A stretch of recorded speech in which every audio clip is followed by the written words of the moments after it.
新版さ俺たちのルートこれからも俺たちで切り開くぜ全力疾走の日々は次々見つかるやりたいことすべてクリアして朝が待ちきれなくて嘘つき出すそれならいいそうだよそれと引きずり出して Go and Go そうさ Shining Running Forever 夢のかけら一つに重ね合わせグッときたらそれがこれじゃあさ行くぜ Shining Running Forever 前へ突き進むのさ変わることのない絆はきっと夢の果て照らし出す Wake up, wake up, wake up, wake up Happy we are the one your head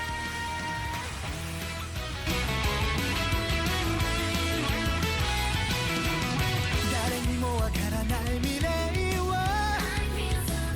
何々きらめくひらめきを見過ごすことはないのさ完全燃焼の日々は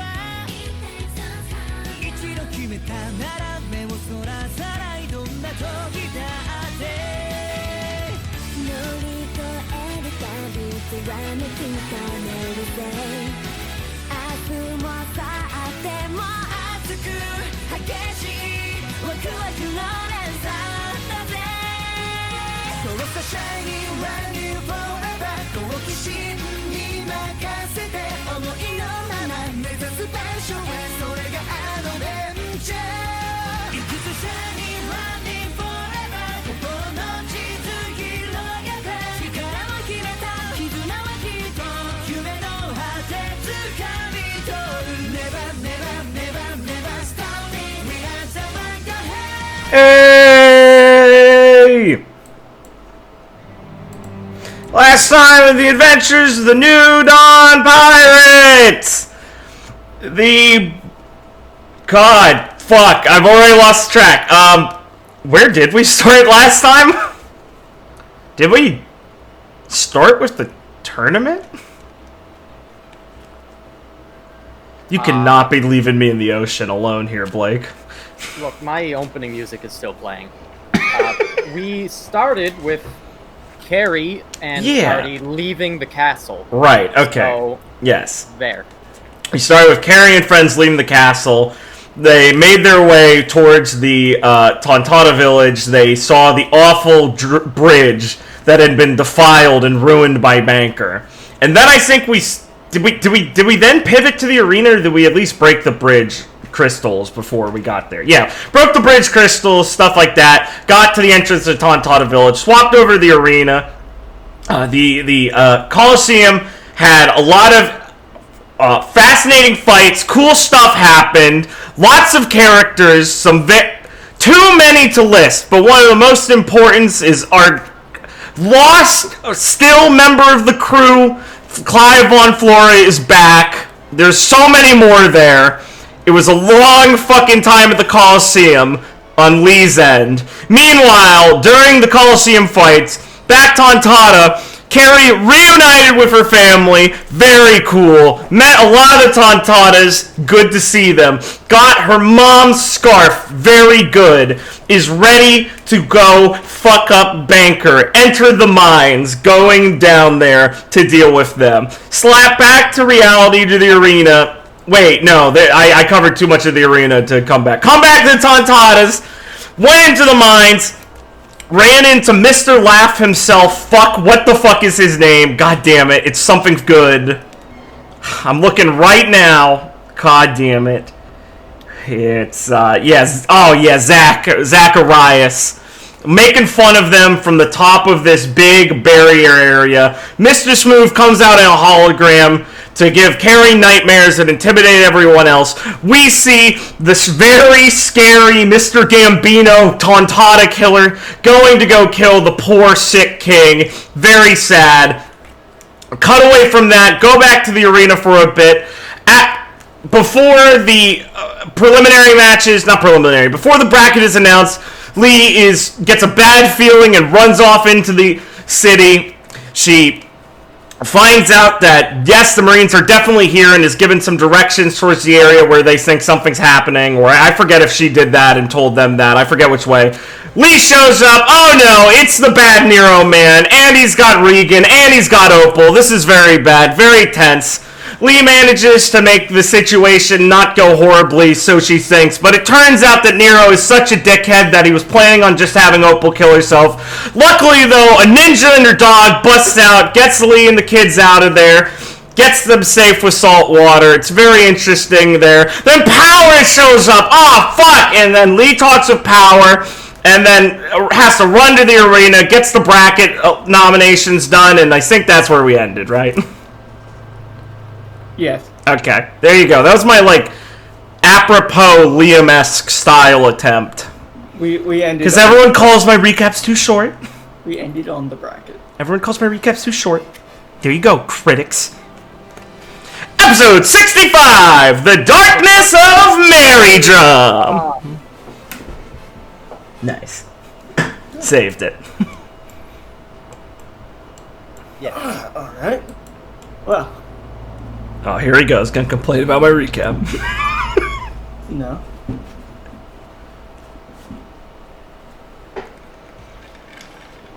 Coming back on the Coliseum. I'm jamming because Maxie's theme is playing. Coming back on the Coliseum.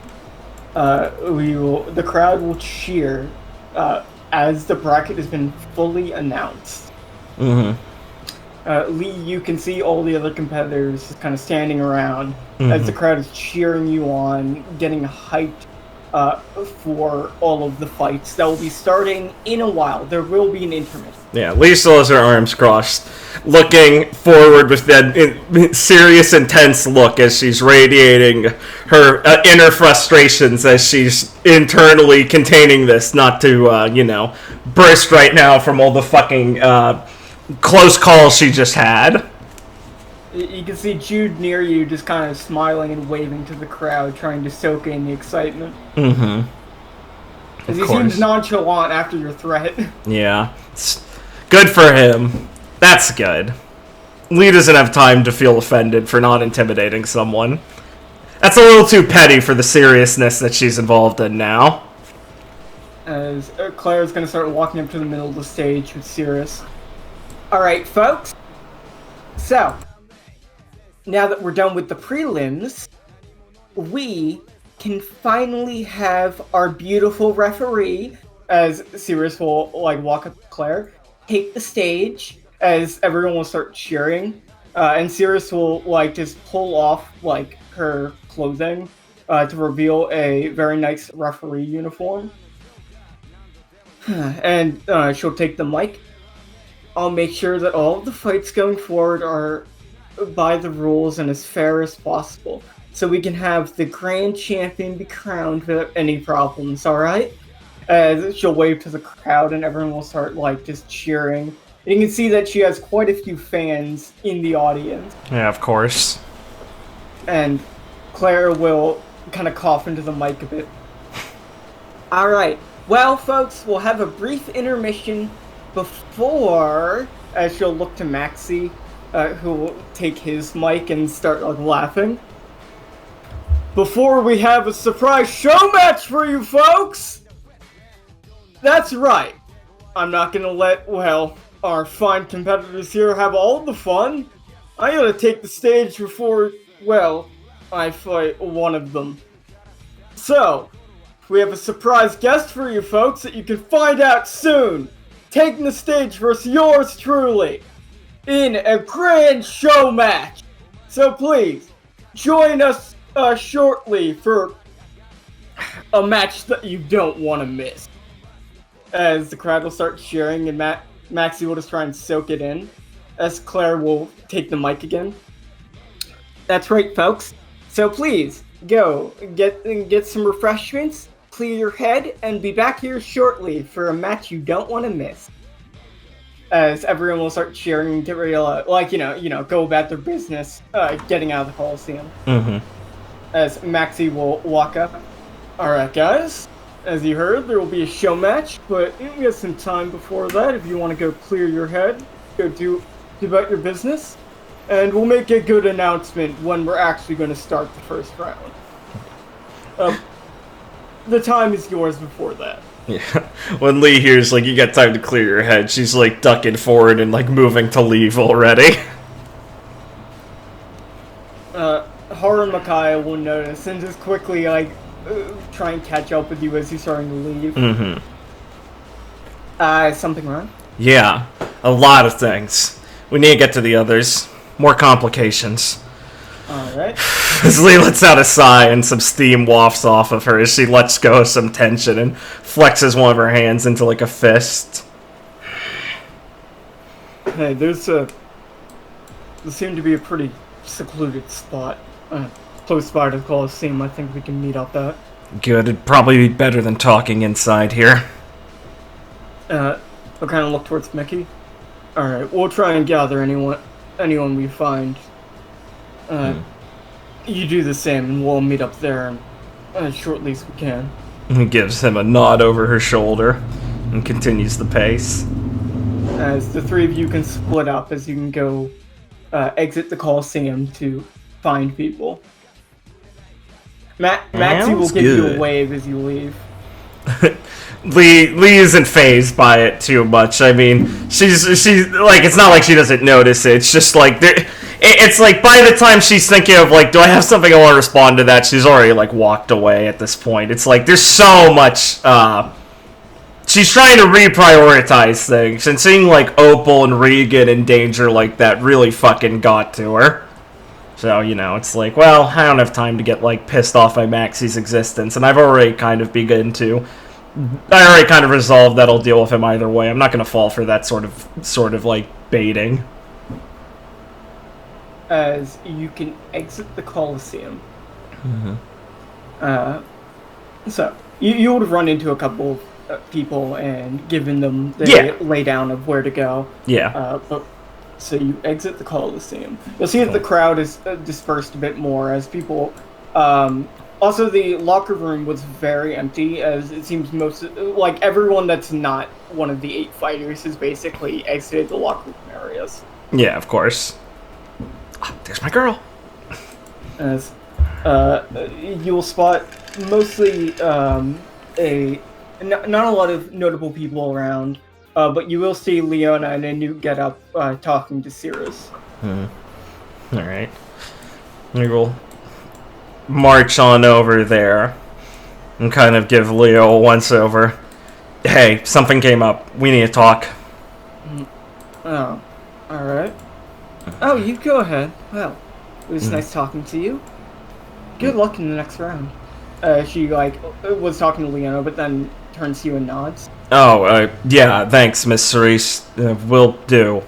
Gotta do the clothing thing. Lee says, kind of idly remembering that, and nods to her. She'll just smile and walk off. She helped you get a new getup? Yeah. I ran into her and she said that I could go for a good look while I'm here. Yeah. It's nice clothes. We need to get going, though. Sure. As you can head off towards the more secluded spot. Yeah. You'll hear in your head, Snai's always hanging around. Yeah. Won't look at you, but will speak of in course. your head. Something wrong? Yeah. Lee kind of catches herself internally for a second and sighs audibly, and then goes back to thinking back to him. Did you know Nero was on this island? No. How about power? We did know that. That figures. This crew's been around here. I just didn't know he actually was here until now. We had reports that Amor might be on this island, but we weren't sure. Right. He's not really the easiest person to find if he wants to stay hidden. Well, why don't you just keep me updated in case you see him? Yeah, will do. Your sister's around too, but Jackie's handling some other business on the island. And kind of click her tongue. Figured as much. Well, there's a lot to do, so I'll just wait till I see her then. Focus on what we have to get done first. Thanks. Seems like you're a bit busy, but maybe if things calm down a bit, we can chat a bit more about what's going on. Lee kind of takes a second to think about that and like envisioning all the stuff they still have on the horizon for the day that need to get done. The idea of being like, oh yeah, we can chat afterward when it's all done kind of makes her laugh a little bit. Like it's a bit of a relief to remember like, yeah, I guess that we are still going to get this all done. She nods to herself. Yeah, alright, sounds good, Schneisel. Thanks. As you can walk off to the roundabout area. Yes, the roundabout. Everyone gathering. Sick. We reserve this place. It's like a Chuck E. Cheese. Basically. Yeah. You'll step up and survey that everyone's here and nod. And let out a big sigh as she, like, leans back, craning her neck back, looking up at the sky. Percy will look over and stand up and come put a hand on your shoulder. Alright, so everyone's here. Why don't you go over whatever went wrong? Well, first we got pretty unlucky with Har and Micaiah matched up against each other. Micaiah will hum. That is unfortunate, but I guess it was gonna happen, right? I mean, Micaiah will kind of shrug. Yeah, I just have to give it to you. Yeah. It's fine. I'm sure we can adjust. Yeah. At least you and Micaiah are on different sides of the bracket. Yeah, that's a good relief. Alright, well, we have a couple more people here than expected. Hold on. We'll say she pulls out her dead Mushi to try and get in contact with Van. It will ring for a while and he'll finally pick up. Hello? Van. Is something wrong, Lee? Yeah, can you make it here? Yeah. We're at this roundabout near the Coliseum. Yeah, I'll try and be there soon. Good, you're gonna want to hear this. As it will click. Well, I can start on one part before he's here. Another warlord's on the island. Zerno kind of narrows his eyes. Which one? That Nero guy. The Celestial Dragon. Micaiah will kind of skeeve a bit. Yeah. Wait, Mary didn't have good things to say about that guy. I don't think a lot of people would. He says as she stuffs her hands in her pockets for a second and, like, stares hard onto the ground and sighs. He found Regan. I don't know what they were talking about. He was shaken up. I didn't have time to press him on it. He also found Opal. Ron will look at you. Where are they now? They're safe with... a ninja? Angelina's friend from the Undying Pirates. Oh, Percy will look at you. Right. Kasumi, I think she said she was, right? Yeah, she really saved my ass. That guy tried to use Opal as a hostage. Well, tried to, he did. Lee grinds her teeth for a bit. Another person on the kill list, then. Yeah. Problem is, I don't know what a guy like that would want to do here right now. Maybe he's got some business with Bishop, but... Still, it's real inconvenient timing. Azhar will step up. The kids are safe, though. We should probably still focus on what we're doing. Yeah. Still, it's not going to help to have another factor like this involved. And I need to kill that guy.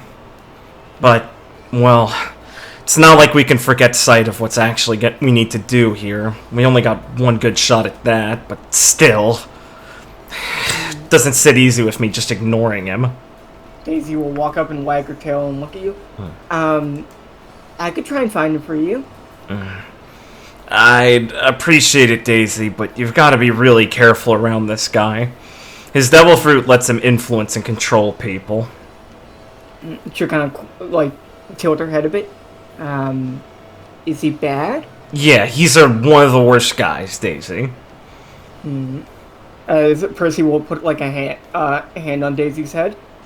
Why don't you just stick with me, and I'll make sure that you're not getting into too much trouble, alright?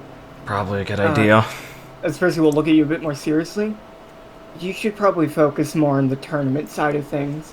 Me and Leo can keep a lookout with Zarin and everyone else that's not making it to the next round. Clicks her tongue and steams a little but nods. Yeah, I know you're right. It's just smart, you know? Well, right. He's a big pain in the ass, but there's another one that might be here. I don't know what to make of it. Clive will look at you a bit. I thought there might be more. Yeah. You'll probably want to hear this the most, Clive. Power's here. Oh, goddamn. It's just one warlord. Oh, hello? Discord fucking up? Yeah, Discord fucked up for a second. What'd Clive say? He looked at you a bit and like fairly seriously, but also fairly like calm. I thought there might be more. It doesn't seem like you to get so shaken up after just one warlord. Yeah. Elise scratches the back of her head and rolls her shoulders a bit and kind of looks back towards him. Power's here. I thought so. As Primrose will like grimace a bit. I guess his crew kind of gave it away, but still, I didn't know if he'd actually make an appearance himself anywhere. Seems like he's the kind of guy you'd probably want to lay low, all things considered. Probably. Did you see him? Yeah, he came... He actually found Belle, wanted to talk a bit. Wanted to know where Nero is. Apparently they have some beef also. As Clive will sit there for a moment thinking. Oh. That's actually fairly good to hear then, isn't it? Are you really okay with that? As he'll kind of smile a bit, then like look towards Har. Your friend Har here is right. It's probably best we focus on the more important matters. Yes? You're unbelievable, Clive. Alright. Ron will smirk and put like an arm around him. Come on, Lee. I mean, if I was gonna go after Nero for us, not really much we had to worry about. Besides, we can just handle them afterwards.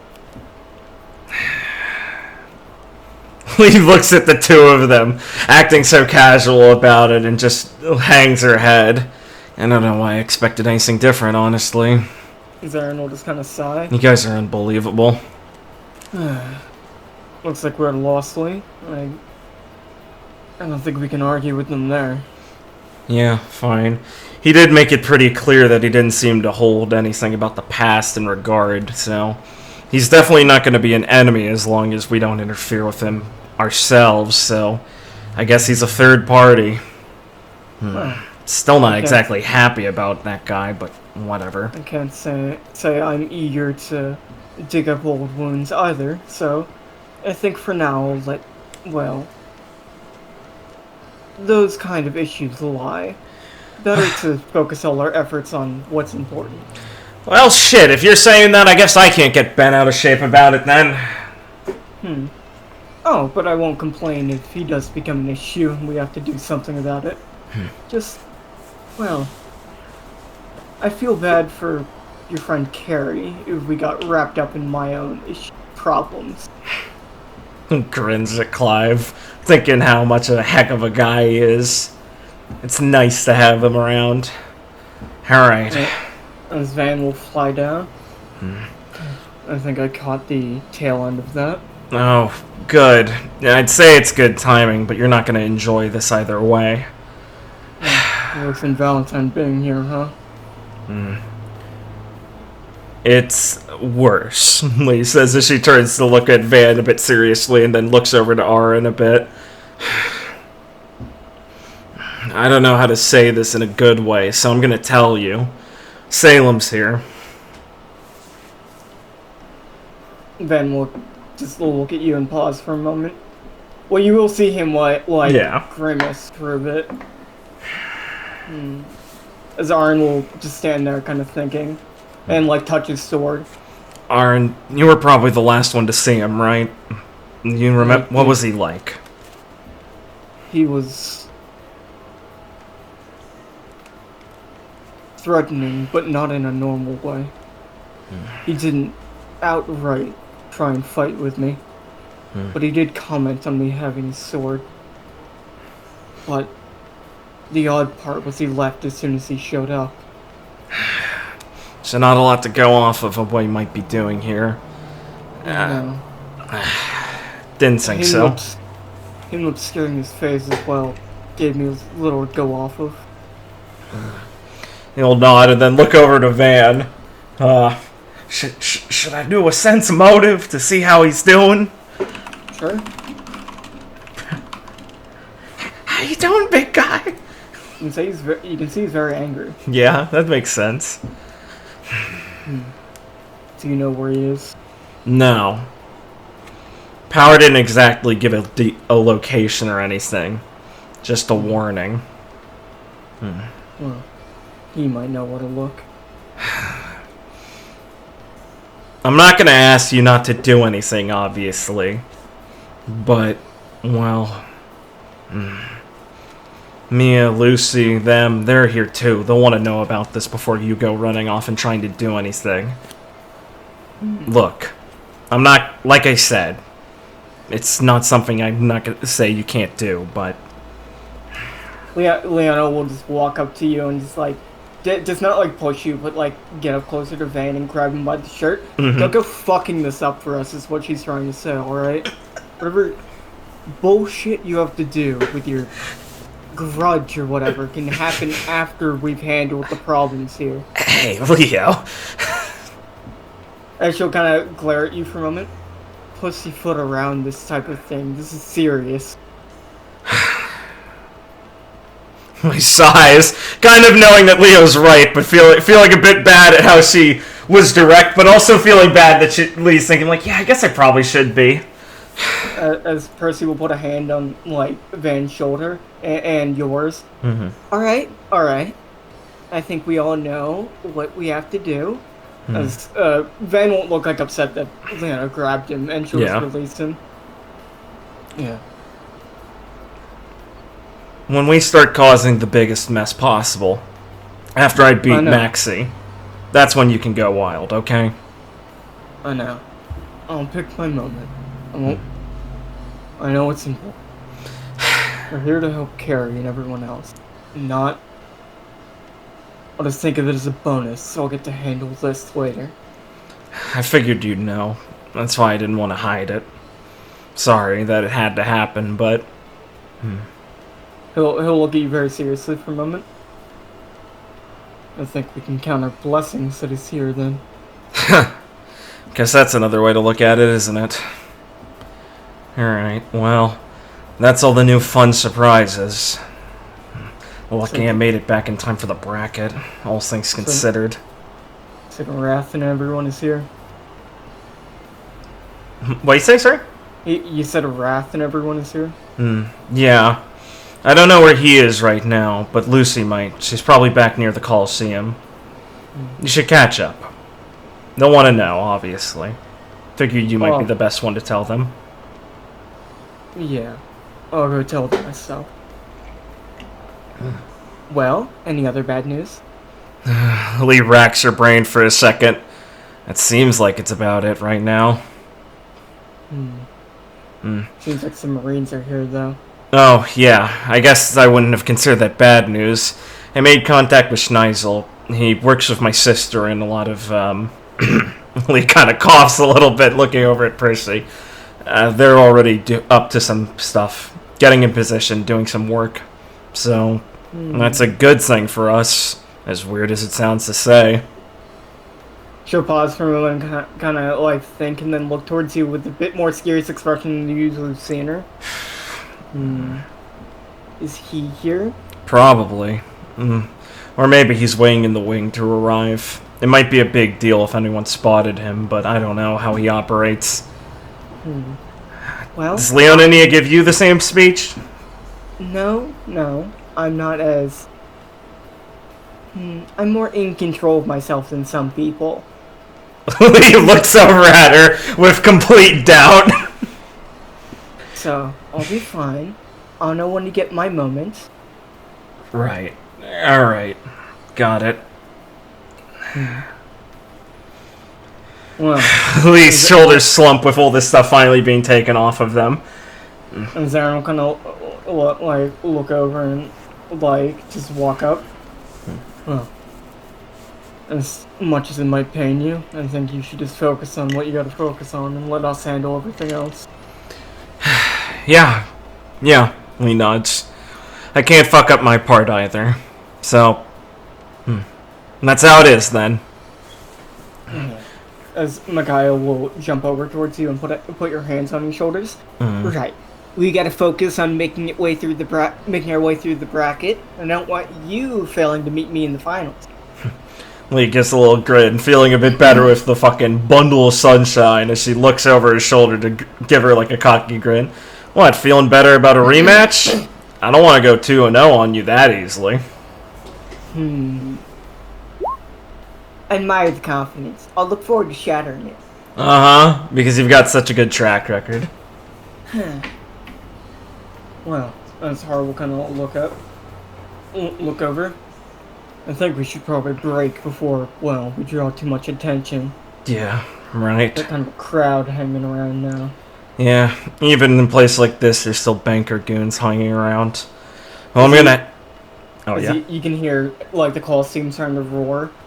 As though they announced the show match will be starting in 30 minutes. Yeah, I gotta go over some stuff with Tex probably anyway, and my match is first, so... Alright, well I guess we'll meet you for the show match. Yeah, sounds good. Alright. And you can start walking off. Yeah. We did it, bros. You did it. Van said he's not gonna go shoot up the school yet. Yet. Good guy. Is he gonna walk off with Leona? Yeah. She's just following you around for a Good. while. Lee cranes her neck a bit, feeling more relieved after talking with everyone, obviously, and spares her another glance and kind of nudges her a bit, with her shoulder. Not like Har, and goes, You good? I don't know. I'm more good than most people. Yeah, I mean... No, then I guess that's just it. Thanks for back there. Alright, his hairstyle look funny? No, it looks good. I like it. I'm just... You seem in the zone. Well, this is important, yeah? Yeah. You're fucking up, saving Carrie and everything. No, sorry. I guess I just thought you were worried about something before. It's nothing. I think I just had some jitters when all this started, but... Yeah, it passed pretty quick. That makes sense. Probably one of the biggest turfs you've ever tried to take over, huh? Yeah. But something tells me with the crew we got here, it won't be that hard. Oh, I'll say. Stuff like that really helps me stay relaxed. Makes me be able to focus on what I gotta do, so thanks, boss. He kind of gives her a little grin. And she'll kind of smirk a bit. Oh, as long as I'm making sure that you got your head on straight. Don't want to see you, you are the leader in our little group right now, so don't want to see you pussyfooting around telling people what to do. Yeah. Guess I gotta work up a little more, better oration skills? I'll just take some... hold on, let me restart that. I'll just start working off what you do. Seems pretty good. Well, shouldn't have any problems if you handle it like that, then. Of course not. You don't have to worry about the stuff going on outside the arena. I'll take care of it. Thanks, Leo. I know you will. There's about a very sad-looking cowgirl. Oh, no. Okay. Leo will nod over to Leona to, like, go walk over to her. Hey, Annie, what's up? Howdy. You doing good? Saw you hustling real quick like. Yeah, I was really late to the preliminaries. Spares her the longer explanation. Are you good? You kind of look a bit, frazzled or something. Well, I learned something real, got me cockshy. Cockshy? Miss Leona will just look at you confused. What does that mean? So, you know that, real pretty lady I was real keen on? You're gonna have to narrow it down. The real pretty lady from Kodai, Kaori. Yeah, of course. So it turns out she was, real important. Not just being one of them dragons is all, but she was their shrine maiden. Real, apparently big in their, religious, affairs. Like, how big? Like, tippy top. Okay. And I'm just thinking I might get eaten by their 8-headed dragon in their folk tales or whatever for defiling a shrine maiden. I think that might be against their, code of ethics. So you guys aren't married? What? Do I look like I got a marriage ring? To be fair, Lee sighs. There's a lot of different things you could have that symbolize it. I mean, Tontattas use bracelets. Do I look like a Tontatta? Well, I don't know. How do you do it in Westo? Just, give a nice ring and sometimes a couple cows or horses to your spouse. Well, I guess I don't see any horses. Yeah, don't either. Huh. And besides, I mean, I'm a free woman. Marriage has to be more seriously considered than a couple nights of drunken debauchery. Ah, so that was just your in, I see. Yeah, and hey, she's a real pretty lady, so I can't say I'm too opposed to the idea in the future. Uh-huh. But I don't think I quite considered the monster that could be lurking for me if I go against whatever traditions I have. He just fixes her with a kind of, like, lame stare. Oh, come on, Annie, that's all? I mean... Listen, it sounded real spooky. You got spooked from a girl, like, that easily? I'm not spooked from her. I mean, trust me, I examined every nook and cranny of her. I'm just spooked from all them, like, wishy-washy fables they got going on. Yeah, those are just stories. And even still, if they were real, it's not worth it? Come on, Annie! What's that? Listen, honey. That's lame! It's... Aren't you better than that? Now, hush up. I'm taking some time to consider my option. I got a whole country I'm looking after. Doesn't sound like the kind of person who'd look after a country if this scares him. Listen, I ain't going yellow on me. I'm just taking things seriously. By shivering outside of a coliseum? It's cold. No, you're just scared. Scared of a story? At least actually get in a fight with a real dragon first. Yeah, go fight the dragon. Real funny. Why not? Do you see a dragon around here? Well, yeah, actually, she's with Makoto. She is an icy animal of some sort. She's one of their dragons! Yeah, dragon in name, not in body. Leo, are there any dragons I'm forgetting about? There's a lot of people here. Not that I remember. Besides, it took all 7 of them their dragons and their shogun to seal this 8-headed monster. So, well, yeah, that's not just fighting one dragon. Yeah, it took 8 Kodai people. How many Westo people would it take?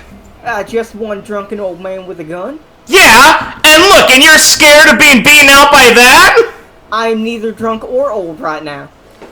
Well, you can fix at least one of those. I'm looking to do that. Well, why don't you? Party started. Look at the flask. What would Johnny and Isabel say if they saw you like this? Nothing they wouldn't regret. With you looking like this, I don't know about that, Annie. Listen, I don't know where this attitude came from, Missy, but It's coming because I'm in charge, Lee says, and then looks over at Leo like, I'm doing it. Leo will give you a confident nod. And it's because of that, Lee looks back over, that I know what I gotta do, and I don't like seeing people who don't know what they've gotta do. I don't know how quick you got married, Missy, but this is a... Real quick! Kind of. Not really yet. So I don't know where you go getting your dander up. Lee looks back at Leo like, what the fuck does that mean? Once again, nods at you in confusion, not knowing. Okay, Lee turns back to Andy quickly. Man, I swear. Well, all I'm saying, if a girl's worth it, you go for the gold, Annie. Because it looks lame if you don't. I gotta figure out if she's worth it. Ah! Well, what are you doing standing around here? Go figure it out! I know someone who knows her real well. Where's Makoto? Yeah. What do you think? They're the ones that gave me the spooks. You got scared by Makoto? She's nice! She'll put a hand on your shoulder. He's real pretty and real nice. But sometimes that can catch a woman off guard. Miss Star, you need to shape up. They were so... I don't want to hear that from you, Missy. I think you need to hear it from me. Listen. I don't think we should argue about this anymore. We're just going in circles. Alright, we're going in circles. Tell you what, Annie. If I win the Coliseum, you're gonna listen to me, alright? Because I gotta fight for a lot scarier people than some dumb 8-headed thing that isn't even real. What am I supposed to be listening to you on exactly?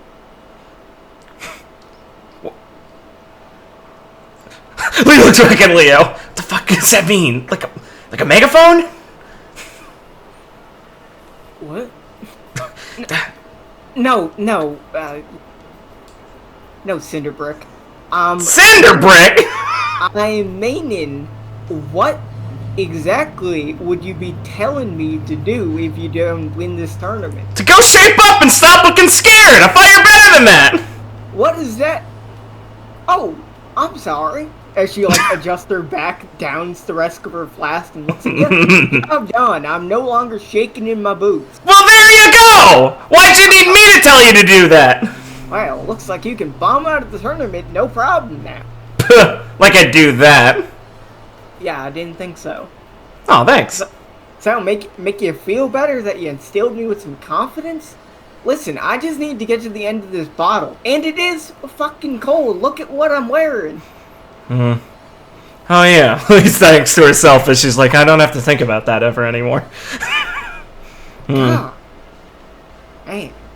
You know, someone so pretty, you can be a little bit too fiery. Thanks, Miss Star. He slaps her on the back, leaving her like a red, hot whelp. There you go, now you're warmer. Well, why don't you go gallop somewhere else and give me some time to find a new bottle? I will. I'll be cheering for you in the round. Thanks, Annie. I bet you will. I'll be cheering for you on your love quest. You, the furry one. I require your assistance in locating some bottles. What? She wants to help you. She needs help finding something to drink. Okay. And she likes having women around who are pretty. Exactly. As Leon was just start chatting with her a bit. I guess I'll see you later. Yeah, will do. Thanks again, Leo. I think it's working out already. Gives her... Leon a little confused, so she's just talking with Annie as Annie starts grabbing her to lead her off to go find alcohol. Have fun! And so hear a Snigel in your head again being like, oh, you look a bit more calm. Had a good pep talk. Got good people to rely on, Schneisel. Oh, that's good to hear. Wouldn't want you freaking out too soon. No, with everything that's going on. Yeah, I'll say. As like you see him walk over towards like a more secluded alley spot. Have time to chat for a bit. Yeah. It'd be nice to inform you on what we're doing. Yeah, be real good to clear it up. I'll come down it in a minute after you do. As he'll just walk to a more secluded spot. Yeah, he'll wait a bit, while she's off, walking, pretending to do something else before going down the same way. Oh yeah, so Lee trying to look nonchalant. Well, yeah, I mean, it's not the best, but at least it's something. Huh, look at these balloons! Oh yeah, these are great! Huh, I'm gonna go down that alley. As she's just whistling, walking towards an alley. Oh, that's a cool hat, Mr. Police Officer! Don't get triggered, it's a different alley. Schneisel unmasked. This is Nero again, and they unmasked this crate, and it's just Belle. How did this happen? You can see him just sitting down on a crate. Yeah. As he'll stand up when you approach. We'll make our way over. Good to see you again, Schneisel. Yeah, long time no see. How's it been? Been alright. Good. Oh, by the way. Well, everyone's here and your sister's doing well. Oh. And he'll kind of look at you for a bit.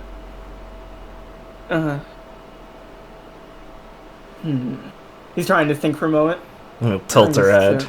Because it's okay to tell you, but I ran into... Well, this was a while back. After he broke out of prison, but I ran into Jesse. I know you guys probably haven't seen him since... He froze her brow. A while back, right? What was that about prison? He broke out of Impel Down. He was in Impel Down? What the fuck happened? Yeah, you didn't know? He broke out with, Jude Gardner. What the fuck? And Valentine Auger. Is that what he was fucking talking about? Oh, god damn it! Wait, but when? A little more than a year ago? Almost a year and a half? God damn it, did he not make it back home? Last I heard from him, he was heading back to go check on his dad for a bit. He said he was gonna catch up with us eventually. From as far as I know, his dad's doing alright now. Alright, I think he's telling him. Well, that's good. Jeez, Impel Down! He paces a few times. Yeah, he got thrown in there by my old man. Your old... your dad? Yeah, the Black Dragon. Your dad's that admiral? Oh. Yeah. Jeez, Schneisel! Yeah, but he's doing, Jess is doing alright now. Give me a second to process. This is a lot. Huh. Well, that's good. That's really good to hear that he's doing okay. Explain why he never made it to the island.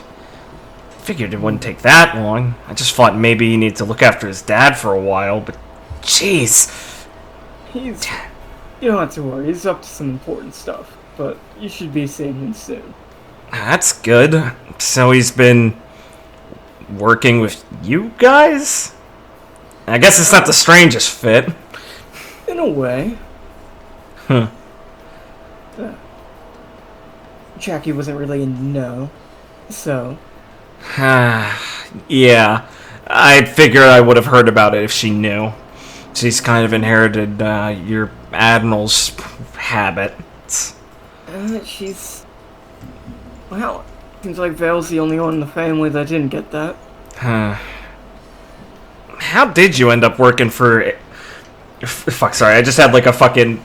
a stack overflow trying to decide between Ares and Bastion. How did you end up working for Bastion anyway, if you're already son of a different admiral? Figured they want to keep you close in the family shit. See, I started off in government affairs, being a cipher pole agent.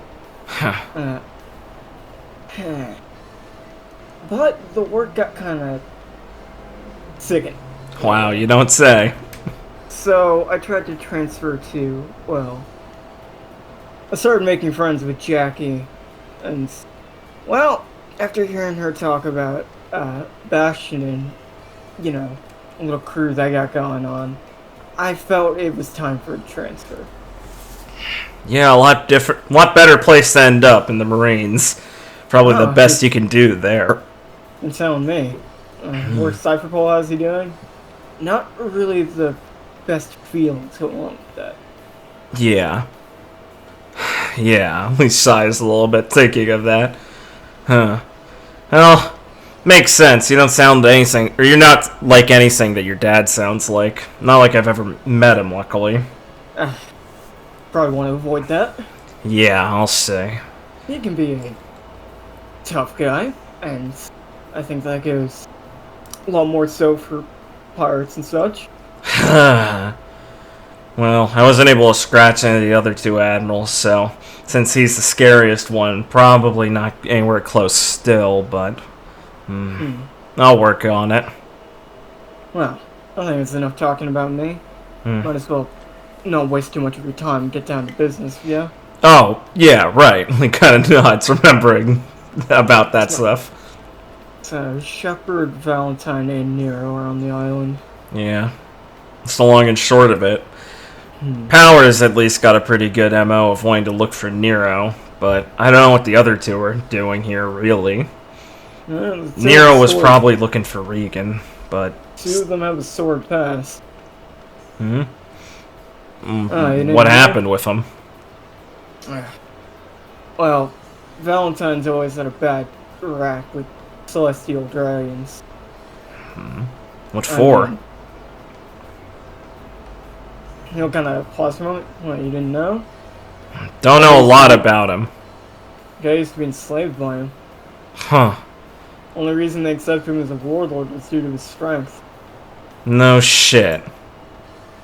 Seems like that was a way to get it off his back, so to speak. And literally. And now they kind of, well, to give you the long and short of it, it was Amore's family that was doing the owning. Oh. Well, yeah, that gives a pretty easy understanding of what he's here for, then. Definitely don't doubt it now. So I don't think he'll go messing with anything we're doing. No. Probably got his hands full preoccupied with that. Yeah, he made it pretty clear that as long as we don't interfere with anything he's doing, he's not going to be a problem for us. And our informant told us that he declined Banker's offer for cooperation. So that's why he was here originally, then. Yeah. I don't even think Bishop himself has spoken to Amore yet. Huh. So you must be pretty fresh here. Any idea about Salem? It's a lot more elusive. I know he met with Bishop, but it's hard to say exactly what he's doing for him. Yeah, that makes sense. Right now, I'm on tournament detail, keeping an eye on Maxie and everything going on here. Everyone else is kind of scattered about, handling other business. It's a big island, lots of stuff to get up to. I don't doubt it that you guys are probably pressed a bit fit, all things considered. Yeah. The Admiral's meeting with Banker, I think, right now.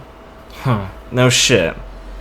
Yeah, it's to give him a, well, obviously hollowed offer of turning himself in. We already got good evidence of what's going on, and, well, it'll be a lot easier to smooth things over with the connections he has in the government. We make the offer first, and then, well, move in like we planned once things start getting a bit more hectic. Ugh, all that extra work you gotta get to a guy like that. What a hassle. Yeah, on a red tape you have to cross when you're in our line of work. That's why you shouldn't bother. Yeah, Jack said he'd say something like that. Well, I'm sorry, I'm the only one saying the right thing around here. Hey, listen. I think I can hear you out on that some other time. Yeah. Maybe you can just get it out of your system, Dr. Jackie. Yeah, you're probably right. There's a lot of more stuff I gotta keep focused on right now. Other than that, I think I don't got much more to tell you. At least nothing I can think of that's too important. Alright. Oh, should we know who your informant is so we don't, like, kick the shit out of him? Oh. Yeah, I don't think you're... Well, you can go blabbing or anything. Her name's Eleanor. She's she's Manka's personal secretary. Got it. She's from Merrydrum, and she joined up with them when they started moving in here. She's been real covert. Not even the royal family knows what she's doing. Huh. Alright, well... I think she used to be a knight here. No shit. Well, I'll make sure she doesn't get caught in a crossfire, then. Yeah, I think she can take care of herself, though. I don't think she'll put herself in the... Well, I don't think she'll put herself in the, position to have that happen. Yeah, that's a good point. Someone like that's probably gonna get head on their shoulders if they lasted this long. Alright. Thanks, Schneisel. I should probably get back to the Coliseum area. Show match will be starting soon. Don't want to get caught talking to you for too long. Yeah, that too. Well, feel free to contact me, as he'll hand you a small black Denton sheet. If you do have something very important you need to get across. Thanks. I'll stuff it away. I'll see you later then, once this is all done. Look it up and walk in the opposite direction. Yep. Well, hopefully we can get this done real smooth like. He grins and gives him a nod and heads off the other way. Just make sure all your friends know that we're on the same team for this. Yep, I think they got it. You can walk off after talking with a friendly Marine. My boy, Schneisel. Schneisel, you really shouldn't be a Marine, though. Well, yeah, I was warned of this. He's like an old fucking mom being like, you really shouldn't be working for them. You could be doing something different. She's like, yeah, I know. How's it going? Fucking bitch. So, what's she thinking, hearing about the Marines, actually doing stuff? Feeling good. I mean, it's good to know that they're actually doing the work they said they were going to be doing, and the operation seems to be going well and everything. Glad to know her sister's here already, and is just thinking about, oh yeah, this is good. They're throwing down their side of the gauntlet to Bishop and all that. That means everything's going to go smoothly, hopefully, and afterwards I get to hang out with my sister more. Alright. Maybe I can meet up with Noelle if she's here and try and kick her ass this time. You know, fun stuff. Okay, Lee. As you're walking back towards the Coliseum, you'll see that Makoto has arranged a picnic blanket and her own personal space. Of course. It's very ornate looking. They have a nice they some rice balls or pancakes, as they're colloquially known. Burgers. And some other Kodai snacks that they have. Well, Makoto looks slightly intoxicated. Awesome. Also, I imagine these two are getting into a fight. No. Look at him. It looks like he's grabbing his collar. Alright. It's friendly. Of course. They got inspired by the fighters. Alright. We will eye the fucking the fucking oriental ornate picnic blanket. And walk over to give them a nod. As Makoto will look towards you. Mm-hmm. I'll play that thing. Okay. Dun, dun, dun, dun, dun, dun, dun. And so, see, her her like drinking, and she'll look towards you and kind of spill her sake a bit and wave. Oh, Lee! Cringes at that and quickly hurries the pace over there to help now that she's been called. Ah, Makoto? Chino? Shino will look like a bit like concerned how much Makoto is like relaxing and just kind of nod towards you. Wow, nice picnic. Jeez, this looks expensive. Sit, eat. Come on. I guess I have a few minutes. Exactly. And she's just gonna like down her empty sake cup, trying to drink, and like you'll just see her like raise it above her like her tongue and just kind of like tap it a bit. As Shino will just like get up and just like Makoto, who almost stumbles a bit. Shino will just pick her up, like put the cup down, pick her up by like her like armpits. Yeah. He just stares with a sort of blank expression, little white-faced at this display. Please, my lady, sober yourself up. You're going to embarrass yourself. But it's just it's fine. I'm enjoying myself, Shino. Come on, my lady. As she'll sit her back down and put a cup of water in front of her. Please sober up. As she'll raise her hand like she's like answering a question. Okay. As she'll wrap both her hands around her cup and just start drinking it. Wow, she really knows how to have a good time, huh, Shino? Gives her an apologetic smile. Just gonna sigh. My lady rarely gets to leave the palace, let alone the kingdom. Oof. You gotta be pretty stuffy in there? As she'll finish drinking her water. Oh yeah. But I get to enjoy myself while I'm here. Yeah. Good, you better enjoy it then. That royal stuff always sounds like so much trouble to have to do. I don't know how Clive keeps up with it.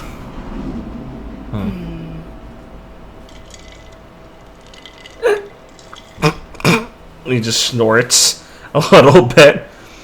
Did you just down all of this? Lee says, like picking up the empty bottle. I mean, yeah. That's the only way, that's the only way to properly,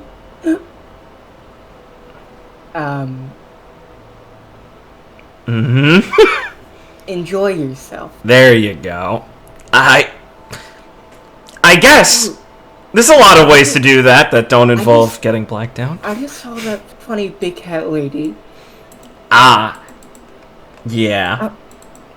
Should I? Should we tell her the story too?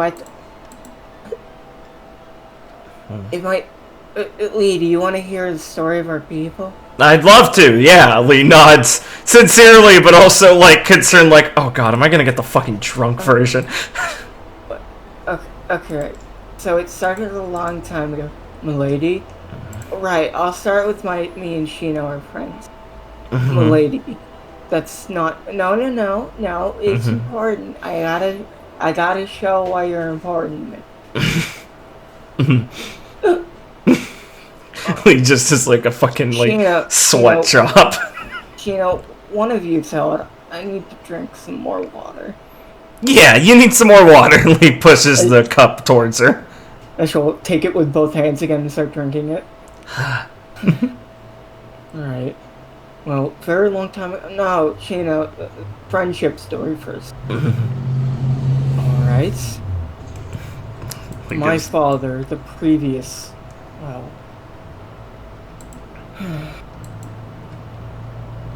He was one of the previous dragons of Kodai. The dragon is 6th row, such as that I was. In short, he led the minks of Kodai up in rebellion against the shogun. Huh. Why'd he end up doing that? Because he was a fool, was dissatisfied with the lack of power he had. Huh. That sort of thing happened a lot in Kodai, or is this a real weird case? It's peculiar enough. And my father was a greedy man who desired personal gain over the good of his people. Lee It was nods. a bloody rebellion for our tribe. And the current Shogun of Godai is a unforgiving man.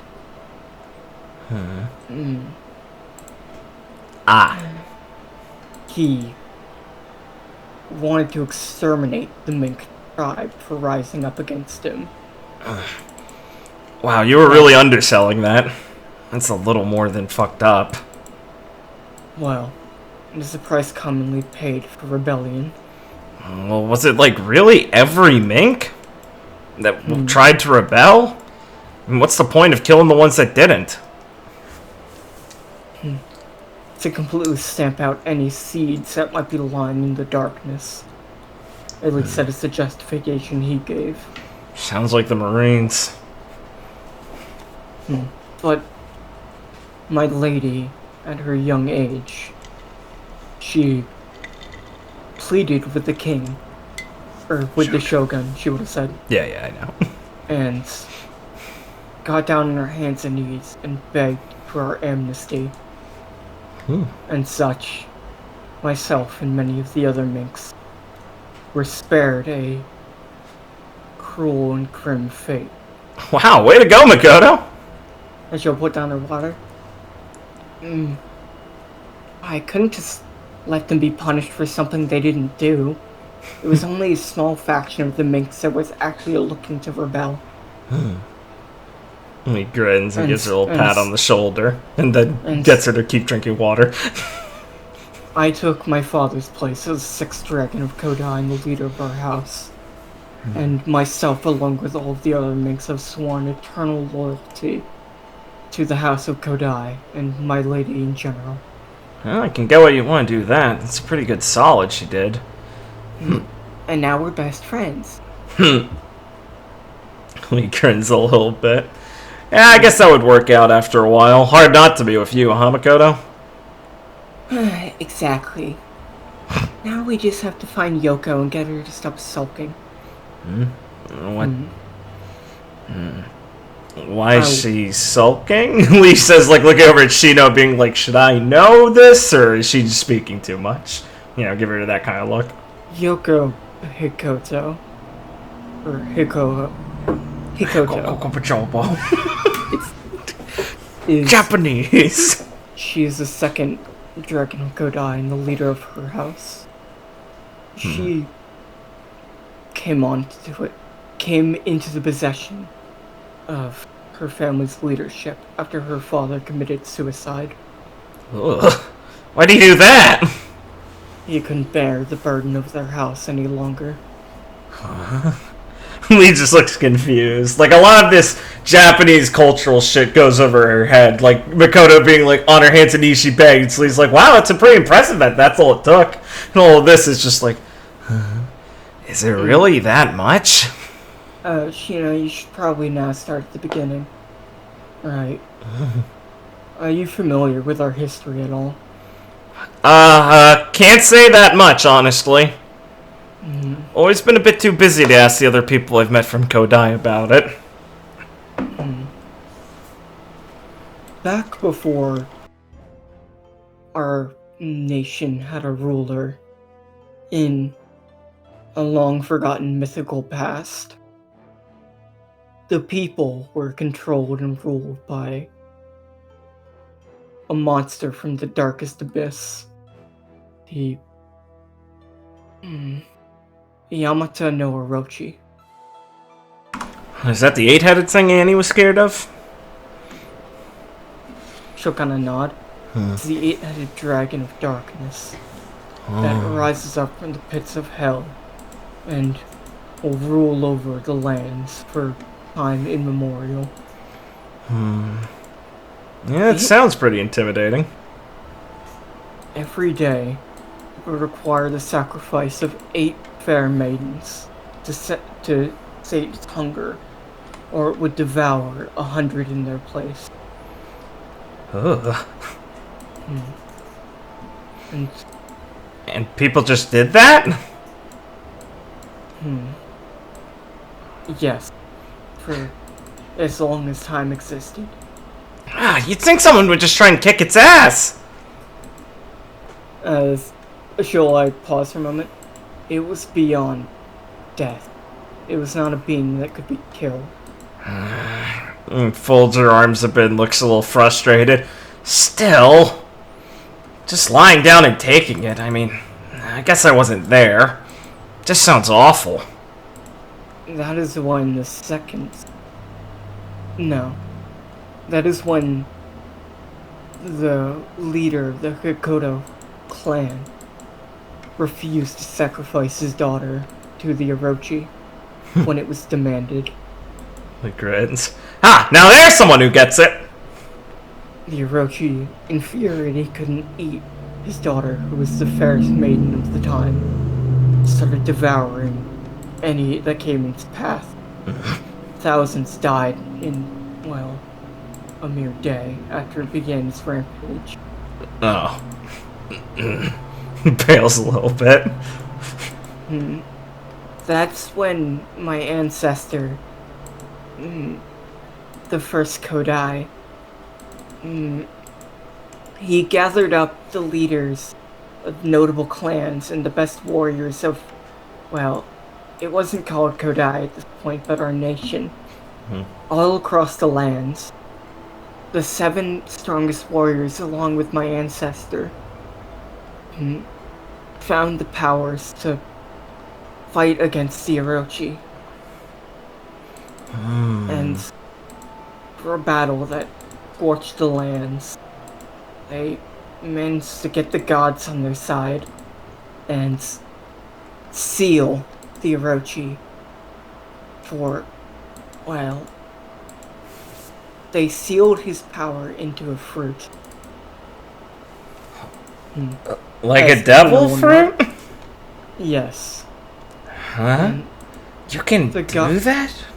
And the gods of Kodai bestowed their power onto the champions through fruits of their own. Whoa. That's a lot of stuff.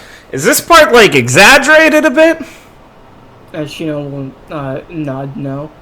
I possess the Byakko, one of these fruits from the legend. Right, I forgot you guys kind of had a control over that. That's crazy, though. And Yoko, her family, is from the clan that refused to sacrifice in the beginning, that kicked off the rebellion against the Orochi. Right. And in repentance for all of the lives lost, their ancestor decided to take the Orochi for themselves, and they sealed away the Orochi's fruit into a cursed sword. The Muramasa. They binded the Orochi to its will, to the sword, and have passed it along through their family for generations. I forget. After- Hold on. Remind me really quick, Matt Weiss. Have we ever actually run into, like, a devil fruit in object before? I don't remember. Yes. Which one was it?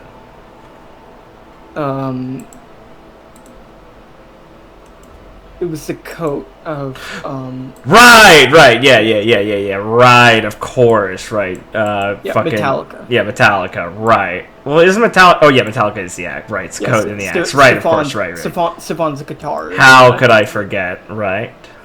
My babe. Alright, continue, sorry, my bad. The Orochi was sealed inside a fruit, and sealed inside a blade, cursing it with the energy from the pits of hell. And the sword is always looking for a moment to break free, which is why the leaders of the second dragon of Kodai is always watching over the sword, carrying it with them for their entire lives. Ugh. As Makoto will put down her water and look very serious. When Yoko first got the sword, the day her father killed himself, she wounded Shino, picking out her eye, as Shino will, touch her eye patch with her finger. she still blames herself for this, even though she was controlled by the sword's evil energies. And kind of folds her arms a little bit, and finally hearing like how that happened in full now, and kind of nods a little bit.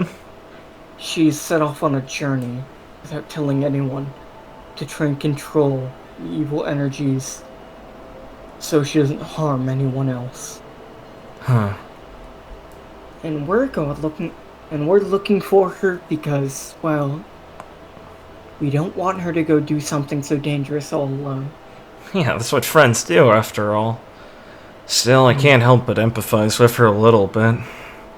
I'd be pretty scared after doing something like that myself.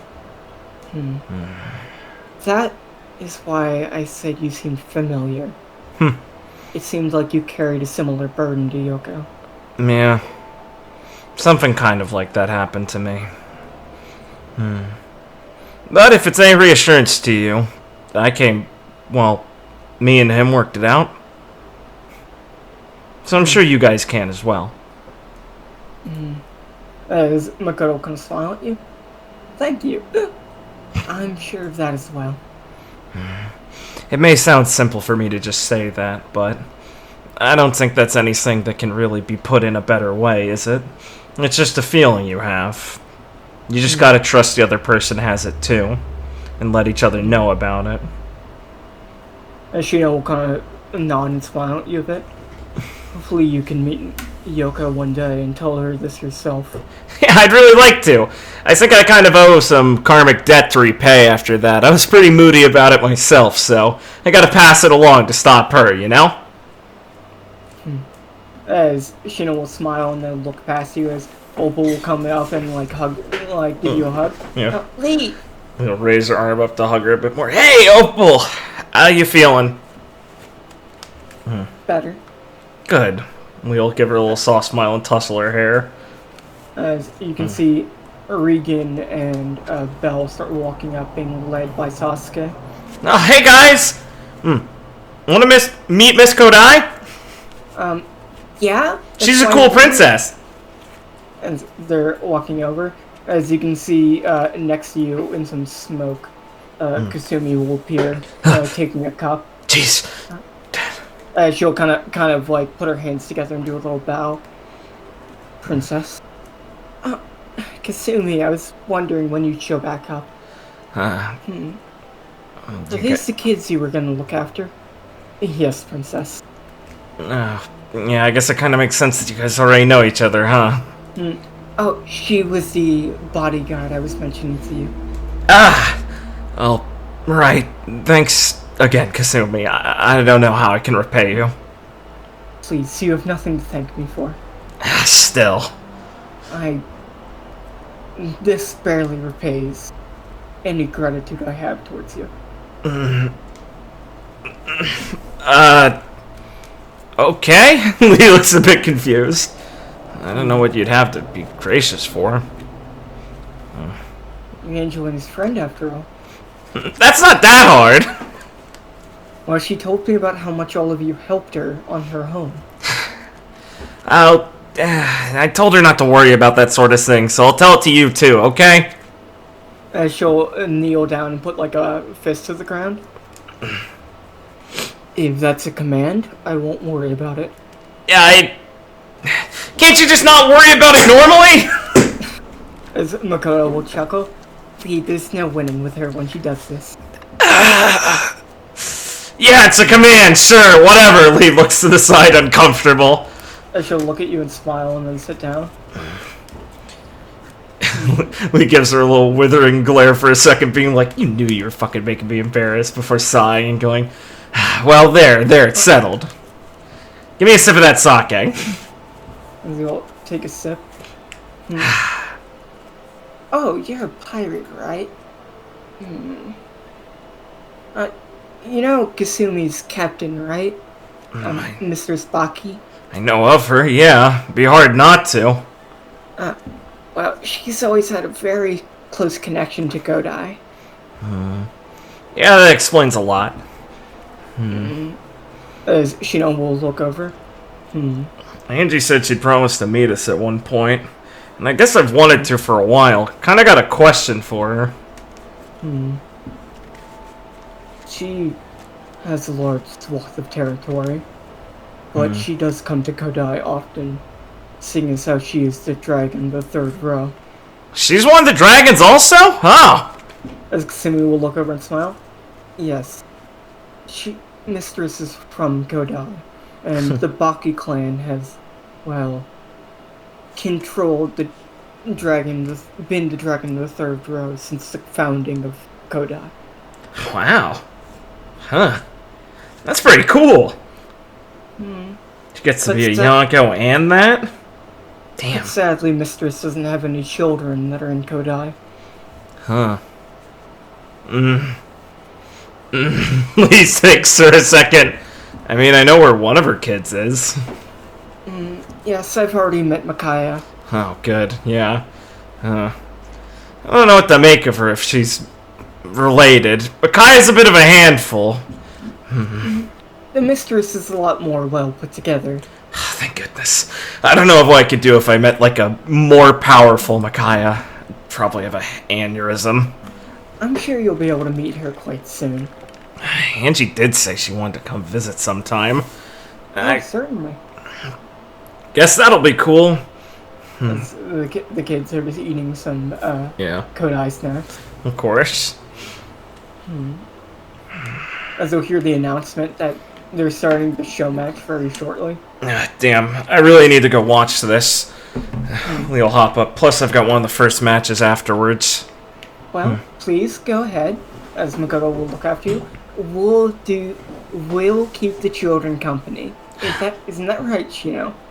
You can guarantee that we'll keep them safe. I definitely don't have anything to worry about then. Thanks, guys. Sasuke will bark and, like, lick you a bit. Hey, thanks, buddy. He leans down to give him a little pet. And you can see him, like, bark, do a little nod, and then do, like, a ninja flip and appear, like, on Belle's head. Oh, that kicks And ass. she's just, like, grabbing him a bit. It looks like they were practicing this. Lee snickers. Lee just, like, leans over and starts laughing a bit. Man, he can do that too? Oh, of course, he's a ninja hound.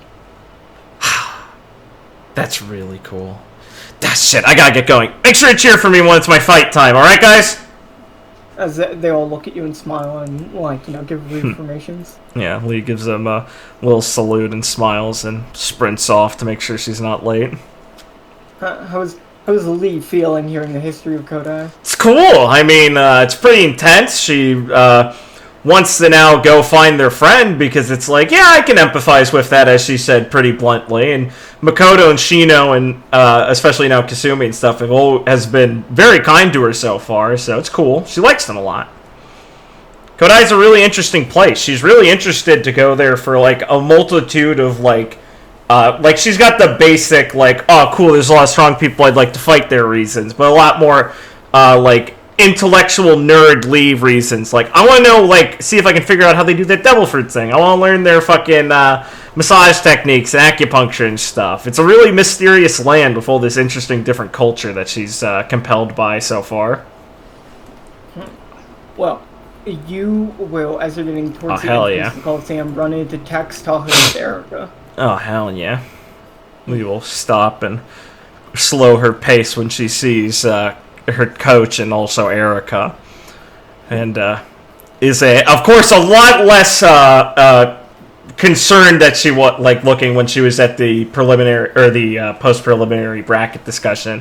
Lee looks much more ready and like in the zone now through having a nice conversation with some people like Schneisel and stuff, and of course the Kodai people, and then also getting in like and Leo and like also having all the good talks of like, all right, you guys will handle this, we'll handle this, and it refocused her again and really took off the burden that was kind of she was feeling after all the crazy shit happened. So she's looking calm and confident again.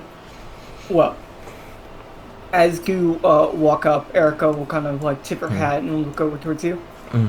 Well, you're looking a lot better. Yeah, Erica, sorry about that. Kind of blew you off before. My bad.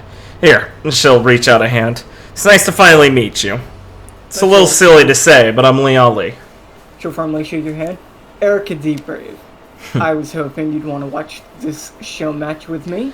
Love to get your take on how it's gonna go down. Oh, yeah, definitely. Yours, too. I'll be watching as well as Texas will adjust their classes. Thanks, Coach. Sorry that I've been kind of MIA for a bit. Well, you obviously have a lot of concerns going on. Hey! And besides, I don't think your first fight will be your hardest. Maybe not, but you don't gotta worry about that anymore, Lee pounds her chest. I'm all focused now again. Almost slipped up, but my friends got me back in it. I'm full in on the fights now. I give you the odds, but I wouldn't go looking down on Gardner too much. He's kind of an asshole, but... I don't know. I thought he was just kind of talking it up too much before, but I think he might be way more competent than I realized. She'll get you away, like a bit surprised for a second. What has he been saying? Bad stuff to you? No, I just don't like sleazy guys like him. Sleazy? Huh. I don't think you've talked to him enough then. I feel like I've talked to him too much. Let's just say the first time we met, he said some stuff that pissed me off. Guess I owe him a bit now, though. Busted my friend out of Impelled Down, apparently. Oh, right, Jesse Rose. Oh yeah, I guess you might be a bit more familiar with him. He's like the poster boy for Marines leaving and becoming pirates, isn't he? Does have a good history of that. I mean, former Marine burning down Yugoslavia is a pretty, well, good story that gets around. That's our coyote! As you can start walking towards the arena.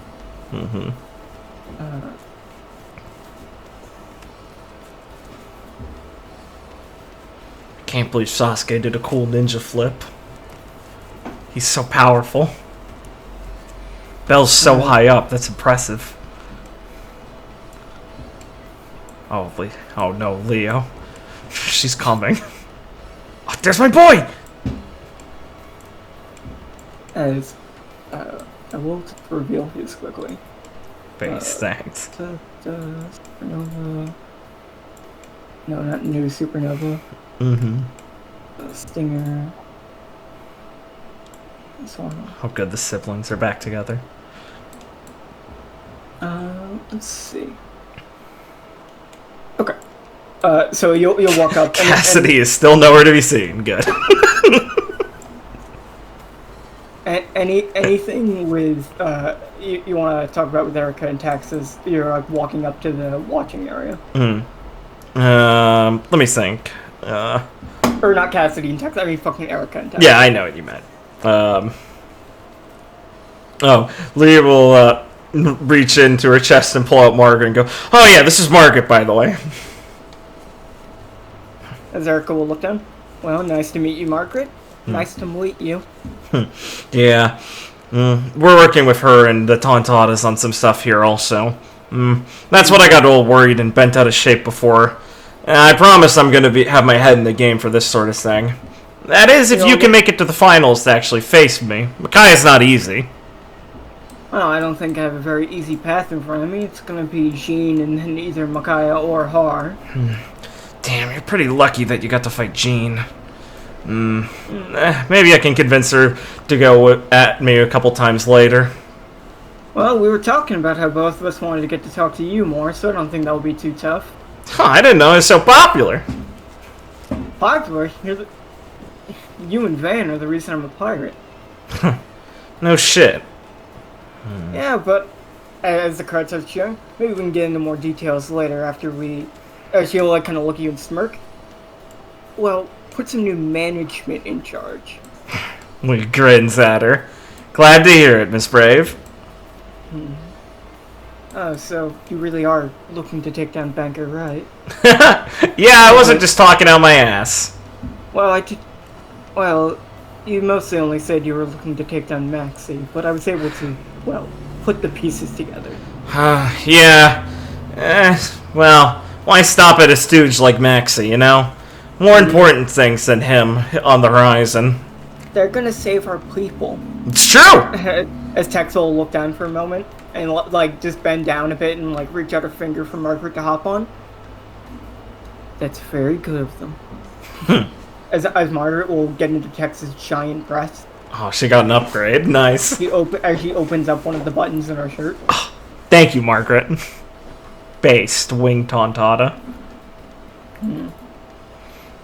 As you'll hear the crowd start cheering as Maxie is just like waving. As you can see Sierra's in there in her referee uniform.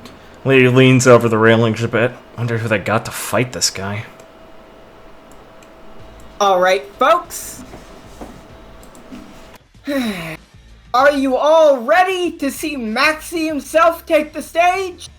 As everyone will start cheering extremely loudly.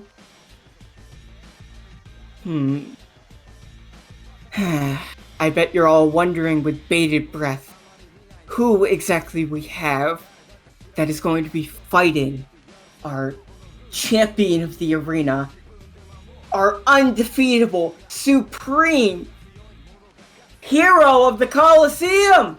As everyone will start cheering. Well, we have someone that I think everyone in the audience would have heard of at least once. She is a pirate captain who's battled all 4 of the Yonko and been able to make headway in the New World for years now. She is someone that is said to rival even the Dreams generation, a super rookie that has spent years carving out the New World on her way to becoming the Pirate King. Please welcome the captain of the Fable Pirates, the Valkyrie, Victoria D. Fable! As Victoria will start walking onto the stage, like, kind of pausing for a minute, and then smiling and waving to the crowd a bit as she starts to walk up. And we will fade out to Carrie on that. So, we will cut back in on a very familiar face, Nyla D. Silver with Bianca Page, as they seem to be in, like, behind a wall, like, in some corporate building, as they seem to be in the banker HQ. And Nyla will, like, touch her earpiece. Okay, how's it going? Are you almost in yet? Neffany, report. Yeah, I'm getting there. As Neffany's in a different room, typing on a computer, with Nana guarding her. It's still gonna take a couple more minutes, alright? As in a different location, peering like into like a large hallway, will be Angelina stealthily next to a wall, as she'll like speak up very quietly into her earpiece. I don't think you have much more time, Neffany. It could be coming this way at any time. As walking around near Angelina is big. As we will cut away from that. As I will reveal. What does it stand for, Big? Bio-integrated Guardian. He's big! Build a robot.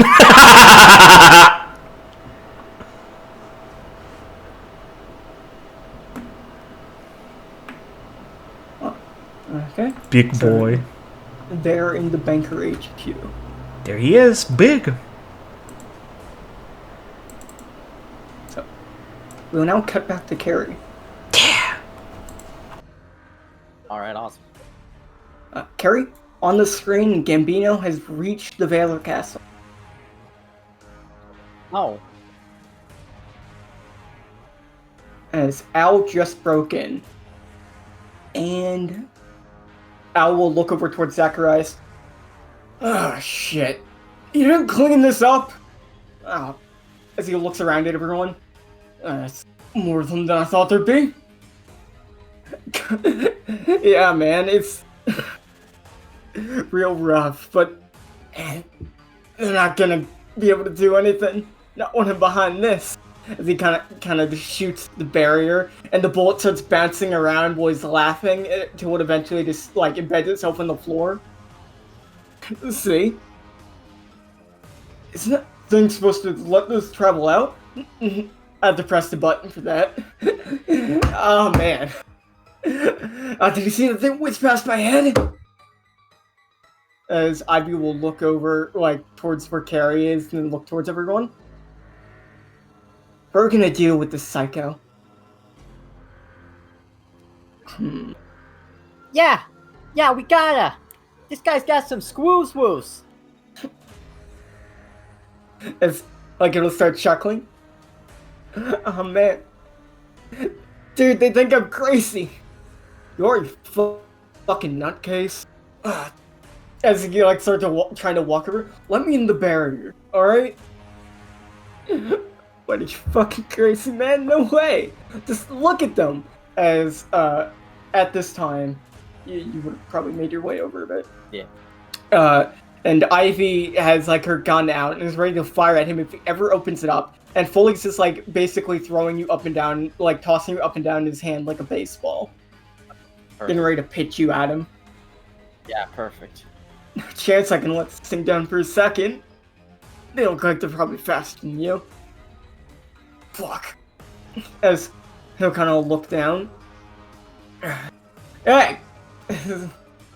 As he'll kind of try and act like tough. Knock it off, alright? Just lay down and we'll call him off as he points towards the screen. Carrie will momentarily be taken in. Not like, oh, we will, but like, oh, you will? Wait. How could we trust you? We can't, Carrie. Alright. Julio, don't listen to him. But he said he would. He lied. As Gil and Julia will just look completely shocked and appalled, as Gil will bend down and just grab Julia and put him on his shoulder. It's gonna be alright, Julia. I'll wait, but he lied. How did he do that?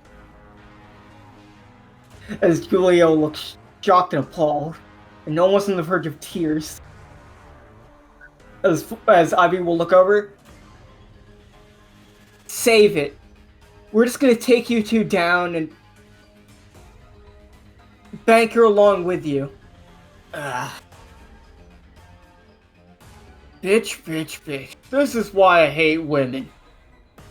Come on, man. Don't get started on that shit right now. We got more serious things. Fine. As he'll sigh and look over. Hey, you, Tontatta. Me? No. The blue one. I have a name and it's Carrie. Yeah, Tontatta. He didn't listen to me, Foley. I'ma break his nose. Yeah, I'll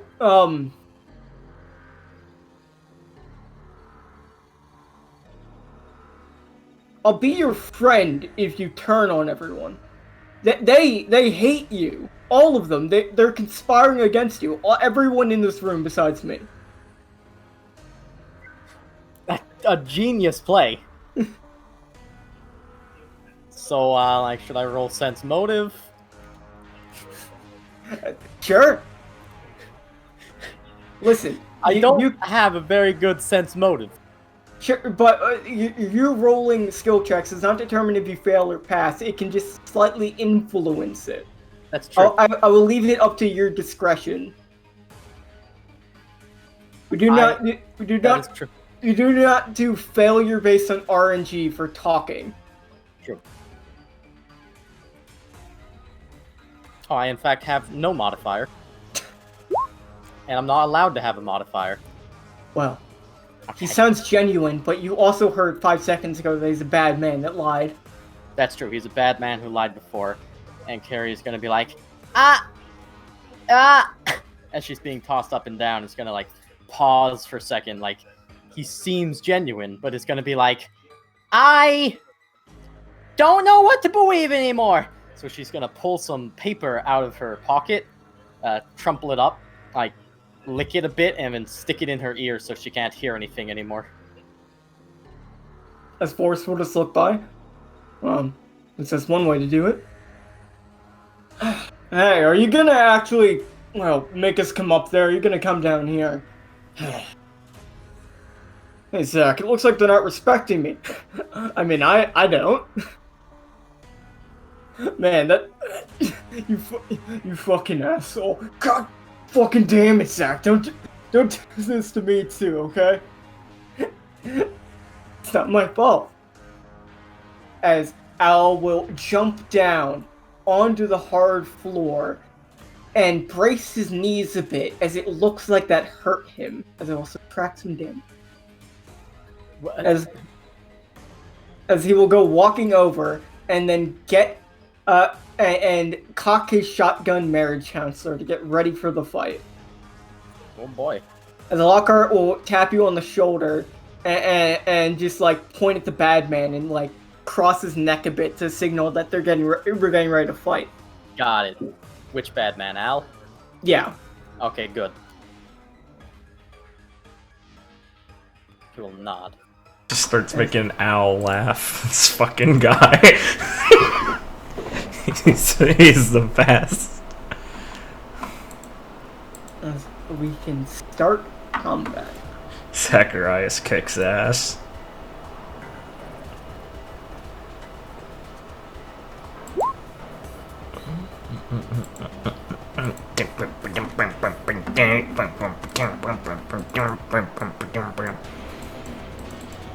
Richard, do you want to play any of the NPCs? Let's see who's here. I could do Ivy. Go for it, she's yours. My girl. So, Forest starts. Yeah. If your thing, reset any additional. Sure. So this is technically new combat. Sure. I'll go do Rex's.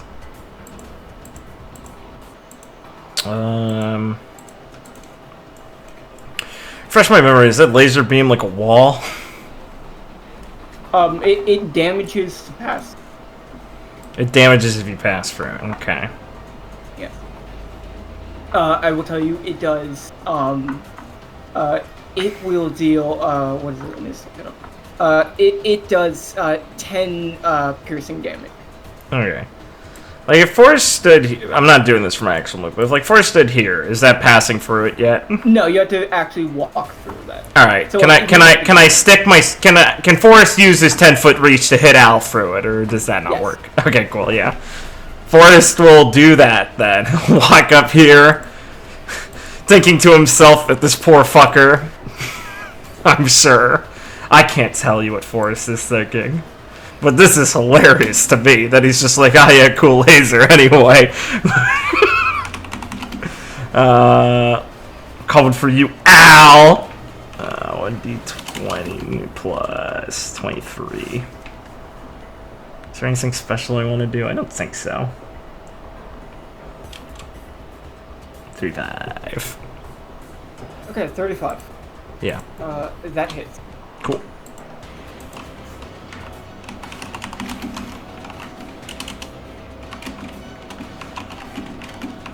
Is that right? Yeah. 15. Okay. On connecting with damage, Al's passive will activate. Yeah. Nothing lasts forever. Okay.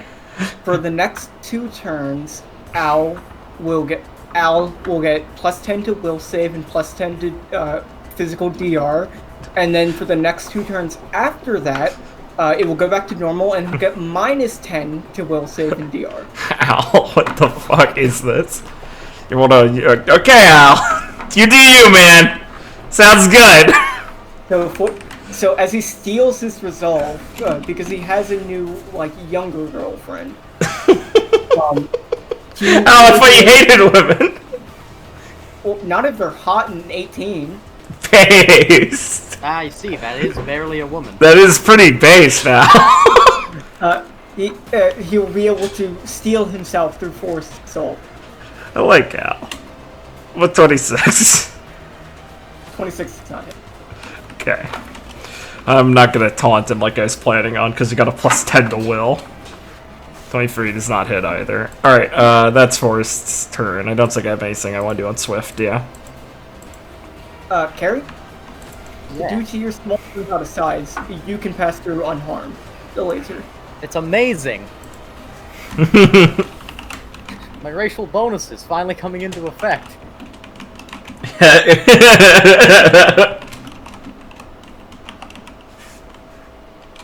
Do you want to give me a spot check? Yes. What's my spot? 6? Yeah.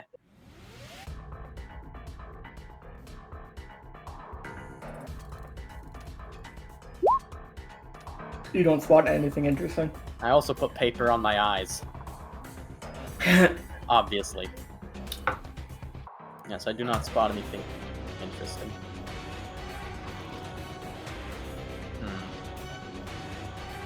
Let me see.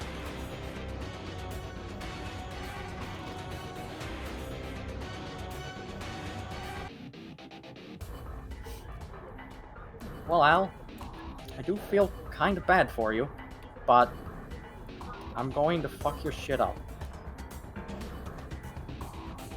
So, we're going to move. Cannot hit the crazy laughing man through his barrier. But I can shoot straight through the lasers. Go there.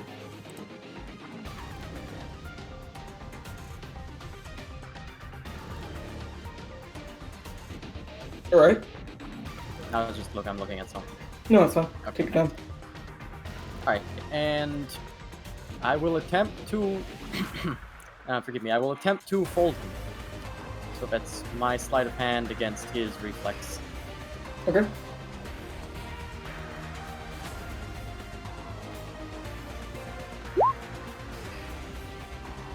$33. 43. Zero reflex. You succeed. He is entangled. Sucks to suck, Al! Just like your last marriage! Entangled! Yeah, once again, he can free himself with the DC 15 int save. She cheated on him. Oh. He hit her. It's complicated. Oh. He's an emotional guy. Al's one of those Italians that had a really hard mother. No, he's Irish. Okay, I don't even know. So he has plus 10 will save, so I don't want to do that. Alright, I will Crater Stomp. Okay. So that is 15, 26 reflex save. It's entangle. Master reflex save. Dex mod. Yes, he has half dex mod. Yes. Okay. Oh, what's the DC? It's 26. No, he does not pass. He is also on the ground. I like this move, Carrie. Keep it up. He folded up his legs and he's now on the ground. God, that's brutal. That's fucked. It's a very powerful move. He's also bleeding still. He was bleeding when he entered it. Yeah, right.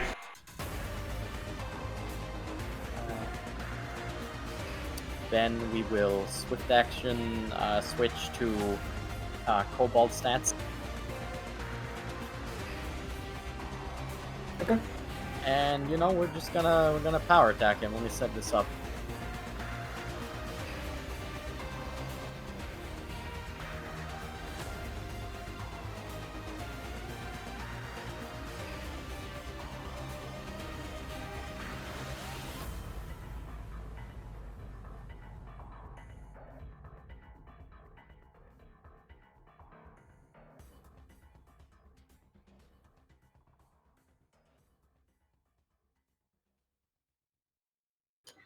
There's no more bonuses from that, I don't think. Low roll, but it might hit him. 21. 21. He is pro.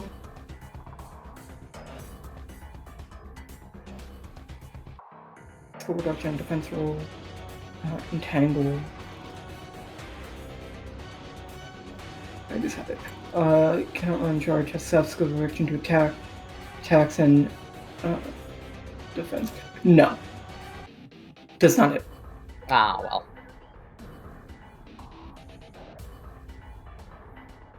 So that would be Carrie's turn. It is. Well, I tried. I'd say you succeeded pretty well at something. Yeah. You did good. There you go, Carrie! She turns around with like wads of paper in her ear. All right. I love her solution. It's genius. They can never trick me if I can't hear them. Okay. Zacharias is going to use party poppers on Forrest and Carrie. No. As he's using it in this little spot. So please give me a DC 25 reflex save. If you fail, the targets are flat-footed for the next attack aimed at them. Nice. What's the DC again, sorry? 25 reflex. You're fucked, Forrest. What the fuck, Forrest? Wow. Jesus Christ. These are like those things you get at the beach. Yeah. Like the really small things. That you I just throw love around those and they fucking pop. things. Yeah. So we're throwing those at you. Fucking love those things. And sadly, they're not very intimidating. No. I I mean, they're pretty big to carry. Yeah, that's true. He's gonna try and shoot Carrie with his gun. Jokester. I hope a big bang flies down. It's actually a will save. No, there's a bullet. Joke's on you. What is your defense? Let me check something. Yes, that does give me -2 to defense. So 10 would be 28. 28. This will hit. Ah, unfortunate. So it will deal 13 damage. I can do the fucking Oak's protection for you. How do you want to do that? Yeah, I think so. I'll do that. So that blocks an attack, right? Does that mean Force just takes it, or does it mean it just negates it? That means Force takes the attack. Okay, how much damage was it again? 13? 13. Alright, cool. Do I? Oh. I got you, Carrie! I thought it was lagging out for a second. Let's see. Alright, well. You know what? Carrie, you're gonna be inflicted with the giggles. No! Damn it. He's gonna move over here to get a better line of sight. Because that was a big guy. Yeah, then try and inflict you with the giggles. So please give me a DC 22 will save. You've got this, Carrie. Rub mom's scarf.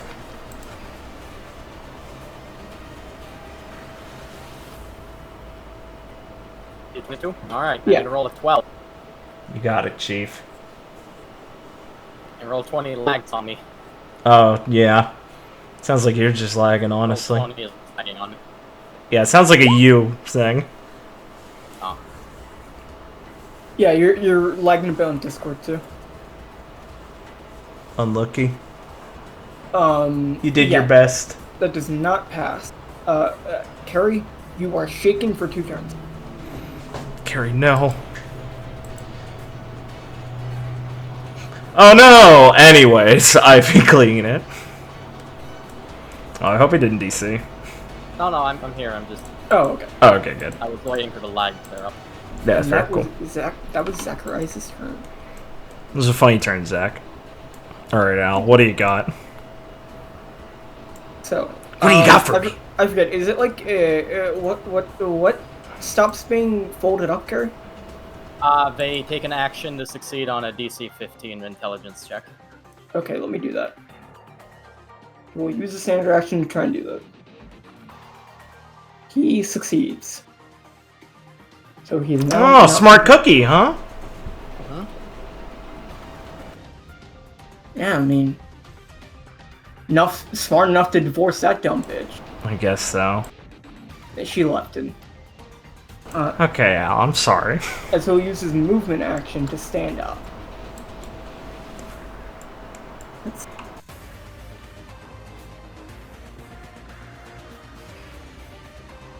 Okay. So Carrie, because you tried to fold him up, and he was able to pop his legs back together. It was confusing him for a bit. He was on the ground, but he gets back up, and he's going to use his shotgun to smack you across the face. As he used Baby Come Back, which is him making a melee attack with his shotgun versus you. Got it. How high up is that thing Zach is standing on? 20 feet. He's 20 feet up.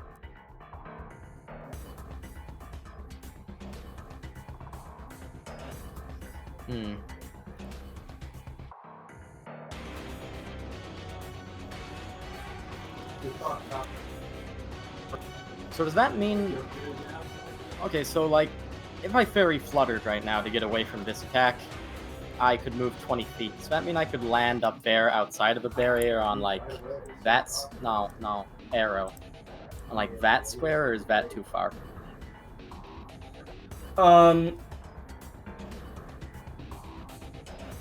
You fairy fluttered. Yeah, because I have 20 feet of movement when I do that right now. I would say you can make it, just because how I kind of, like, I imagine fairy flutter is like like to jump up in the air is like distance, but I'd say you can do it. I'd say you can make it to this spot. Okay, yeah, because it's like, okay.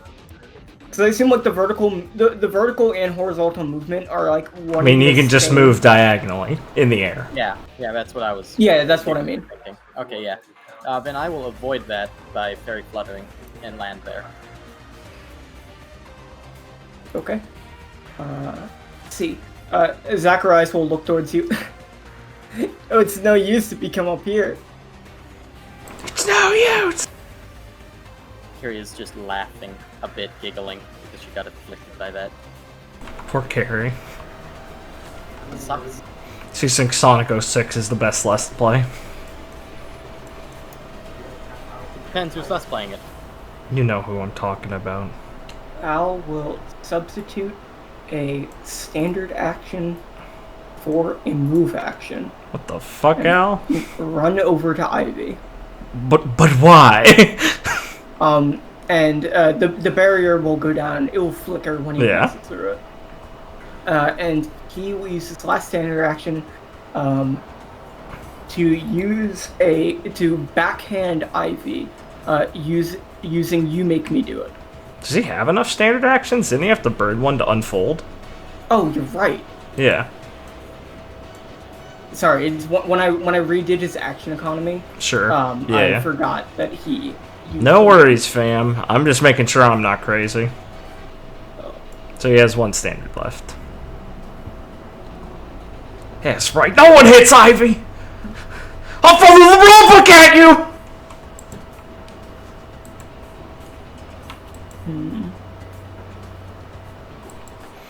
Al's a ranger with favorite enemy, woman. Okay. He'll use Hard Love then, which is a shotgun shot. It deals 1.5 damage, or deals 1.5 damage to opponents within 10. Sure. So, of course. Die. Okay, that's your defense. I would have 35. This does not hit. The pellets will just bounce off. Yeah. Tanky. Tanky boy. That Give me that. One proc. Give me that. No, Al. The DR's gonna go away. Uh-oh. Oh no. Yeah, I don't need her. I missed her. Imagine being Forrest and just watching this fat man sob on the other side of a barrier. Okay, Rex, you're up. Yeah, he's very far away. I've just been standing here staring at this fucking cannon. It's cool. Okay, and then... Okay. Well, Rex isn't a bitch, so he'll take the 10 piercing and spend 2 movement actions to get here. Well, 1 movement, 1 standard.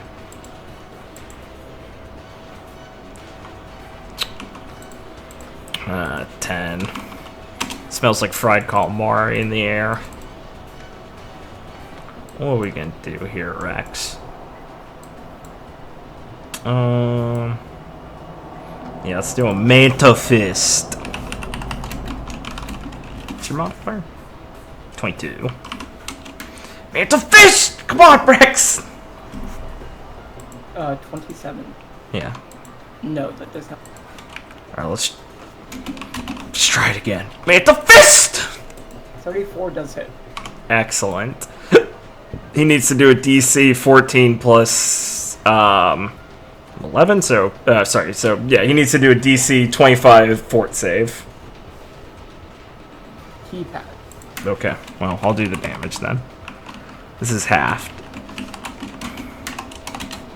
So he'd take 8. Okay. But, you know, Due to the haha, steely DR, resolve, yeah. It does not affect him. Yeah. Did your best, Rexo. Right. Carrie. Well, Ivy. Oh no, I was just mentioning that turret popped out of the wall. Oh. Oh, Jesus Christ! Oh, good. More. I'll destroy it. It's an anti-fairy turret. Okay, well, Ivy. Tell Carrie to calm down. Use free... No, not free spirit. Captain spirit. Yeah, use Captain spirit on Carrie. Cure her of shaken.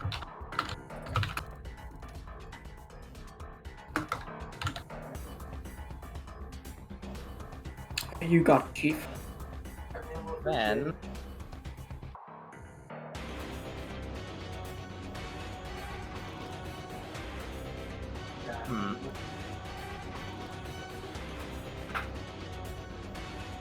Yeah, I'll try a Rain of Swords.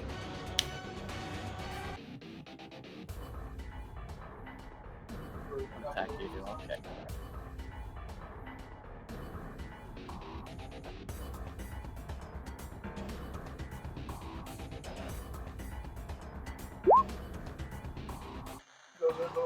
Ivy, please. Okay. 26, that does not hit. Unfortunate.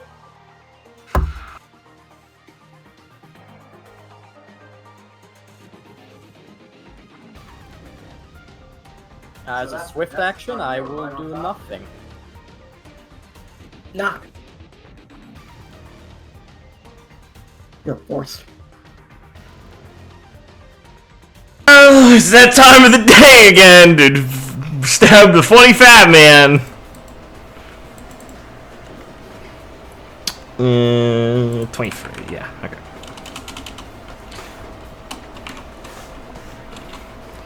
I got enough fucking splinters by now to still be in range of Carrie. That hits, yeah? Yeah. Good, because that's a crit. Good. That fucking... Good, that's Force crit range. So I might actually get some damage in for his dumb DR. You're on the clock, Al! The hourglass means your time is up! Damn, that's a... Well, the 10 makes up for the others. That's pretty decent. Let me get some splinter action. Whoa, not that many. Hey, it pierces steely resolve. What the fuck, man? Come on! My day's hard enough! Next you're gonna tell me you have a woman waiting for you. Oh no. Yeah, and she can make clones of herself. And she's much younger than me. What the fuck, man?! Well, she's only like a couple of years. That's enough for Al. But no, it has to be by 10. Alright, fair. Alright, 28. Preferably, like, always above 18. Always above 18, but like just barely. Yeah. Al, we're on the high seas. It doesn't Oh, yeah, really it does matter. Why isn't she romanceable? It's Japan! Jesus, don't bring that shit up. Yeah, that misses also. Yeah. Alright, yeah. Is there anything I'd want to do with my movement action? Not really, so I'll just have Force move over here just in case Carrie wants to spread out her movement a little bit. So that's Force's turn. So I can still be in Splinter range. Force block is currently 60-foot range. Just for reference, Richard. Okay. Yeah. That's fine. Yeah. I think that'll be fine. Even with the elevation, that only adds like 20 to that. Yeah, that'll be fine. A big old branch can come sweeping in if you need it. Right. Okay, swift action. Gonna switch to Pixie Stand.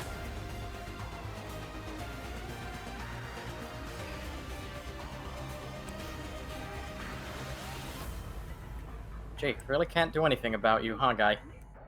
Well, You try to attack the barrier. You could make like a diplomatic roll to like insult him, intimidate him. Carries massive intimidation score. yes, of course. Slaps on the angry eyebrows.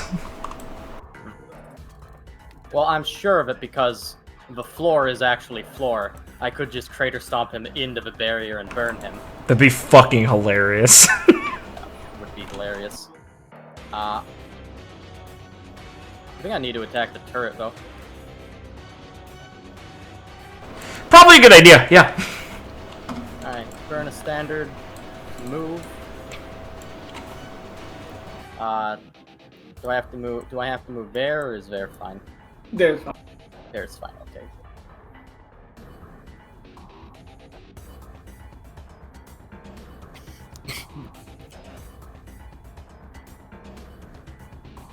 And we will make an attack against turret. Just a normal attack. I would like to. I would like to remind you that Could just fold it. Folding the turret last time just auto destroyed it. Oh yeah, you're right. It's been 2 weeks, so I don't feel bad reminding you of that. I will do that. I invoke fold on the turret. The turret cannot fight back. Perfect. It does. It cannot beat your sleight of hand check. Perfect. Oh, turret taken out. Let's.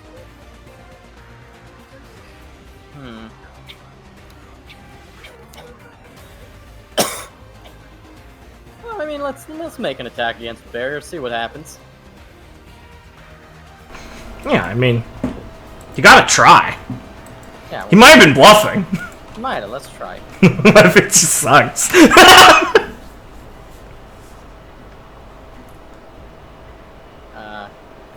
the standard attack? Yeah. If you're Alright, just attacking it. Yeah, I am. Alright, I'll power attack for 5. A crit. Okay. Roll damage. Jesus base, It's Christ. gonna be stupid when this does nothing. Yeah, but it'll be cool because you'll like crack all the earth around it, and he'll probably laugh and shit himself.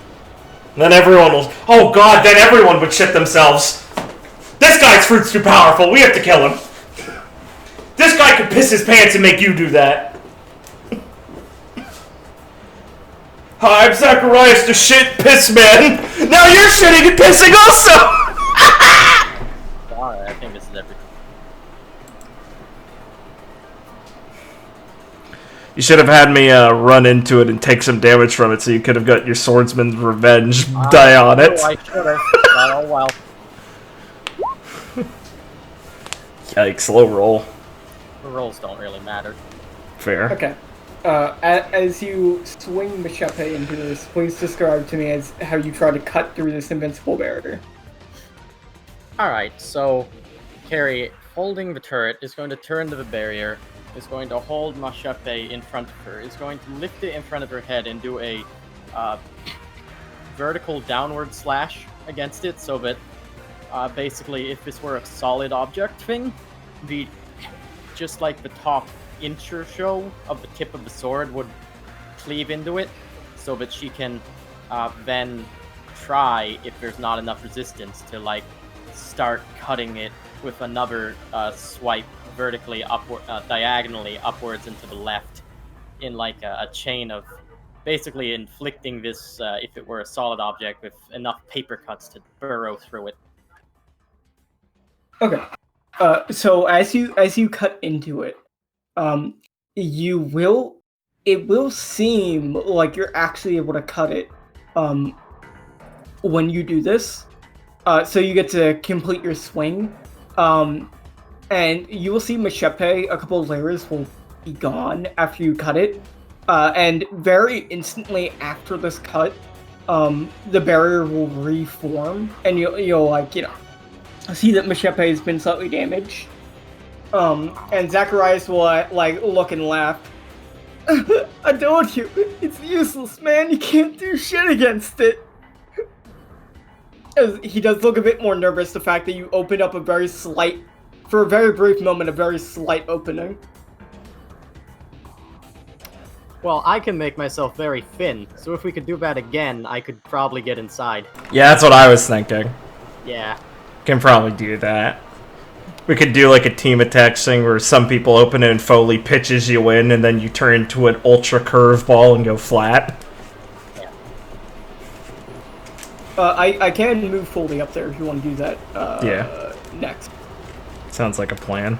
I will have Foley like on the allies actions. Yeah. Run up here because they're always doing stuff. Yeah. Rex can get up there to break the barricade a bit, probably.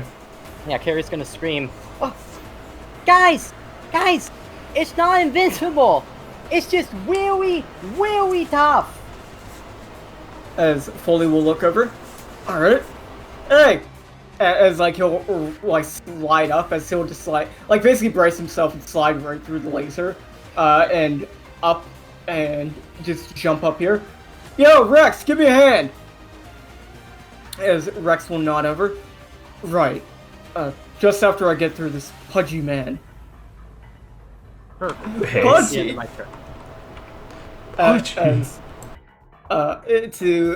As I will continue this when Rex gets up there to do that. Cool. Zacharias' turn. Okay. Looks like you got some kind of plan going on, yeah? Sorry. So you wanna tell me what that is? Like, as he looks towards Carrie? Listen, you don't want to do it, alright? Alright? She's gonna like pull at her ear for a second and go, "What?" You don't want to break the barrier. You think?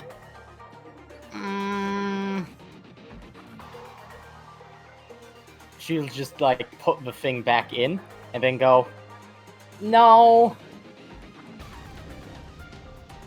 Sorry." They'll just be stunned for a minute and look down towards Al. Hey, Al. I thought these things were fucking retarded. What's going on? Dude, I'm kind of busy right now. As Rex just like slaps him across the face. Or like karate chops his neck a bit. Gives him a big ol' sumo slap across the face. You said slap, and I now just imagine Rex doing E Honda's 100 hands. That's what I was thinking, like one of those big ol' sumo slaps. Smashing him in the face. Sumo slaps are my favorite. Yeah, They are. Especially with his cool fin hands. Yeah, sure. Rex can do a sumo slap. As Zacharias will got look him. on and press another button, more turrets will appear. Uh-oh. As he will use his standard action to fire twice. Carrie. Carrie? Carrie! Don't worry. No. But Carrie, you don't need to defend this. As rocketing off from an explosion that Gil set off, Julia will fly off. My boy! Block the shots with his shield. Julia! I got you, princess. Thanks, Julio. As he turns to look at you, Zach will fire the turret to Julia. Oh no. Julio, this is going good. This is Julio, getting... look out! Forrest, do you want to block? Yeah, Forrest will block. Sorry, I didn't realize that was what you were saying. Yeah, Forrest will block. thank you, Woodband. Yeah, no problem. Just keep your eye on the game. Carrie, what does that mean? I'll tell you later. What's the damage Forrest would take for that?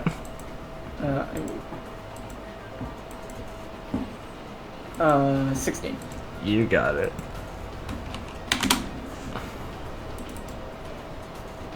Let's see. One last. Over here. Move over here. Don't worry! Haha, the barrier plan won't work! Runs to the other side of the wall. And he will fire the turrets once again. As now he's realizing he's locked in a box. Oh no, I'm in a box! It's not as invincible as he thought. Hey, don't go over there. I need to get close to you. Don't come over here. Yeah, I don't think I can substitute a standard to block again. As the turrets will fire at Carrie.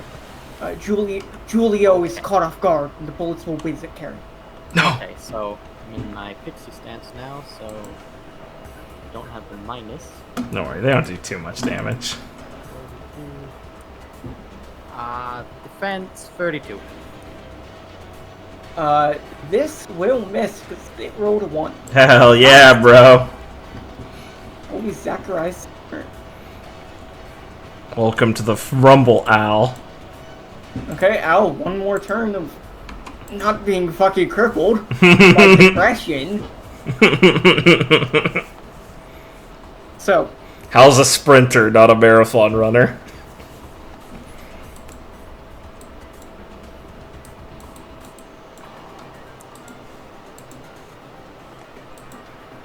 Oh! Al? Al, no! Oh, let me do his bleed damage. Yeah, that's right. As he's bleeding, he's gonna run past Forrest and Rex to use You Make Me Do It as he tries to backhand Ivy. Do you want to roll away or do you want Forrest to shield it? You might as well roll away, because I don't think she can do the roll on his shotgun blast, but Forrest can shield that. I'm really bad at It's a that. fort save. Jesus Christ, he wants to kill me. Can anyone protect Ivy? Huh? I mean, oh, can he not do Free Spirit? Oh yeah, she can. Yeah, it's a melee thing. Yeah, do Free Yeah. Spirit. Just backflip away. It's gonna free spirit. It's truly symbolic. The man ruled by relationships and the woman who can just backhand into a threesome. Woman who can just walk away. Yeah. Wait a minute. No. Substitute for a move. Okay. Again. Okay, Forrest will block As this. he wants to backhand Ivy. Jesus Christ. Forrest will do the Oak's protection because that's really rude, man. She looks like the woman who left him, but younger, prettier, and different hair and eye color. So, good to know, Al. Thanks. Yeah. So yeah, I did the Oak's protection. As for it. Ivy will just like backflip back and like start just backstepping, as Forrest will entangle Al a bit. She'll look towards him and be like, I don't think we're gonna have much trouble with this guy. Look, as Al's turn negative, as his DR will now go minus. Oh no, the poor bastard. And will save. Yeah. Did Forrest take damage from that? From what? From his attack, yeah. No. No. It's just a fort save. Okay. Okay. Should Oak's protection not have worked on that then, or? It says an attack, so if it's still an attack, I presume, like, should Forrest just do the fort save?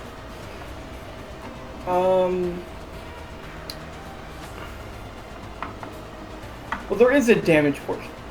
Yeah. So slowly attack. This status effect wouldn't happen because Sure. he's just hitting Force Branch. Yeah, sounds good. Supposed to be like an emotional reaction. Of course. Yeah. Backhanding a woman. Of course, yeah. Yeah. 24 damage. Okay, cool. Minus 13. His rings will crack into Force's branch, reverberating. Yeah. I'll have Rex delay after Forrest, so Ivy and Forrest can kick the shit out of Al first, so it's cinematically pleasing. Sure. You're up, Ivo. Give him the good old Raph. Alrighty. There's no one to fix, so let's Pirates Raff him now that he sucks at will saves. Yeah, it's perfect, unironically. And less DR. Yeah, it's perfect. Yeah. Alright.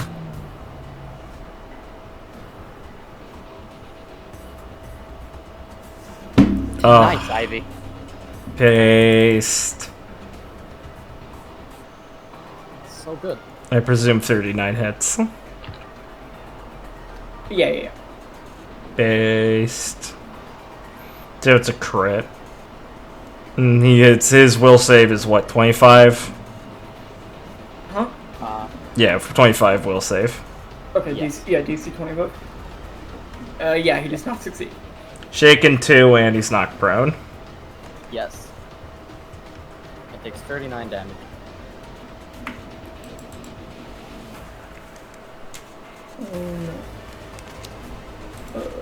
Good. 9 damage. Okay, as Ivy will basically, after Force Branch blocks it, she'll immediately go into Pirate's Wrath, making 2 cutlasses from Dawn, basically slicing Al numerous times before finally basically descending upon him after jumping in the air with the help of Force's Branch, like jumping off it, slicing down on Al, getting a very clean cut through him. Nice. Probably should activate your armament hockey next time, Richard. Yeah, well, it's been a while. Alright, fair. But yes.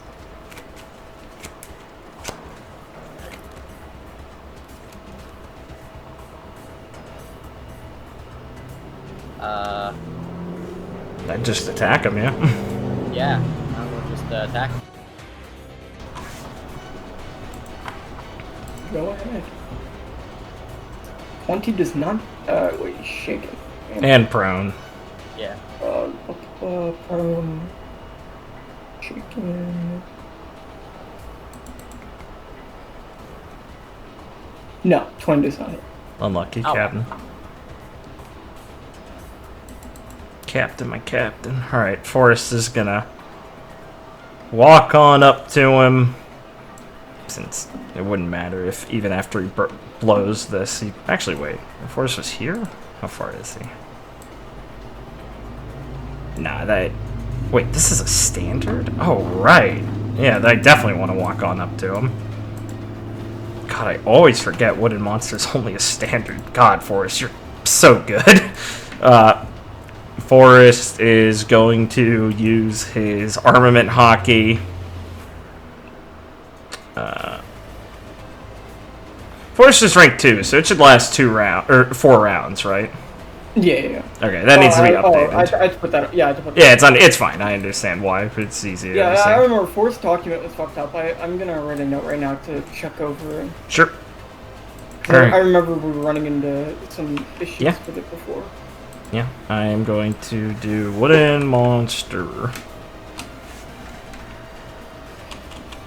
Oh, God, fuck on, Forrest!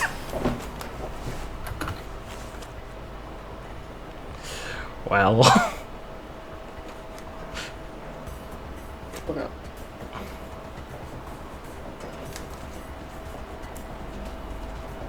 $24. $25. Yeah, hit. Oh, thank fucking Christ. Okay. Let's see. So I have 7 splinters. That's pretty meaty. 10 plus 1d8 plus it'd be 15 plus hockey. Or it would be 15 with the hockey. And then plus 35 per splinter. Force is gonna come bearing down on this fucking guy. Now he needs to do a fort save at DC 25.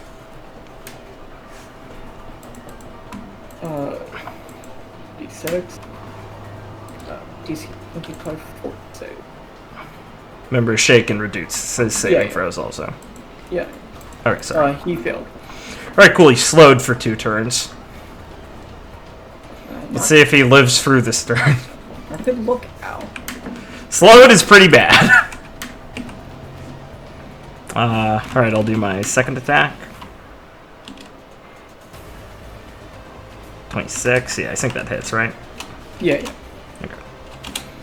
21. And then, well, I might as well just try and wooden monster again, honestly. So I'll wooden monster. Just 21 hit. I don't think so. I think that... No. Okay, yeah. Does wooden monster clear the splinters if he misses still? Yes. Alright, cool. Just checking. Alright, so he's back to 0. Yeah, let's put 0. Alright, cool. That's Forrest's turn.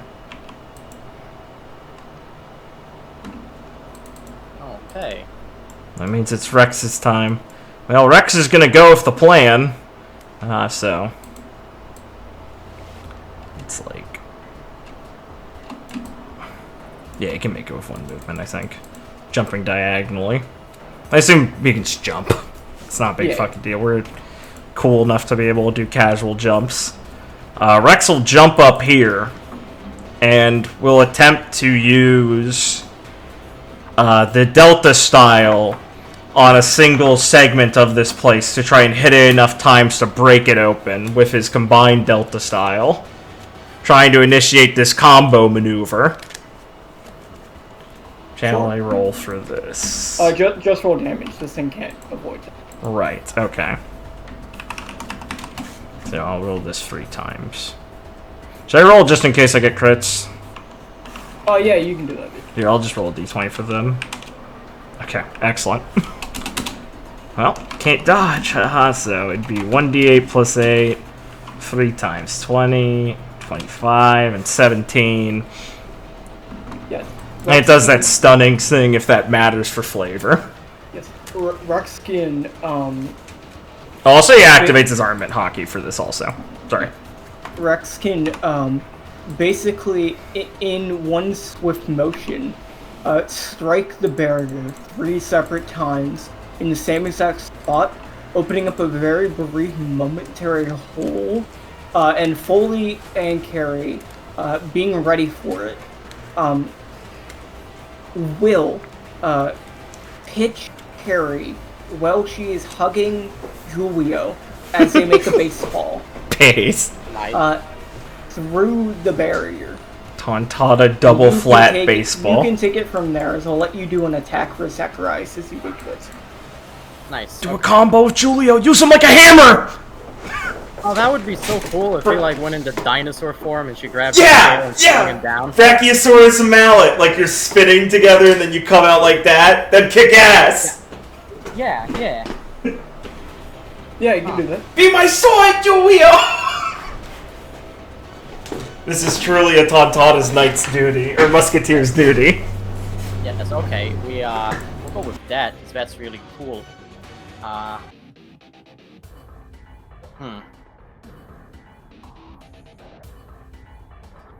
Yeah, Carrie's gonna yell, hammer! So Julio will turn into his dinosaur form. You will.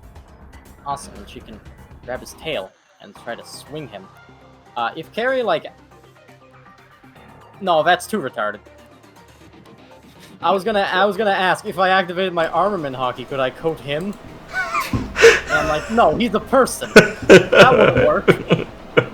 I mean, yeah. Maybe it'd make your swing harder, I don't know.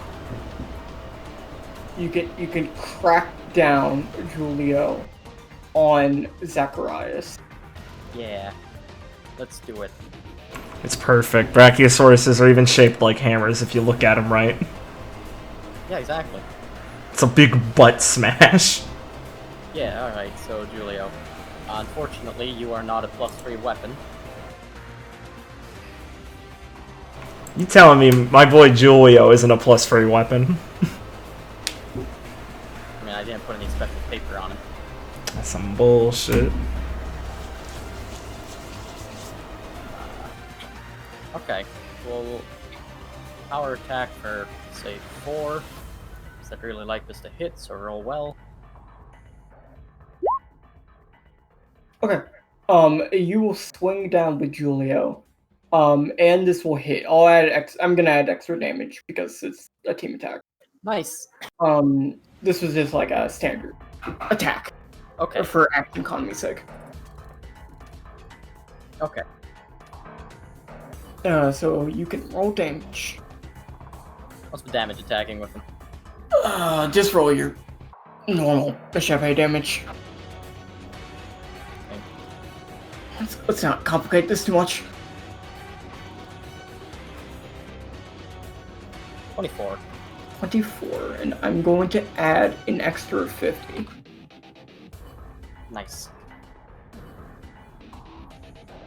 How would you want to describe smacking Zacharias with Julio? Alright, so Carrie and him were spinning, and when they were going through, and she flattened them as much as possible to fit through the opening, then let them release afterwards.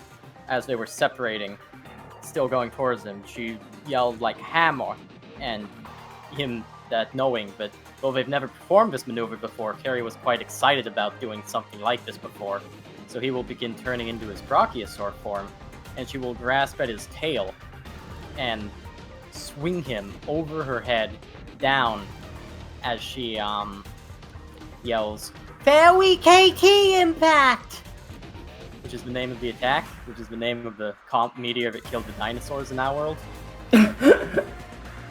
As you can smack down on Zacharias, just because of the description, I'm going to add an extra 25 damage. Thank you! No, Yeah. that's very clever. Thanks. As you can smack down hard on Zacharias, not only are you going to, you are going to stun him with this, by just smacking him like upside the head. So actually no, he's gonna go stunned and prone. Yeah, because he just got smacked straight down with a dinosaur. Yeah, you smacked the shit out of a dinosaur while you were going like Mach speed from Foley's like fucking frictionless pitch. Yeah. Like Carrie knows how to accelerate. Yes. She just has So lots of practice. so I put Julio right there, and that was just a standard action for attack. Awesome. I deducted it, so Perfect. Whose turn was it? It was still Rex's. So it's now Carrie's turn, fittingly. Nice. Perfect. So from here, so I don't need a lunge. Just gonna make the move forward.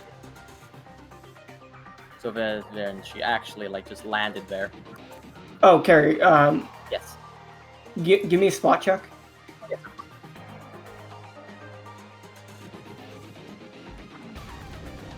23.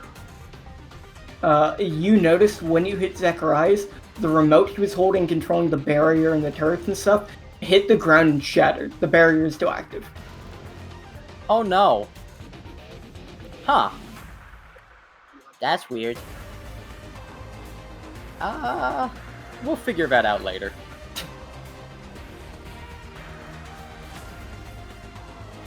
For now, Carrie's attack did like 100 damage, because Richard described it very well. yeah, it was great. He named it after the meteor that killed the struck Star Circuit. Yeah. Alright, so we'll attack Zacharias. I don't want to do anything else. Yeah, go for it. He's currently stunned, so he's stunned and prone, so his defenses are very low. Well then, let's power attack. For why not? Let's power attack for 14. And roll a 1. We? This one's for you, we!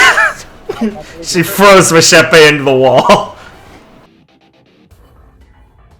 Well, I mean, an additional -5, but you know, I could roll a 20 this time. It's whatever. 18 hits. Yeah, he's stunned. Nice. And nice. prone. He's pretty fucking vulnerable. Yeah, but you know, I never knew if it would be 19 that had to hit. Fair. That's gonna be a lot of damage. Oh, yeah.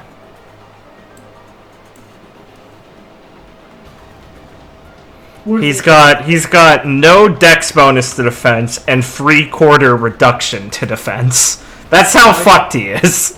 Why doesn't Carrie crit on 12? Why doesn't Carrie crit on 12? Yeah, could we play 3.0 edition and I can be a ranger? Yeah. Carrie Do needs I some. get a castle? Carrie needs some more extended crit feats. Super extended crit. Do I have anything else? Hockey damage. I think you activated your hockey, didn't you? You can activate your hockey on this if you didn't. To add the extra damage. Yeah, you can do it as a I swift. really was going to, so I am swift acting at hockey. Yeah, go ahead.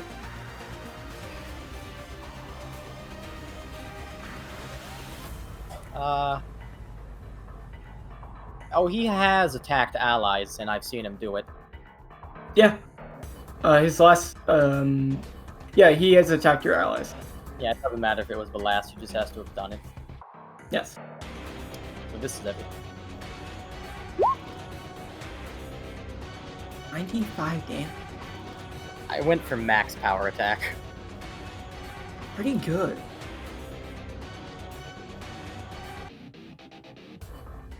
He's not out, Carrie. He's just on the ground, stunned and prone and seemingly almost unconscious. Slit his wrist. Ah, okay, good. So is that your turn? Carrie unfolds the big gun. Okay, Zacharias' turn. He's stunned. Rick, Ow. retard. Did you just call him a retard? Well, Al. Yeah. Al, you're chicken prone and slowed, correct? Yes, he is. I need to remind myself what was slowed. How could you forget? Sword action on attack rolls, defense rolls, dex rolls. Only use one standard action to. Yeah, it's reverse haste. Oh. Yeah. Okay. Let's get up. Thank fucking God you don't have to move, I guess. Yeah.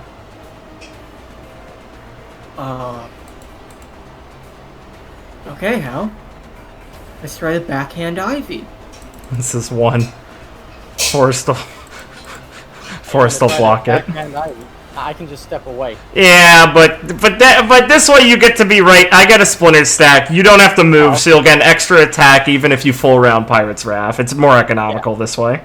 Yeah, okay, yeah, I can see that. Yeah. How much damage, Blake? 19. I completely blocked FDR right now. As Al will smack into Forrest's Coated wood. and just heard his hand. Fuck you, tree man. Jesus Christ, man, Captain.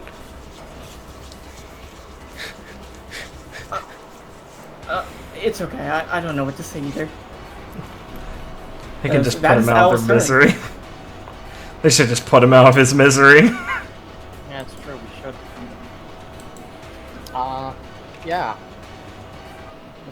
Should we have him do like a combo attack to finish him off, Blake, or is he still strong enough to resist such a thing? I think he's strong enough to resist. Understandable, just checking in. Alright. Unlike some cowards, I ask. Pirate's Wrath. But some cowards didn't last. Let's go, Captain, let's go!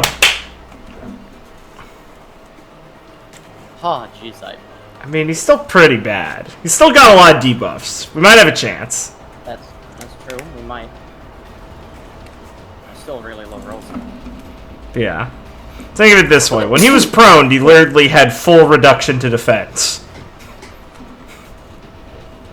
So now he's got a half reduction still.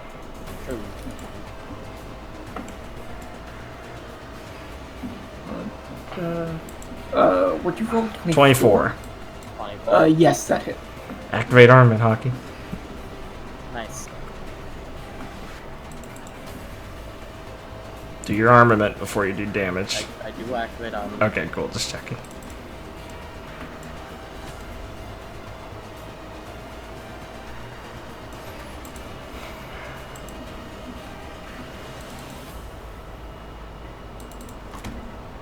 I miss you, Banker Pirate.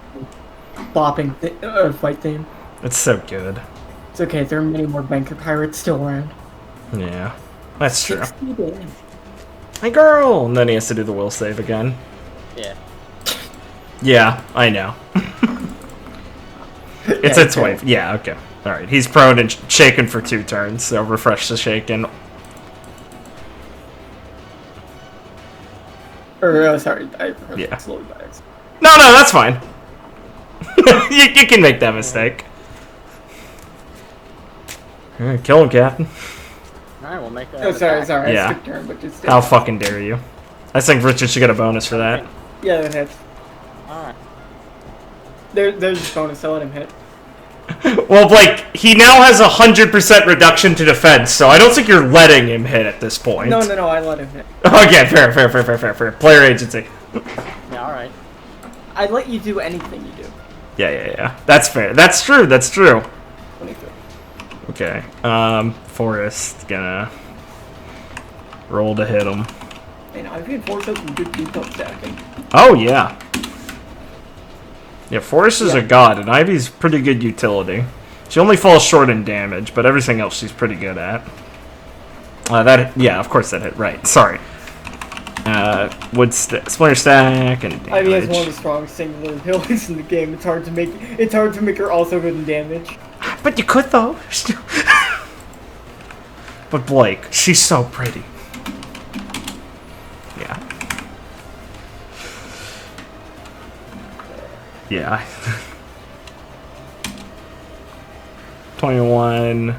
19, 21. And then on the last one, since he has free splinter, I will spend them to do a wooden monster. Let's see if it crits. No, okay. But it does get 15 more damage. 45, and now he has to roll a... Oh wait, no, that's only his +5, right? Okay, there, good. Forrest goes big timber monster form. As Ivy basically used Pirate's Wrath again, she's jumping off, branches forces forming that are constricting Al. As she's cutting across Al, Forrest will constrict him, and then take his wooden armor form, as he will spin around Lion's Pride, and basically just, like, stab through Al. Sick. Nice. Who will fall to the ground, sunglasses smashing on the ground and breaking. Then we find out he's legally blind, actually. It's very depressing. Alright, well, Okay. I'll have Forrest spend his last move in action to, how far can you move? Yeah, here, he'll take the 10, because he wants to go help his fucking funny Tontatta. That's as far as he goes. That's his turn. Rex's turn. Did Rex see the remote get smashed? Yes. Alright, so we probably don't have to worry about those turrets. No. Alright. Well, let me reduce his armament again. Rex will once again use the Delta style. He'll start off with a Manta Fist, since that's like his move that puts people off balance. Which, you know, against a wall, does that matter? I don't know, you tell me, but it's one focus strike. And that's what my brain is going to try and hit the wall. And then it would do, this much damage. And then, if that doesn't do anything immediately, I'll do the Delta style rolls for it. It doesn't seem to do much immediately. Yeah, alright, so I'll do these. Oh, I got a crit on one. Oh, this is at no hit penalty even, so the -5 doesn't matter. Not that it really matters for. Okay, so the first one crits for 1d10. Yeah, one. Oh, you're 2x. Yeah, 2d10. Oh, I forgot the hockey damage. It probably didn't matter too much on that last one. And you have level 1 hockey, I think. Yeah. Okay. So that's the first one. Oh, I didn't. That 8 should be doubled, so 8 more on that if it fucking matters. That one and that one. Okay. As Rex is trying to punch another hole in for either himself or someone else to get through. He will make a hole, but it's only like the size of maybe a little more than a baseball. Oh, well then he'd probably tell Foley to throw something in it. Oh yes, Foley will throw a bomb through it. Based. That will collide with him on Carrie's turn when she attacks. Based. Oh, nice. Yeah. Hell yeah.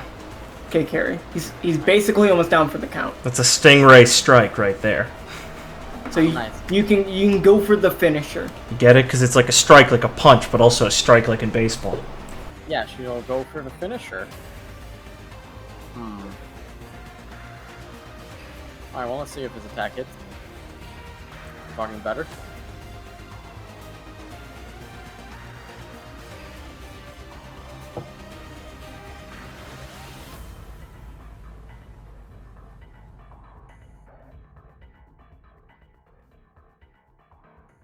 Yeah, huh?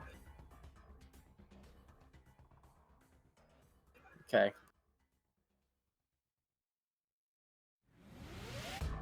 Yeah, Roll above a 10, Carrie. you hit. I mean, that's wonderful. I love to hit. I still want to roll above a 10. Lee stole your power. It's true. Is he prone? Yes. Yes. Oh, I downward thrust him then. Go ahead. Ooh, get a big man.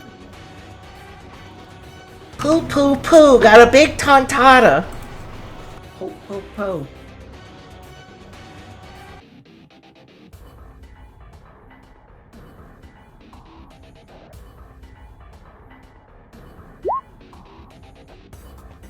Oh, okay, 69. 69. Okay, Gary, would you like to describe me how you're finishing Zacharias? Okay, so a bomb's gonna hit him, right? Yeah. Okay. Yes, so Carrie is going to swing Machete horizontally at his head, basically, like, oh, I'm gonna swing my sword through your face, like through your nose or eyes or whatever, so that he, like, flinches, maybe covers his face or whatever.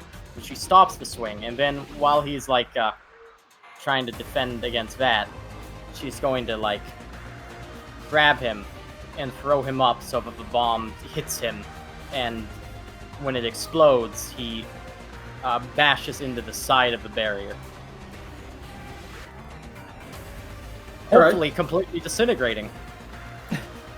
No. He will get caught in the explosion and the force of your throw, hitting the barrier, singeing himself, and falling to the floor.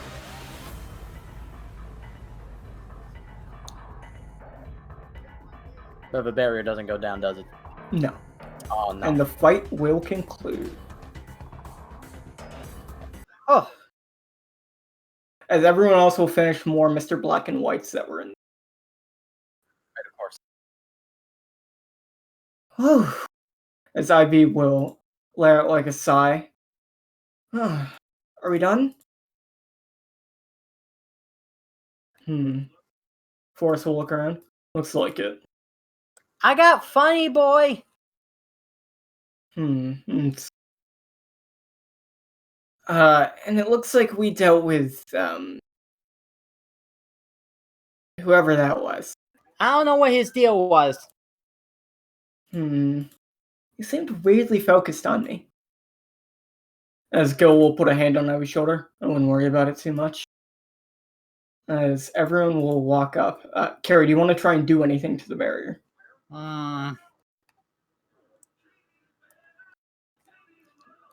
No, but she does want to like get on Zacharias' chest as he's prone, and just kind of like grab his collar and like shake his head a bit and go, "How we turn this off?" Even if he's unconscious, she does it. He's unconscious. Yeah, well, she still does it. Uh, Ah, dang! I hit him too hard. Princess, he's not saying anything. Yeah, it looks like He seems like a real bad guy, not responding to you. he is a real bad guy. Huh? Carrie, you'll hear a sound from this door over here to your right. All right. Can you give me a spot check? Yes.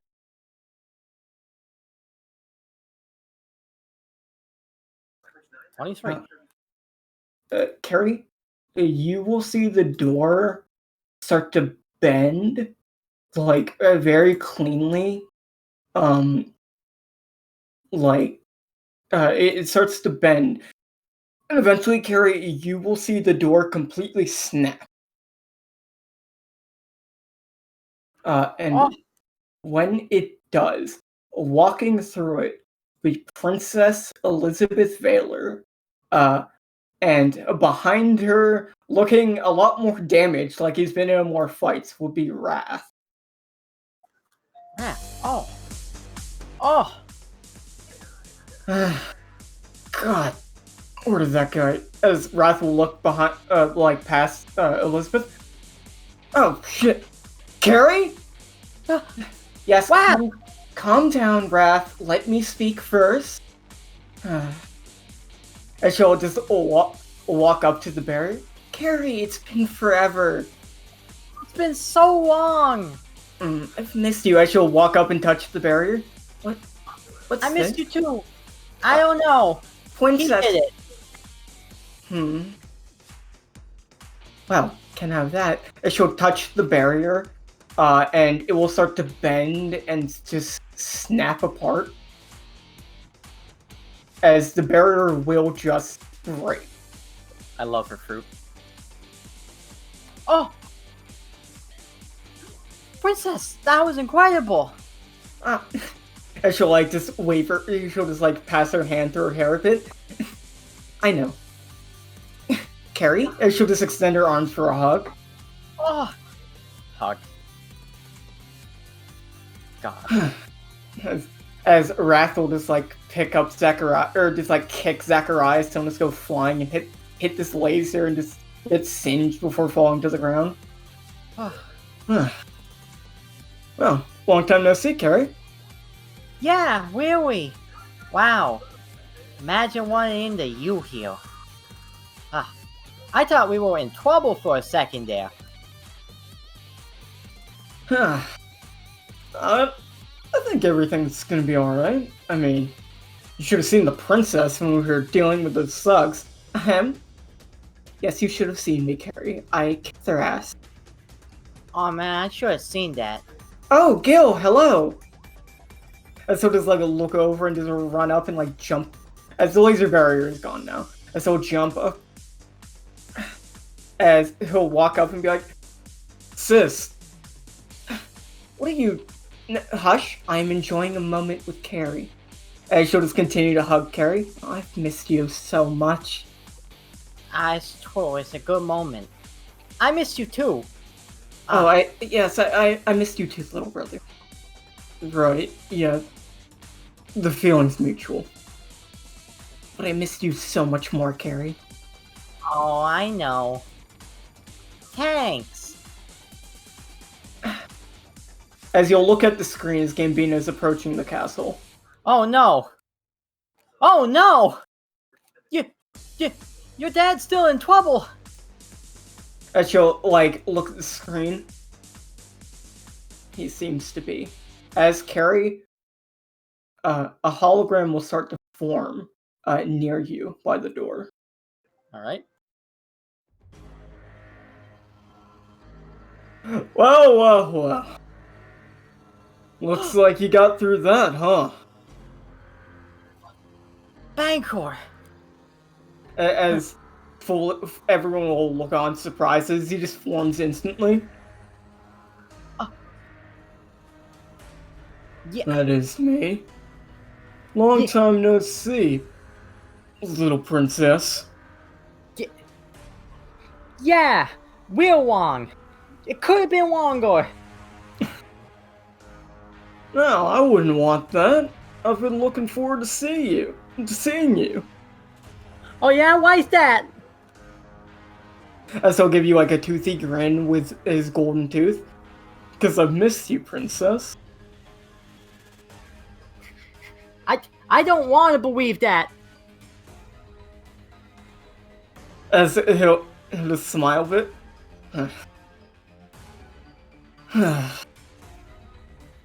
You wound me. But, well, as he'll like just move his cigar pointing at the screen. Gotta do some business first. Before we can celebrate properly this nice reunion. Prince Valor. Happy to see you again too. And so does glare at Banker. And the captain of the New Dawn Pirates. Pleasure to have you visit my fair kingdom. It's not your kingdom for long. And so just take a long swig of a cigar before blowing out the smoke that will be animated by the hologram. Advanced hologram. Good to see you too, Foley. As Foley will just glare at him. Well, so as he'll look at you and look at everyone and smile. You know, I'm just trying to resolve everything peacefully. How does that sound?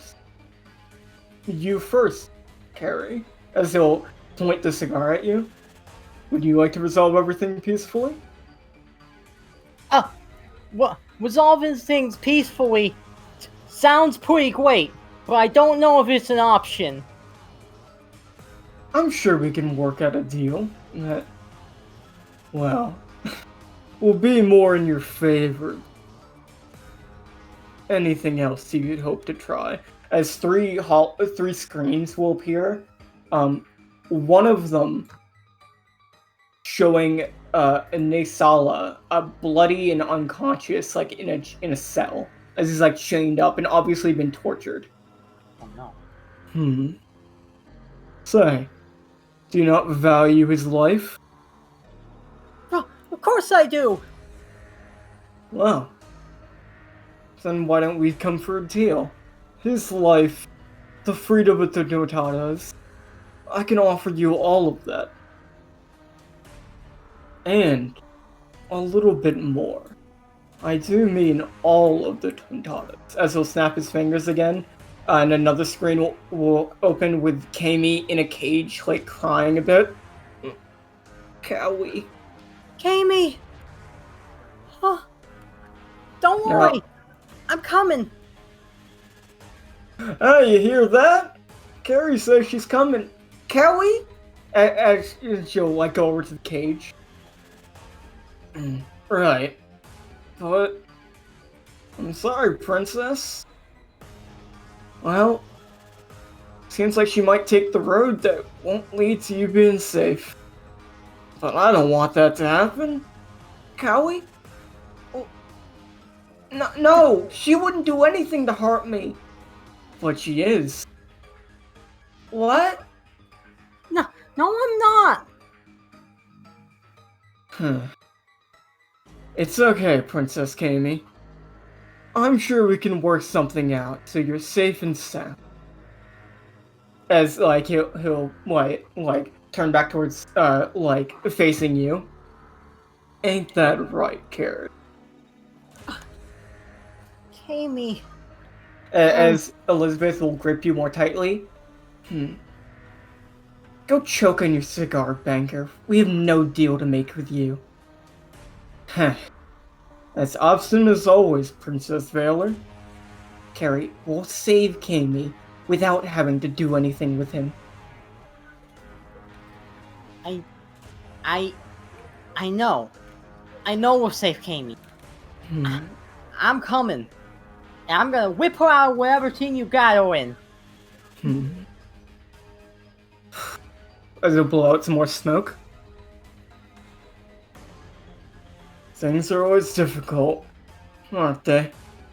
Well, can't say I didn't warn you when you get not only them hurt, but the people you brought.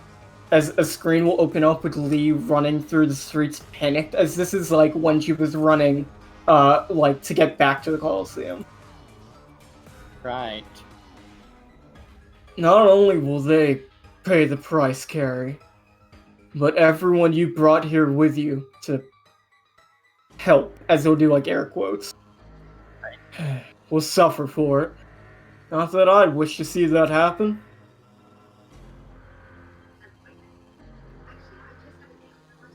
Carrie's gonna look down for a second. Maybe like struggling with something.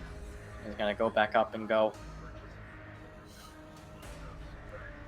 We is way stronger and stupider than that. She wouldn't want me to change anything I've been preparing for just because she's, like, scared. Even if she was capable of getting scared. I don't want to take any deal that gets you off. You've already done so much to hurt us. You don't just get to walk away from that. That's right, as IB jumps up. We can rely on them. We don't need your deal to keep them safe. They can do it themselves. Is that right? As he'll point over towards the Lee hologram, which has been edited, so Lee will start bleeding out her nose a bit as she stops and trips. Looks like she's having trouble. She's been through worse. As he'll give you a toothy grin and start laughing. Not for long. Well, seems like the deal's fallen through. So, Gambino, my man, why don't you move forward? As we will go to the inside of the Valor Castle. As Banker will snap and another screen will open up. One view showing Gambino walking into the castle. You'll see the automated defense systems, like the robots and turrets, will have been blasted away as Gambino enters the castle. And another screen will open up that will show the inside of King Valor's room with Nina against the door looking at a like handheld screen that is showing a camera from inside the castle that's showing Gambino walking in. And you'll be able to hear her like kind of shuddering a bit next to the door. Okay, Nina? You have to protect His Majesty. She's like gripping her bow. It's gonna be fine. His Majesty will be alright. Oh, be a good knight. Protect him for the princess.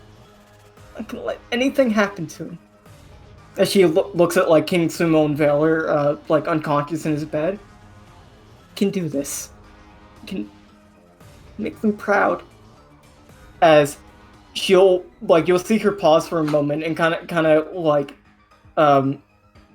stutter as she'll grip her bow tightly, trying to resolve herself to fight.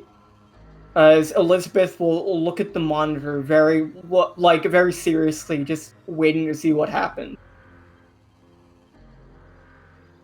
As Nina finally sees Gambino walking, like in the cameras, walking up the stairs, looking around, trying to, like, seemingly trying to scope out the area, she will try and get the jump on him when he walks behind, like, past a corridor, as she will, on the count of 3, you'll hear her talk.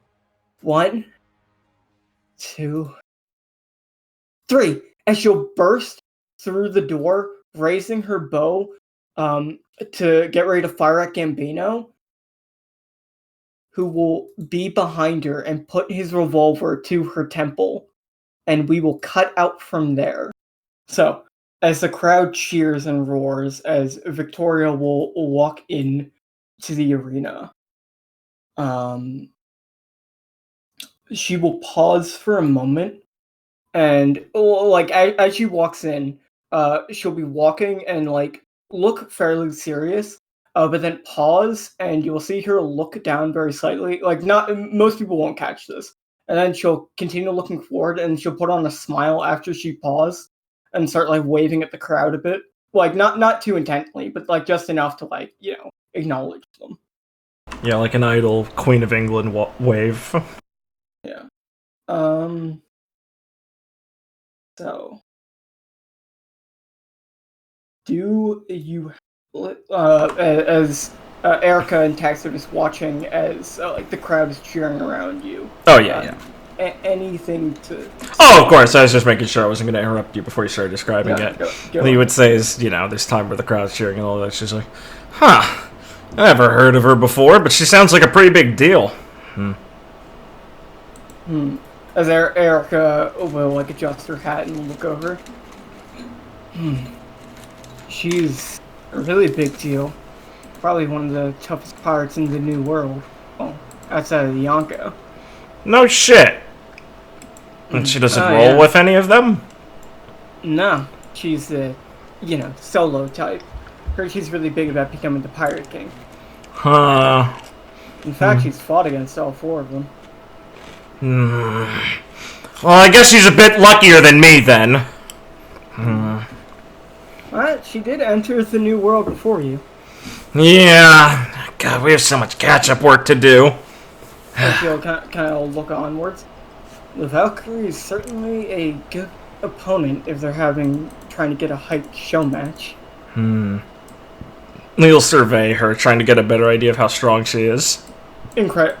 Like, she seems to be, like, around your level, if not, like, a bit stronger. But, like, there's something... It feels like... It's different from how most people feel, because it feels like she's at this level, but it feels like it could go, like, onward. Like, her potential is, like, limitless. Oh, okay. That's scary. We kind of puts her chin in her palm as she's surveying her and thinking on it. Well, I don't think they'd get someone who they'd want to beat Maxie. That'd be weird. Doesn't really go with his image, huh? Oh. Well, hold on, they'll announce it. As Tex kind of look towards you. As Claire will take the mic. That's right, folks. We have the hero of the Colosseum versus the Valkyrie. One of the most notable pirates around. In our timer match, 3 minutes will be on the clock. And the first one to either exit the ring, give up, or lose consciousness will lose. Within the time. 3 minutes? What's that weak stuff? Oh, as Erica will smirk at you and look towards the ring. We do have a tournament to get to. So it really is just for show, huh? Lame. Looks like they're just trying to hype up the crowd. So, I've never known the Valkyrie to do anything like this. So she must have a different reason for participating. Maybe she just thinks she can win in 3 minutes. But even then, why would she show up? What's beating Maxie have for her? Yeah, I guess. Well, you'd know better than me. As Erica's just like watching her fairly intently. As Maxie is walking up towards her. And like Maxie will like get in her face as they'll be like very close towards each other. Right. As he's just kind of eyeing her up and down a bit.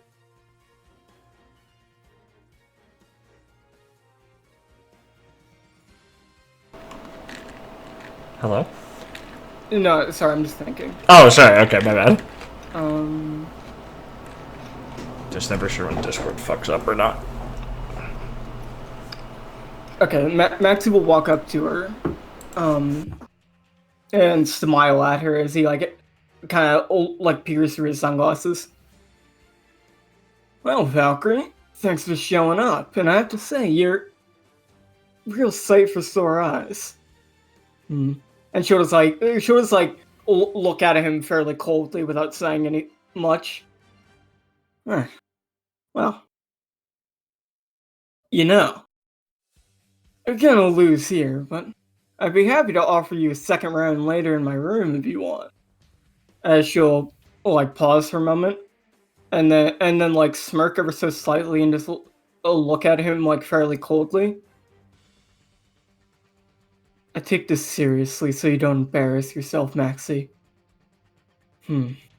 As he'll like look at her for a moment and like pause and then smirk even more. You know, every word I just said was serious. As the ref or Sirius will go over the rules with them. As you see the crowd getting hype as Tex is like focusing very heavily on Victoria. Yeah, she's a lot to unpack, isn't she, Coach? Oh, I'm sorry, what were you saying?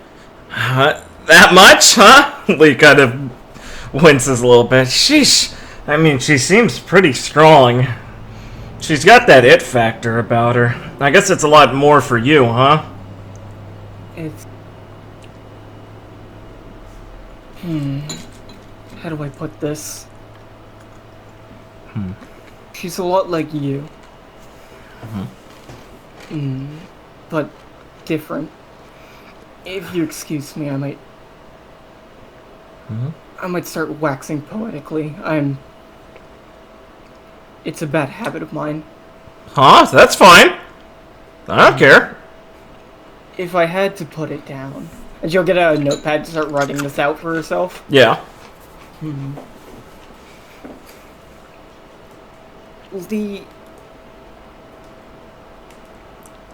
How do I... You're like a blazing fire.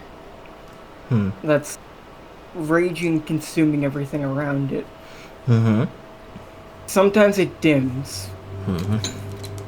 In certain ways. Strong wind will start to blow it out. But I can feel it growing stronger every time it tries to be extinguished. Okay. Like, your strength will keep growing and consuming, growing ever hotter and stronger. Your passion and spirit truly shining through. Lee nods along. Being a fan of discussing poetry with Rex, you can understand this.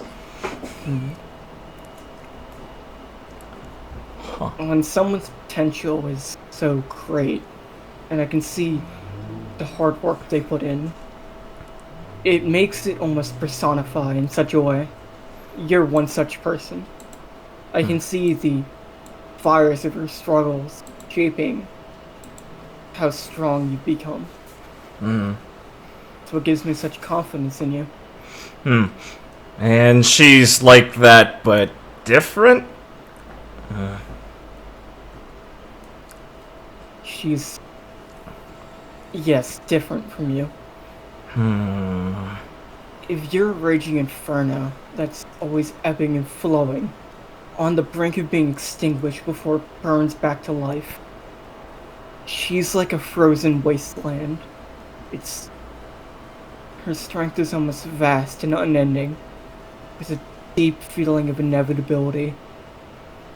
Like, no matter what struggle, what obstacle gets in her path, the blizzard will consume it within time, completely covering and freezing anything that stands in her way.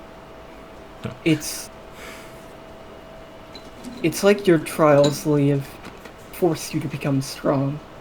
But she's never questioned it. Like, she always knew that she would be strong and stand at the top of everything. Like, her reaching her potential is inevitable.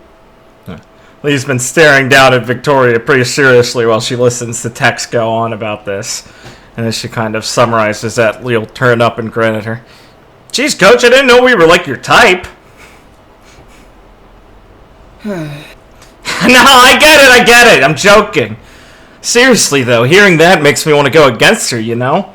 A fire's got the hardest time living out in a wasteland like that, so that means if I get over it, I'll be way better than anything she'll ever be, right?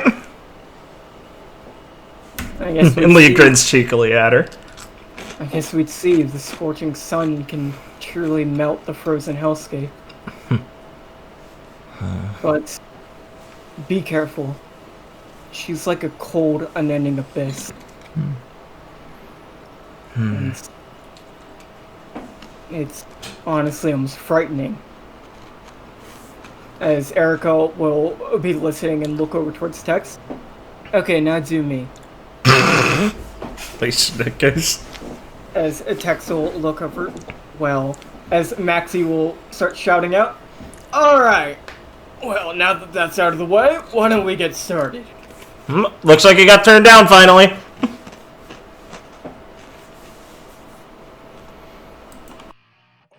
As Maxie's theme will start playing from the speakers. Yes? Of course, it's literally canonical, of course. That makes sense. As you can see everyone in the crowd juking and jiving. I didn't know we were in the herbs. As Sirius will jump up and like flutter with her wings backwards. As we will start the fight. Any last thoughts before I start the fight? No, I think you're basically good. Lee's leaned over now, kind of tuning out Tex's description of Erica a bit, as she's staring down Victoria pretty intently, with that same intensity she gets when she's excited to fight someone, as she's thinking about Tex's metaphor. And something about her going, but yeah, Lee, but it's like definitely unending. Sounds like a challenge to Lee, and she'd like to like find out if she could find the end to that sort of abyss. So she stares down with her unblinking, creepy demon eyes at her, smiling. As Maxie and her basically standing like right next to each other, like basically like, you know, like a boxer. Yeah, sizing each other up, yeah. Maxie will basically take a step forward and swing down his fist. You can see it lighting up with like an extreme amount of strength from all the cheering, as this is the loudest you've heard the crowd. And Victoria will raise one hand and just catch Maxie's fist, like just with her hand, stopping it dead in its tracks. And you'll see like under where they are, cracks will appear in the arena, as she just effortlessly caught his hand with like very little motion or fanfare. And Maxie will you'll see him like get a bit surprised. As Lee, you can judge from the force and like the power that Maxie put in that swing, that you would not be surprised if Victoria's physical abilities are like around Leona's level. Yeah. Oh, so there he is at actual power. I'd say Maxie's not fully powered up yet, but he's getting there. Damn, that is a hassle then. Not like she's gonna have too much trouble with it so far. As Victoria basically grabs fist, she'll in one swift motion throw him like with her one arm across the arena, where he'll like do a little backflip and land on his feet, sliding back a bit and playing it up for the crowd that he's almost gonna fall out for stomping the ground in front of him. Well, show me. And he'll kind of smile a bit. Well, you are tough. Good. Make that more fun. As he will run up and start basically, it looks like boxing in a way, where he's just swinging like at her fairly accurately, where she's like ducking and weaving the attacks. Well, seemingly, it seems like her full focus is looking like at Max's hands as she's like narrowly avoiding each strike. And eventually, as one of his fists will go to collide with her, she'll kind of like brace herself and just like it will collide with her arm that she'll bring up to block, and you won't see her even budge an inch. As Maxie will whistle, "Oh man, you are tough." Good. As he'll slam his fists together over his head and like lock his fingers as he'll basically bring down both his hands like a hammer.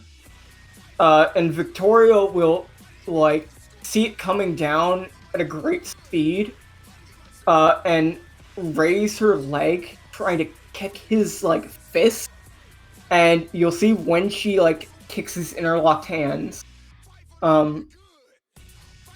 Maxie will be caught off balance as like his hand will go from colliding with her foot to like soaring back up.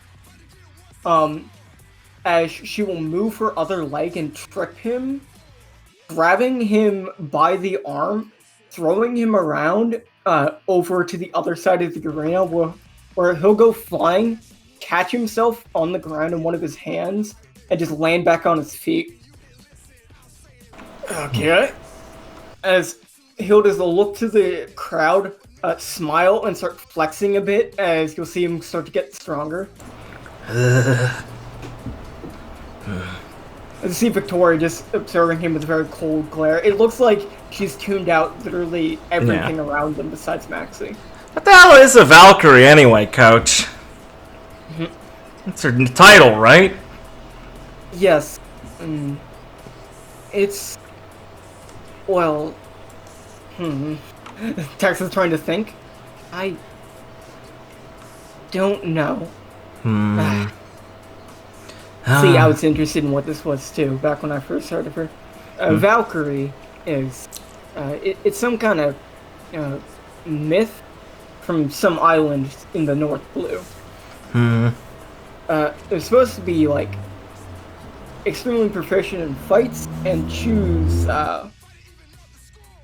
something like choosing worthy fighters, you know, to pass on to the endless fields of battle in the afterlife. Something about being extremely proficient in fight. Though, it's a Zoan, but I don't think it has an animal-like form. I've seen her use it to transform, but I've barely ever seen her before. So a mythical type like mine, huh? Well, they're not all animals. I'll tell you that. As Maxie, right,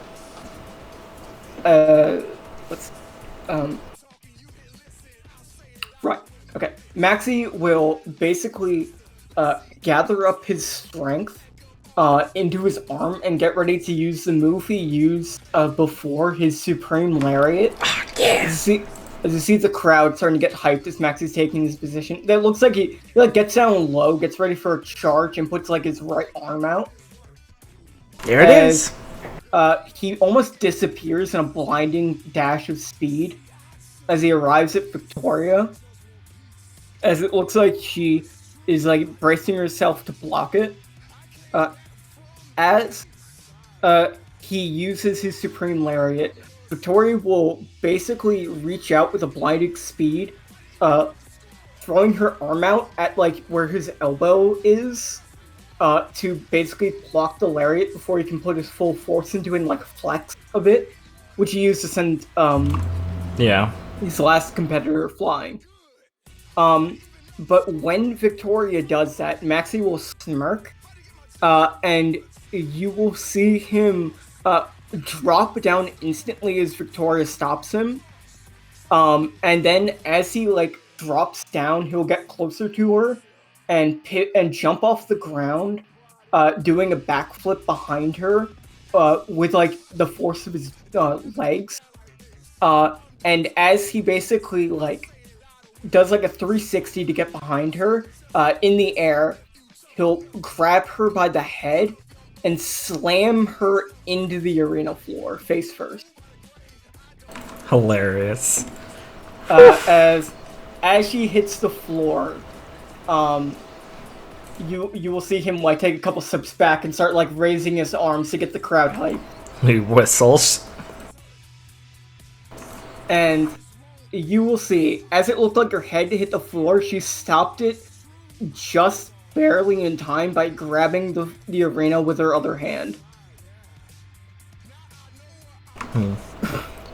Well, she caught it in time.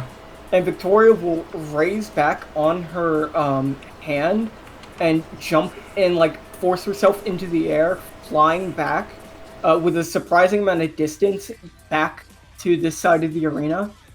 And you'll see her, like, momentarily look in your guys' direction for a second before turning back in at Maxie. Mm-hmm. Yeah. Before she takes a deep breath. And you'll see her eyes start to glow like a more deeper shade of blue.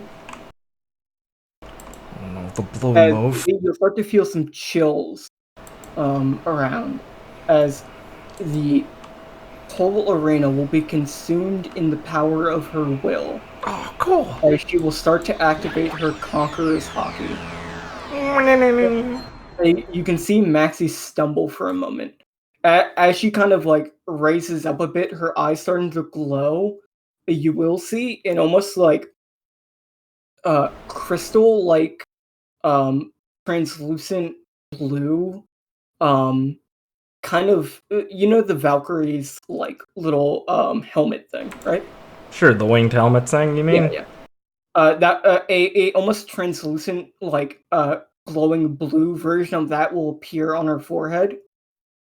As it's slightly obscuring her eyes, so you can only see like a blue glow from under the helmet. Mm-hmm. As you'll feel like her strength will get a lot more, like her strength will increase by a lot when she actually puts this helmet on, when it starts to form around her. Sure. And she will look over at Maxine, and you'll see her smirk a bit more. Oh, there it is. As you'll see her shield, that's her bracer, start to extend her wrist. As she will charge at Maxie, throwing it off her like arm at him, and he'll move his head to dodge it. And as she's running at him, it will bounce off the stands, aimed at his back when she's charging him. And Maxie will sidestep, where she will grab it, or she will swing her leg, kick it into Maxie. It will collide with his stomach, sending him flying back. And Sirius will start moving out of the way before she starts charging at him again. And Maxie will try and grab the shield, but Victoria will, in a blinding speed, like, throw her arm into, like, the locking mechanism on it, and as he grabs it, she'll swing him around, so he swings over here, getting off balance, and she'll deliver a very fast kick to his neck that he will guard in the last possible second, and you'll feel the entire, the whole, stage will start to crack after she kicks, sending Maxie over here, but you can see he doesn't seem to have too much visible damage on him. So he'll crack his neck, and you'll see him, his sunglasses will lower a bit as he'll adjust them, and you can see he's lost his smirk now. As Victoria will get ready to charge again, she'll run at him, and as he raises to guard, he'll stop ever so slightly. And as Victoria gets ready to collide with him, the buzzer will go off right before she hits him, and she'll stop dead in her place. Ha, cuck. And that's the fight, folks! As everyone in the arena will continue to cheer, as you'll see the helmet fade, as Victoria's eyes will go back to normal. Why don't you give it a hand for our two competitors? As Maxie will, in a moment, just in a blinding moment, grab Victoria's arm and just raise it for everyone to cheer. As she'll look around fairly nonchalant, just looking at the crowd cheering. Once again, peering down a bit to say something quietly that Maxie will be caught off guard by. Not at him, just downwards. Sure, yeah. And that was the fight. That's the fight. There it is. Look at sighing, cross her arms. Almost wish you got hit by that. Looks like you didn't even get roughed up that much, too. That blockhead's tough. Certainly seems like it will take more than that to really do him in. So that's what her Zoan looks like. As Tex will look over, apparently, her strength seemed to increase a lot when her eyes started glowing like that. Yeah, I'll say. He kind of rubs her arms that have some goosebumps on them still from the activation of the Conqueror's hockey.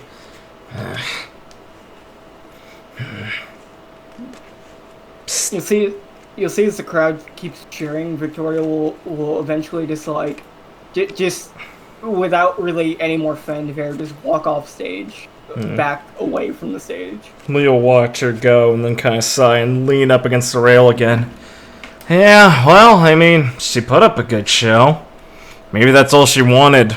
Probably getting paid for this, huh?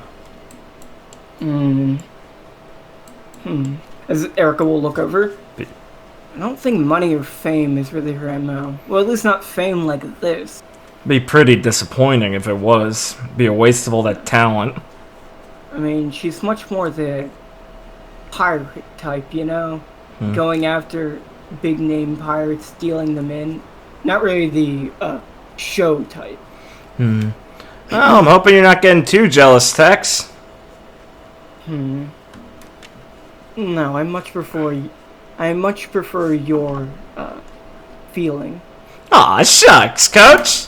Gonna make me blush. Just make sure to focus on your fight.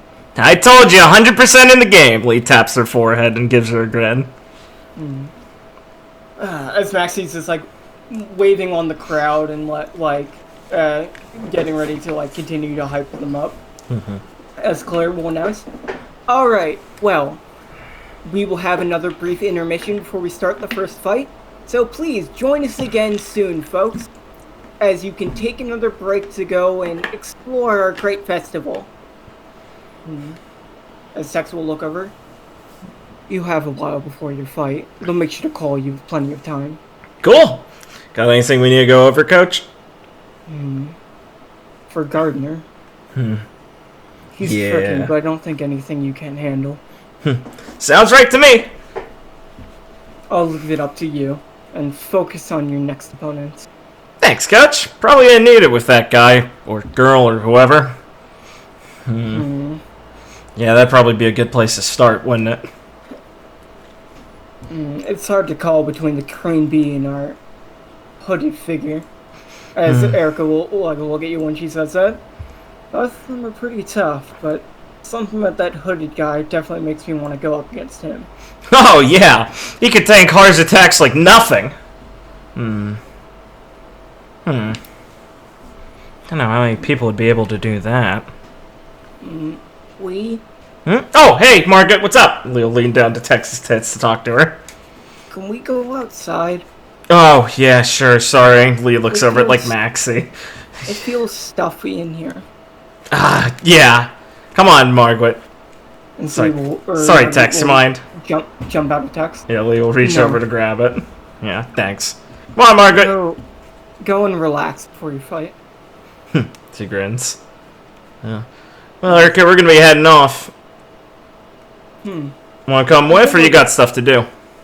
I'm gonna look around for a while, but I'll meet you outside later. Sounds good. She'll give her a little salute. Don't lose on the way to me. Well, like I said, Mickey's a lot harder than you'd think looking at her. She might be dumb, but she's one of the strongest people I know. Oh, you don't have to worry. I never take anyone for granted. He gives her a friendly grin and heads off with Margaret. As you can head. What's Lee feeling? Still feeling good. She feels it was interesting to actually see Maxie when he's strong, so that was useful for reference. As a reference point, because she had only knows he gets stronger before this. She hasn't actually seen him at actual consistent fighting power. He just fucked around with Hugo that one time, and that was on a screen, so she didn't get this personal view. But she's feeling good. She's confident as well of dealing with Jude, but she's got way less steam to blow off, so she's not thinking about, oh man, I hope I don't kill Jude by accident anymore. She's just like, yeah, I'll beat Jude. She's feeling pretty confident in herself. Like she said, she's going to commit herself 100% to focusing on this actual tournament now, so she's trying to let a lot of her other concerns actually rest since everyone else is working on them. It's not like she doesn't have a good support team. All right. So she'll focus on getting Margaret to someplace less stuffy, get her some water to sip, Right. a bottle of water, and then use the cap as a big bowl for her to sip out of it. Of course. Very, very, very kind. Of course. She Well, needs it's it. it's good to see Lee's feeling good. Yeah. See how long it lasts. How long? I hear that tone. Um, Lee is crooning her head around to see if she could spy Victoria since she knows she just left. you don't immediately spy Victoria. But Understandable. exiting the arena before you, you will see the similar cloaked figure from the prelims. Oh, cool. Are we changing maps yet? Outside the arena. Oh, cool. Are we changing maps yet, by the way? Here we go. Always forget. Haha, understandable. Alright. We will spy this mysterious figure, and we'll sprint up with Margaret, hiding Margaret away again to them. Yo, wait up! Goodbye. Oh, Margaret, you want to be hidden, right? Sorry. As they'll stop for a moment. So, keeping up the cloaked routine for now? They're gonna remain silent. Really? Alright. Well, don't be surprised if Marita takes it off. She's probably going to be pissed at that. Yeah, she's always got a chip on her shoulder. You're just saying adjusted to obscure themselves even more. Okay. He's And going to kind of stand there for a second, and then quickly try and reach out and grab the cloak. They are going to dodge to grab. After that, Lee steps forward and puts her hands up, like, apologetically, and gives them a smile. Can you blame me for trying? Come on. Alright, whatever. We'll get on it. You clearly don't want to chat. They're going to nod to you a bit, like bend their head a bit, and walk away politely. That's some nice footwork. Familiar. As you will feel the similar feeling of Victoria as she walks like away from the Coliseum. Yeah. Lily's head will shoot up as she senses that. And she'll be like, oh, Margaret, I'm going to go follow that Valkyrie lady. She seems cool. Alright. As Margaret nuzzles herself into your bosom. Yeah, nice. Like, gives her a little head pat. And heads off to go follow Victoria. Maybe we can find some more chocolate for you afterwards. Oh, okay. As you can head off. The good old roundabout. What's Lee's intention? Well, she wants to go scope this lady out and talk to her. I mean, someone who fought all four Yonko. That's pretty cool. Plus, she wants to know more about her devil fruit and stuff. To clarify more, when they say fight all four At separate times, of course, yes. No, it's not like the actual Yonko, it's the crew. Oh, the crew, right. Okay, yeah, understandable. Well, that's still pretty cool. They've challenged, like, the Yonko, as in, like, the entities. Yeah, I mean, that's important. That's what Lee's got to do at one point. I mean, that's what the crew's going to do. God, no. And as you're walking, Victoria will suddenly stop and turn around.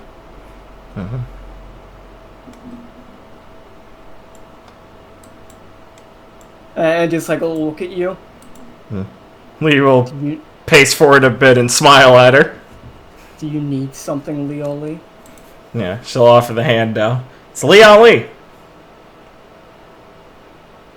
She'll not take a step back, but just not meet your hand. I'm not gonna, like, throw you or something, Lee says, dropping her shoulders a bit, like, incensed. I don't have time to be picking fights right now. I got enough lined up. She wiggles her hand a little bit more. And she'll just, like, continue to stare at you. Sheesh! Lee will throw her hands behind her head. Sorry! And she'll, like, look at you. You truly are clueless, aren't you? What's that supposed to mean?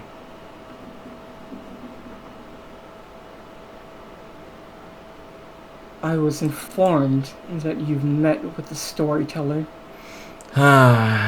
Lee sighs. Well, can you blame me for coming up a bit casually?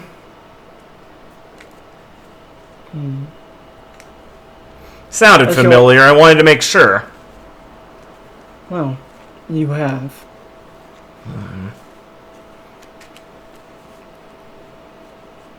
Lee fixes her a hard stare now that she's like checked and double sure. Like, you know, it's like that was a name she heard like 2 years ago. Like, it's an important one, but she wanted to like try and talk and see if she could figure it out. But she cut to the chase a bit, so Lee kind of stiffens up again a little less casually and puts her hands back on her hips and glares at her a bit. Never really got much of an idea of what your deal was then. Why were you involved in the first place? As you'll like pause for a moment, you'll see her smile slightly, like not like that, more like that's cute that you couldn't even guess. The eyebrow twitches a bit. What upcoming pirate would pass up the chance to fight along the storyteller, Spirited King, and other legends like Shady Auroras, Ozander, and Jinshizu? Lee blinks for a second and thinks about it and kind of nods. You know, when you put it like that, it makes a lot more sense. Huh. The opportunity itself, especially at my younger age, to see these figures in action would have proved helpful for my growth. Yeah, so I guess the question I'm kind of beating around the bush is why you ended up doing what you did. As she'll like pause for a moment and like look like into your eyes, examining them. Lee keeps her gaze, but her Lee's stare is tinged with anger, like behind her like demeanor of trying to investigate like what the fuck is her deal, because you know, I mean, she didn't do something that was cool.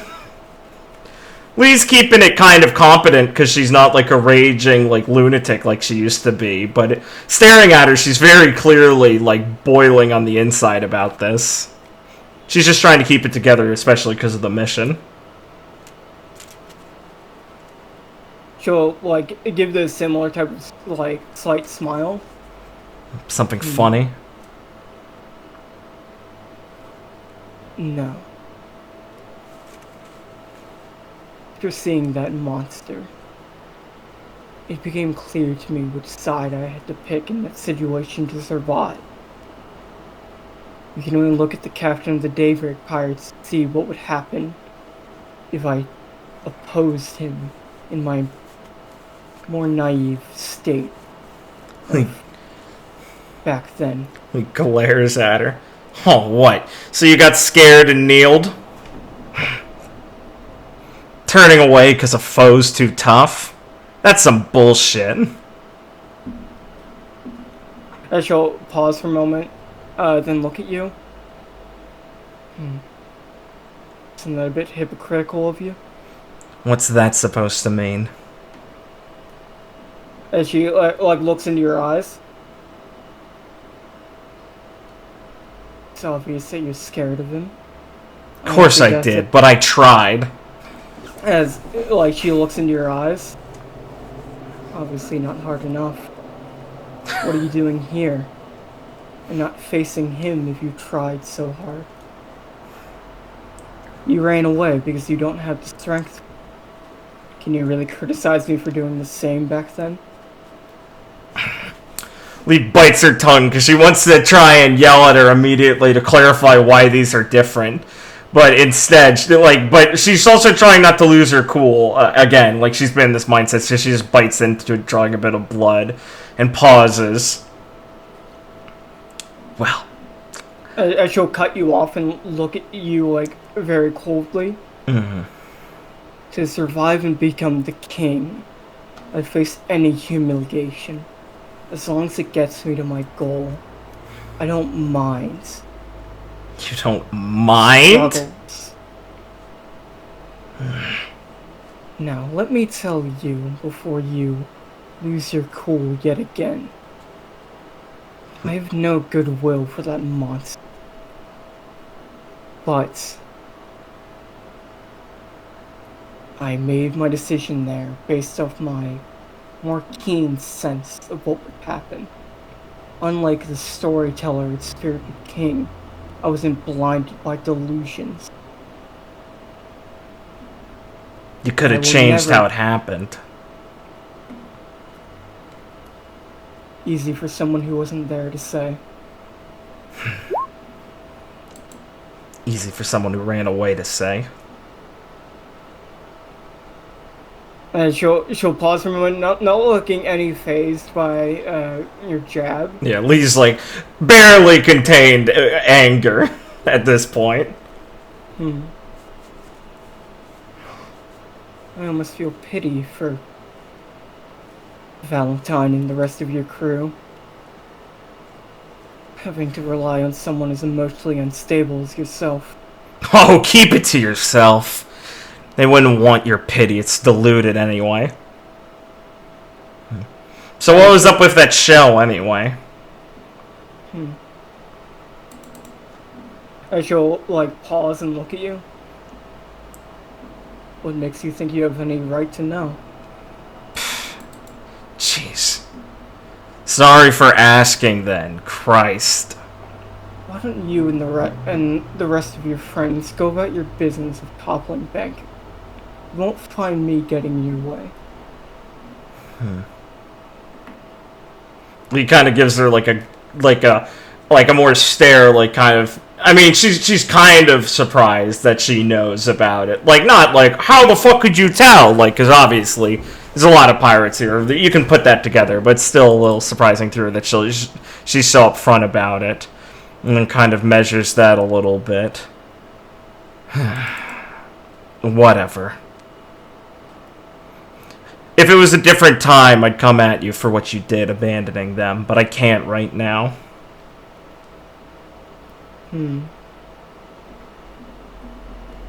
So I'm just making a promise to you that the next time, when I'm not busy with this, something more important, I'm gonna come back for you.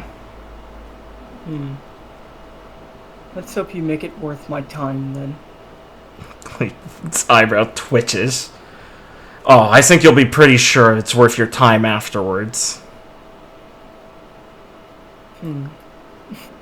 She'll like look towards you and almost smile a bit. Well, good luck with your mission here. Yeah. I'm looking forward to seeing the results. He lets out like a unnerved little sigh. Yeah, I'm sure you are, Smiles. Alright, that's enough, I guess. Sorry for holding you up on whatever mysterious business you're doing here. Pooh. Don't bully Victoria. As Rose Fable will pop out of Victoria's chest, the Tontatta.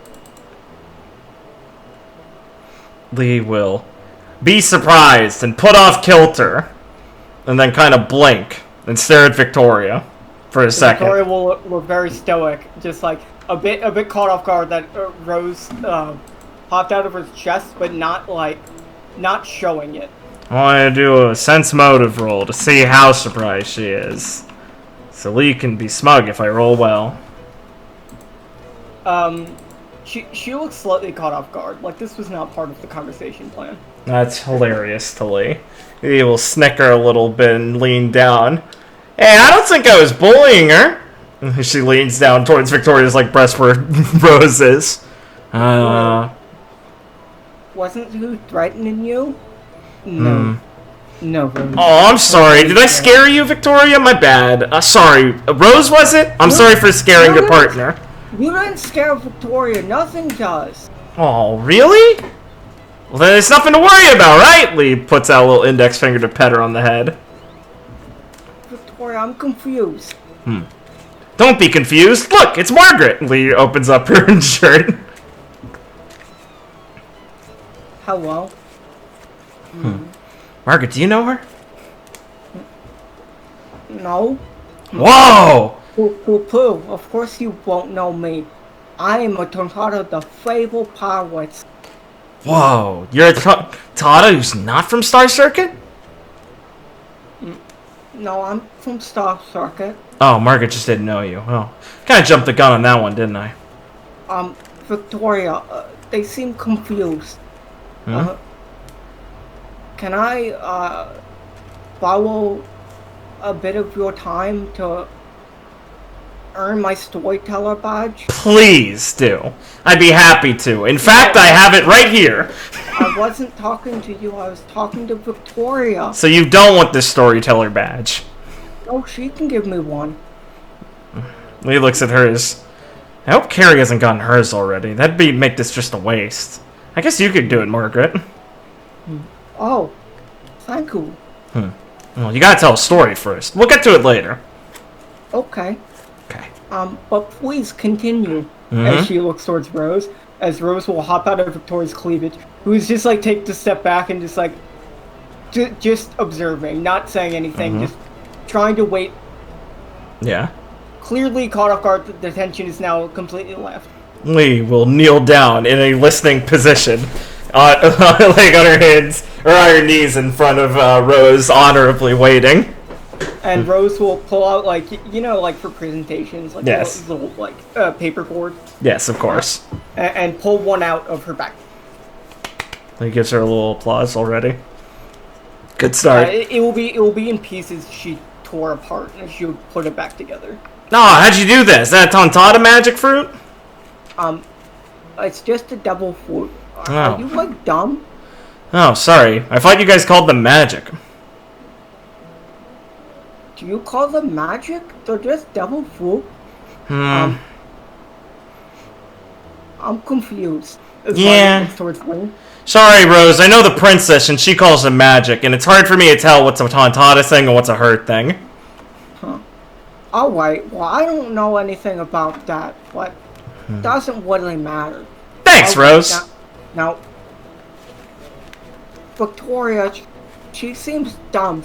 I think she's treating me like a common, ordinary fool. I'm not. I'm just being polite. Rose, please continue. Yeah, come on. I want to hear the story. Alright, audience, please be in attention, no interrupting. Lee does the, like, zip motion with her hand. Victoria, scoot over. You can't probably see. Yeah, come here. Lee pats the seat next to her. And she, as she will sit down far away from Lee. Lee scoots over. You'll see her, like, hockey start to activate, like sending chills down your spine as you get towards her. Lee just warms up her spine. Alright, well, stop your shenanigans. I'm about to start. She started it. You there. Yeah? Be my assistant and help me move the board while I explain. Alright. Oh, cool. Thanks, Margaret! No problem. Can I get my storyteller badge for this? Absolutely. So Margaret will smile. Alright, that's fine, I guess. Okay, so, here's how the story goes of how I became a famous pilot. So, I was born on Star Circuit, as many Tontatta find themselves. But then when I was little, like real little, Wayne started to form, and it was scary. Rose. I bet. I know it's not raining, I'm fine. The rainy days are pretty scary, huh? Were the preparations not good that day? No, I was exploring. Very rambunctious little lady. That's cool! You're a natural pirate already, then. Yes, I know. Please, hush up. Sorry. So, I was swept off by the rain, landed on a boat somewhere, and then the boat sailed off from Merrydrum. Now, this is where it gets real scary, because I'm real small, you see, and I knew that not to be seen by big people. That's a thing for Tontatta, not to be spotted by you big people. So don't tell no one you saw me. Definitely won't, don't worry. Good. Can I tell another Tontatta? She'll look towards Victoria, and Victoria will just sigh a bit. Yes, Rose. I guess that's all right. Thanks, Rose! Thanks, Victoria! And she won't even, like, look in your direction? Okay. He smirks But at her. no more interruptions. I'm getting serious. I'll tell you a new one. Alright. He nods respectfully. Man, where was I? Victoria, where was I? Getting on the boat. It was really scary. Alright, it was really scary. Oh, wait, no. He hands her a small handkerchief. One of Carrie's extras. So Laura knows. And then tear off the part she blew on and hand you back the rest. Thanks. Oh, wait. Okay, so I was on the boat, and then I found my way off the boat. This part's kind of blurry because, well, it was very traumatic, and repressed memories actually are real. Shut the fuck up. Yeah, I can tell you that. I'm a doctor. Why? Wow. You must be smarter than you look. I am, thanks! That was supposed to be insulting. I've learned to look at the upside of these sorts of things. People always think I'm a meathead. Wow, could have fooled me. Ah. So, well, I got interrupted again. Oh, man. Yeah, Victoria, come on. Oh, right, okay. So, after I found myself scattered in a far-off land that I do not know, Victoria found me lying in a ditch somewhere. By ditch, I mean alleyway in a foreign city that is very scary because I was very little. Like, littler than little.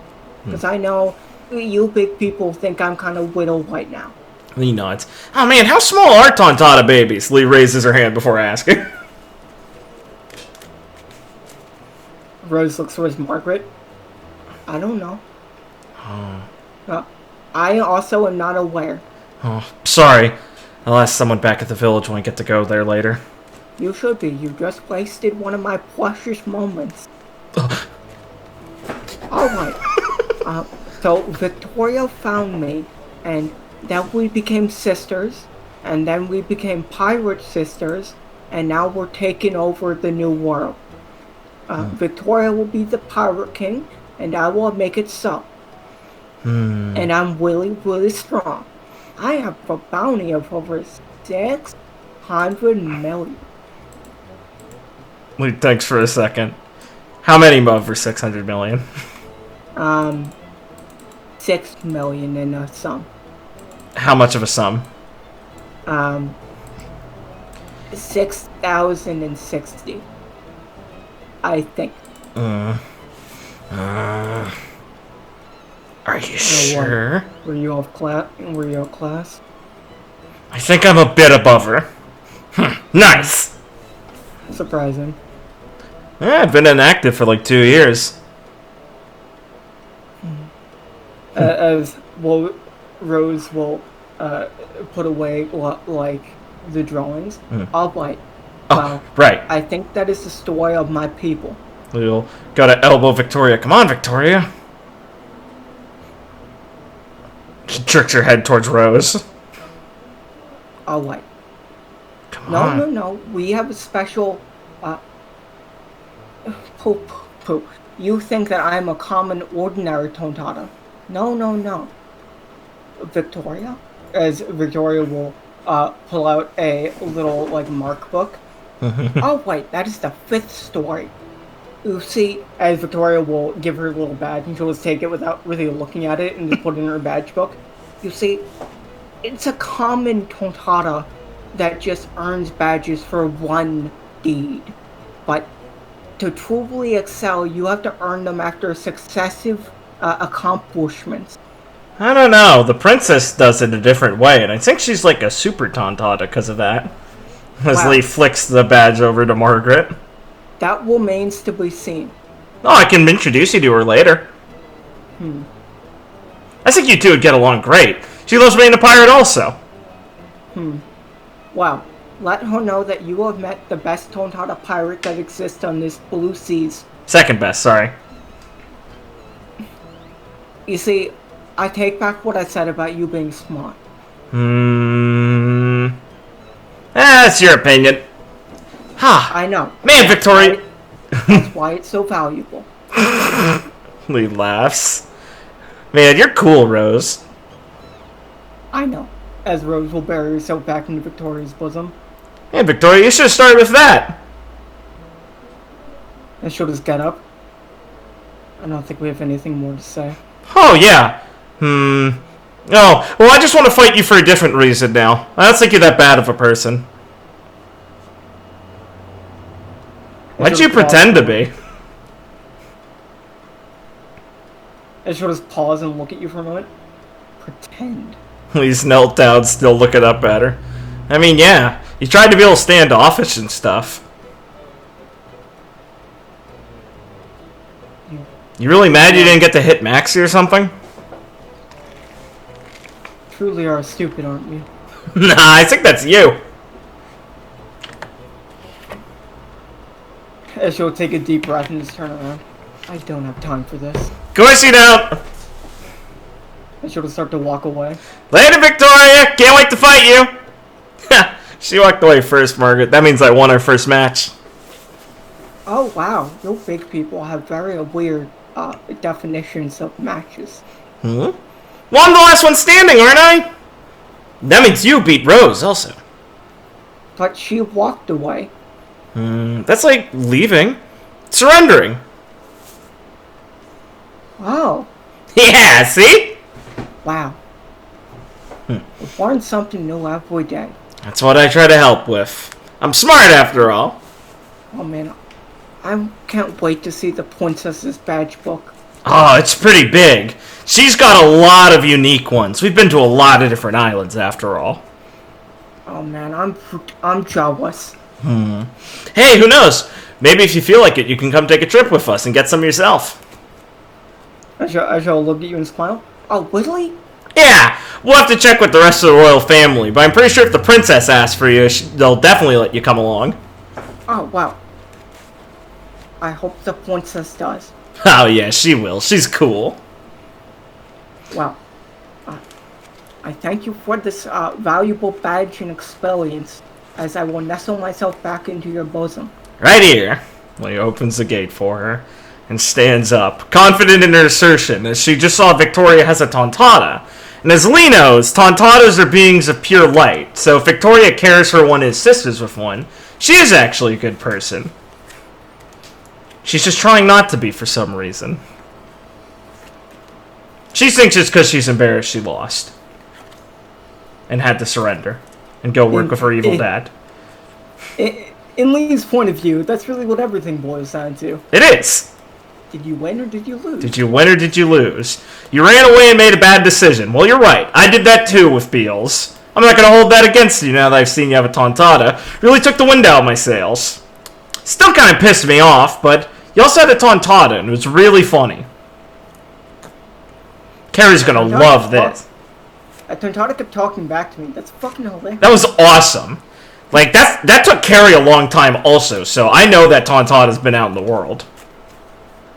Carrie's going to love her. Pirate Tontatta rival. How do you feel? Oh my god, it's like everything about her is made to be my rival. See, Richard, we both got a Virgil. I have the fold fruit, she has the rip fruit. I know, I saw that and I went, oh, well, you weren't here. I went, you also gave him a rival in the package too. As I dubbed them, our Wario and Waluigi. Nice. Right. Yeah. Cool. Yeah. Oh, that is the best compliment I've ever given, and I don't understand. I'm just being funny. Don't worry. All I'm saying is, I would love to be Wario myself. Here's your Wario cat, Victoria. Yeah, that's what I think when I look at you. Wow, sick burn. Wow, I'm really feeling it. Can tell you're an ice person. Alright. Well, he heads on back to the arena, making sure to get Margaret a chocolate on the way back. You do get her some chocolate. Nice. She's being very careful not to let it melt on your breast. Thank you. Don't worry, Ivy does that all the time. Don't bring your sick fetishes into this pure Tontatta wine. They're not mine. you will make your way. So what is next on the agenda, Lee? Well, I mean, honestly, I mean, she's just going to be getting herself ready for the next fight. You know, she can't not take Jude seriously. That would be completely antithetical to taking this entire tournament seriously. To the locker room, then. Yeah, basically. Right. So. Go to the Vital Festival locker room. Never again. Be Never so- again will we hear those words. Be sociopathic. Can I just like hang out in the locker room sometimes? I need it. I want to go back. I miss it. It was my comfort zone. Okay. So you will walk into the locker room, Yeah. and it's very, very empty because most of the fighters are out. Yeah. You will see Jude in there, just like relaxing on a couch, just watching the TV while he's just sipping some water before the match. Railroad. Yeah. And you'll make her way over and hop over the couch and flop down in it. Let a sigh as she cranes her head around, knowing there's no one really around and that Jude's already seen Margaret. She'll let Margaret out for a bit. As Margaret will relax on the couch and start nibbling her chocolate. Mm-hmm. As Jude will like look at you and smile a bit. Well, you're looking a bit happier than you did back at the draw. Lee sighs.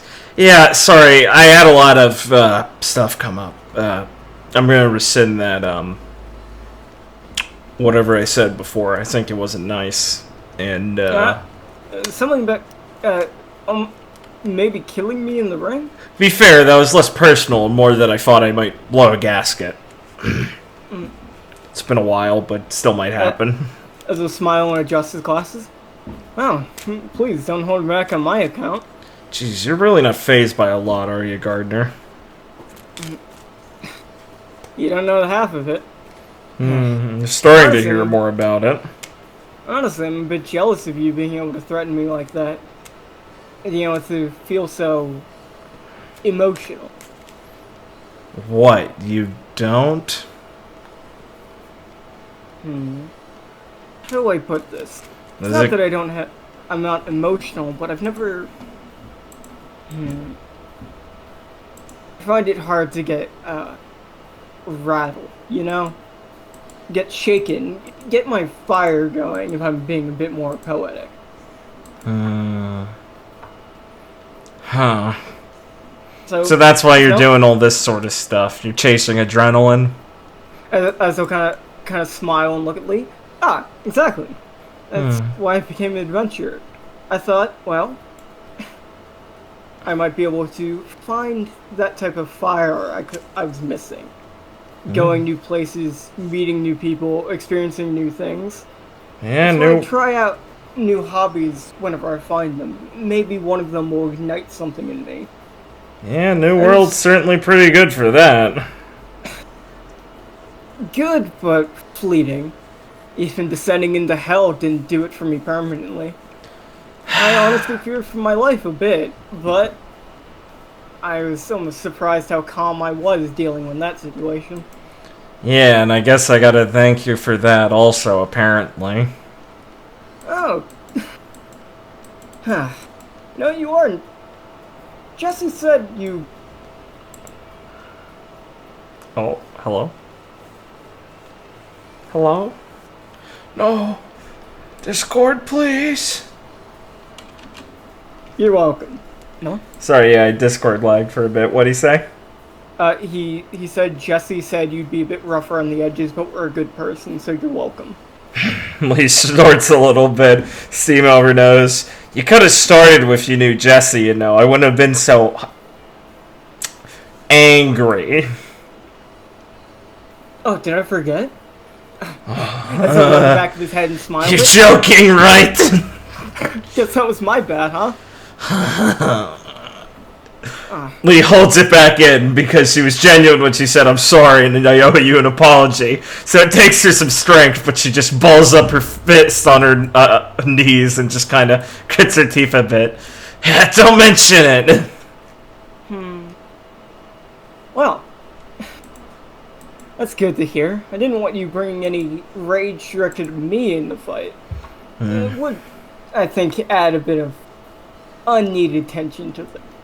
Though, please, if you're going to bring in enough emotion that you might end up killing me, just, well, he'll kind of like smile a bit and like look at you through his glasses.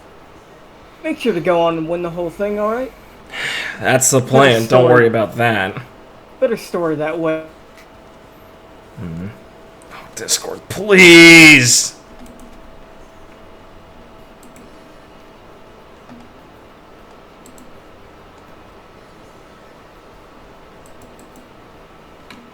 If I died of the champion. Did you cut out again? God damn it. Okay, No? I'm back now. Yeah, I heard better story if I died of the champion. But yeah, that's why I said Yeah. Lee gives him kind of like a are you fucking stupid look and then sighs. Man, you're headed for an early grave, aren't you? As he'll lower his glasses and like stop smirking and look a bit more like serious. That was a joke. Good, I'd hope so. I prefer both of us can walk away from this. I might be a thrill seeker, but I'm not looking to go to an early grave. Alright. Lot more fun things to do. Alright, good. Well, I'm glad then. I don't need to have that on my shoulders. Don't really feel like killing you for no reason. Good to hear. But when the time eventually does come, and hopefully I don't know when that is, it'll be a bit happenstance. I don't think I'd regret it. Man, you've got some weird priorities in life. So say I step up on stage and die. I haven't done anything in my life I've regretted, and I've lived my life to the fullest I could every day. I try to make the most of the time I have. So when eventually it does run out, well, I can't really feel too bad about it, yeah? Lee stares forward for a second, at her own lap a little bit, and down at her own lap a little bit as she listens to that semi-serious, philosophical diatribe he just gave her, and she kind of nods. I think that's what I'm trying to do also. Maybe not the same as picking up as much stuff as you're doing. I've got as much frills as I need in this chase to the Pirate King for Ivy, but living every day to the fullest. You know, I kind of owe my life to someone, so I guess I'm trying to do that since, well, I feel pretty shitty if I didn't have a great life after he made sure I could have it, you know? Well, I'd say if you're thinking about it like that, you're probably basically already there. If you feel that type of obligations in this person, then I can't think that they'd be disappointed in you. Lee nods.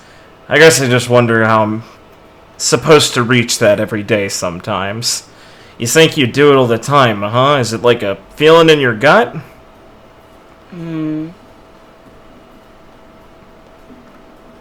It's hard to say. As like he'll look like a bit more just like normal, where he's usually like smiling. Yeah.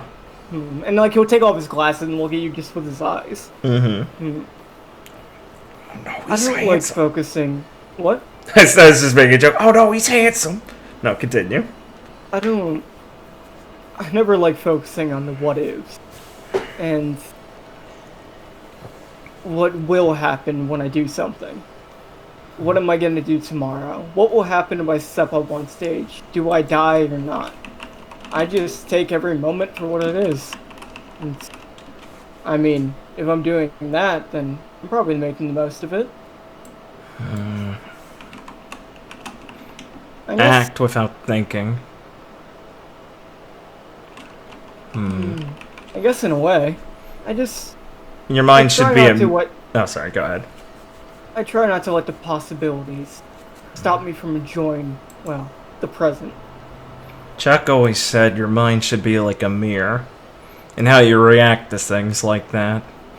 If you're tense all the time and you expect a punch or something like that, it's never going to be as perfect as if you could just react to it naturally. So, tensing yourself to defend yourself isn't right. It's that you should be able to do that without thinking about it. And he also said that's how I should be living, but I think I was too young to really understand that also, but that sounds like what you're saying. So you might not be full of shit after all. Sorry for thinking that, I guess.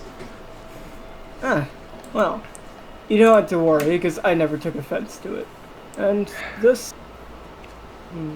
Chuck. Oh, sounds like a very smart guy. He was. Well, Jude, looks like I got a real reason I want to beat you after all now. If you know how to live like that, I gotta see it in action so I can learn myself. As he'll, like, give you a smile? Well, may the best fighter win, Lee. Likewise. Thanks for the motivation. Alright, come on, Margaret. I gotta go lose myself for a bit before the fight. Oh my god.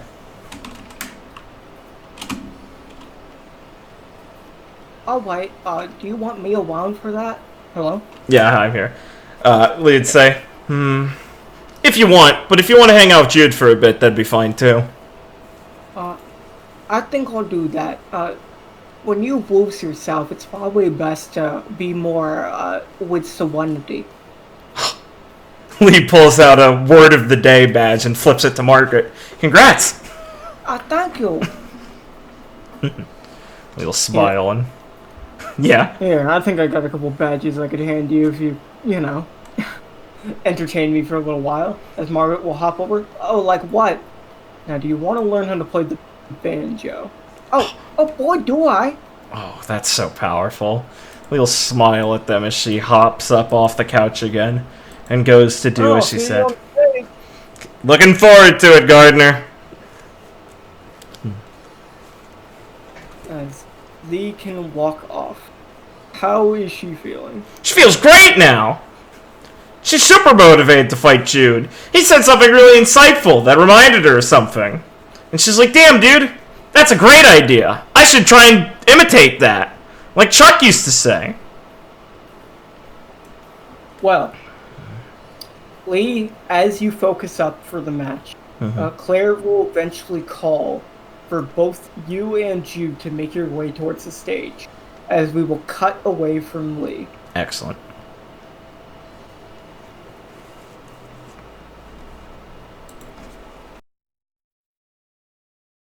Oh, where were...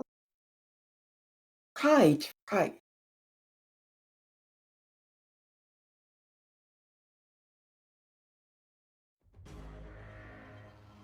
you here, Carrie?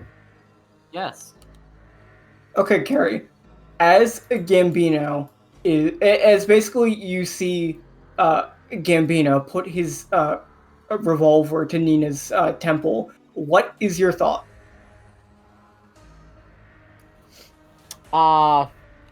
Fear, like, no, like, I'm watching the suspenseful part of the movie where the person you like, the character you like, dies.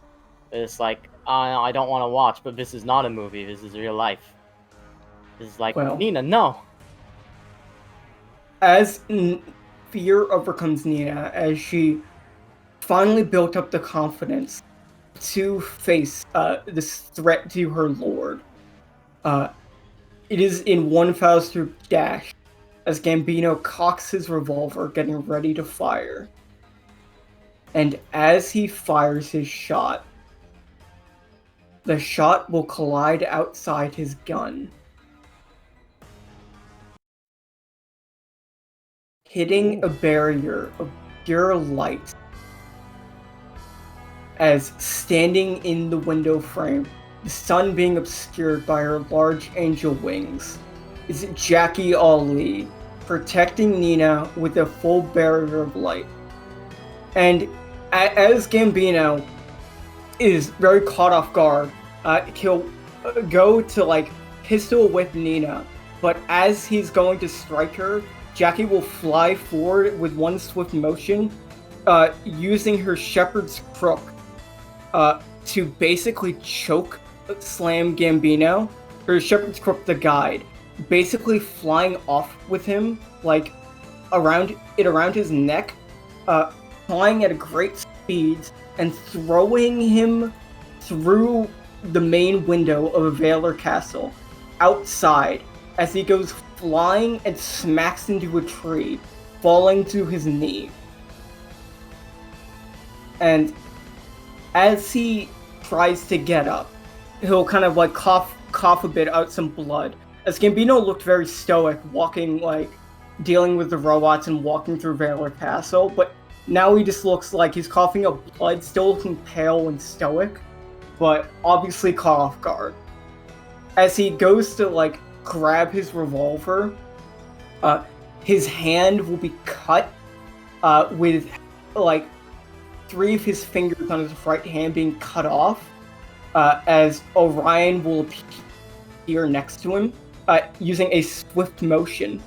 As Gambino will grab his hand, not even screaming at all, with his fingers severed, just staring down Orion.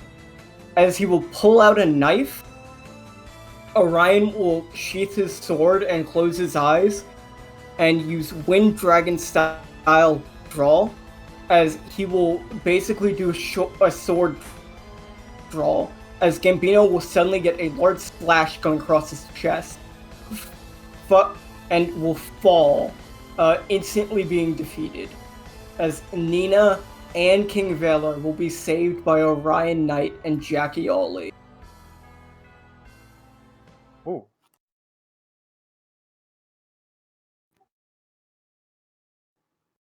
As you can see that happen on screen. Whoa. Oh. That was Wee's sister. The Marines are here. As Elizabeth will look over. It seems like they made it in time. I decided to ask for a bit more assistance and protection of my father. Wow. Joe will let out a sigh. Had me scared half to death. Well, I for one believed in Nina's courage. I'm sure she would have had it handled should Jackie have not arrived in time. Oh man. Julio will kind of collapse to the ground, and like his dinosaur legs just hit it, like kind of like folding out. I'm exhausted after that. Oh, that's okay, Julio. Mr. Valor is all right. As Banker will let out a hearty laugh. Well, isn't it good that the king's gonna be fine? That's great. As Lockhart will like look over. Well, is that good for you? It'd be bad for business if the king met his end. I just wanted to scare you a bit. And honestly, I value the trade-off of Gambino getting hurt like that. So get to see the Marines in action. Saves me a bit of trouble. So, honestly, as he'll look over and smile at Princess Valor. Good work, Princess.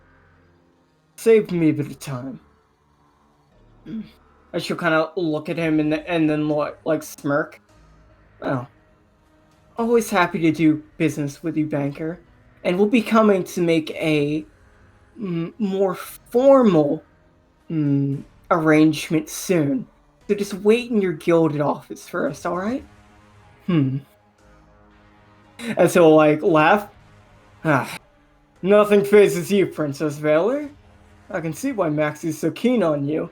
That pig is keen on any woman. Anyone with a fine pair of tits and ass can woo that sorry excuse for a man. Come on. Aren't you being a bit rude towards him? But, as he'll like look at his gauntlet, time is money after all. So, any final words, kids, before I get back to business? And don't worry.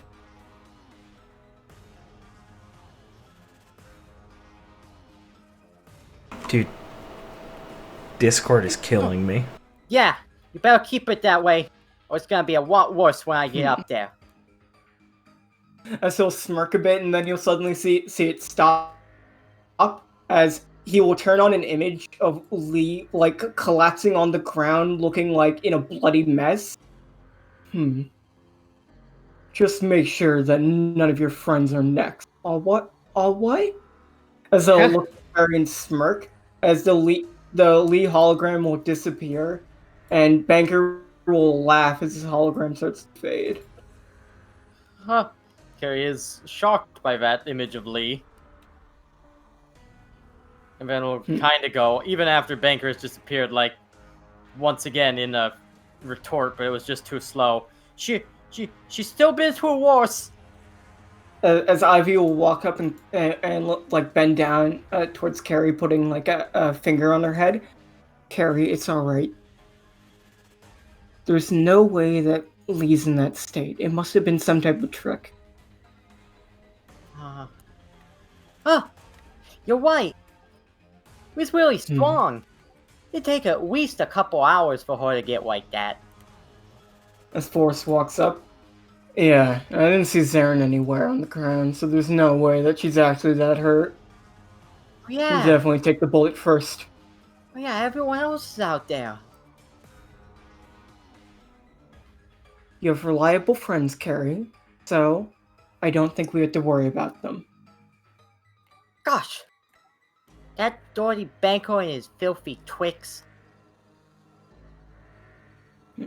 As Ivy will pick up Julio, who will de-transform and stuff him in her bosom. Good. Alright. As Ivy will look towards the doors. Which way do we go? Oh. Well. Wiz, you guys came from that way. So what was over there? Wrath will look towards it. A lot of rooms with, well, different supplies, equipment, and they lead to a couple different places. But none of them, well, they seem to be leading up towards town. So I think this is more of a other entrance to this place. It doesn't seem like that's probably where you're looking for. As I look toward them, we're looking for the mines where they're keeping all the Tontatta. Well, there's nothing like that way. We can say that for sure. So it's straight ahead or to the left. Which way do we go? As the princess is looking back and forth. As Lockhart's like looking at the doors. Did gut tell you anything, Carrie?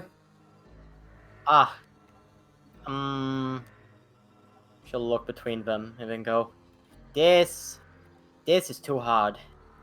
Let's just go this way. As a screen will appear on the wall, with it once again Banker on the screen. I wouldn't do that if I were with you, little Carrie. Sorry to tune back in so soon, but I had to deliver a message from your sis. She was just so itching to talk to you. As Kami will appear on the screen. Callie? Kami?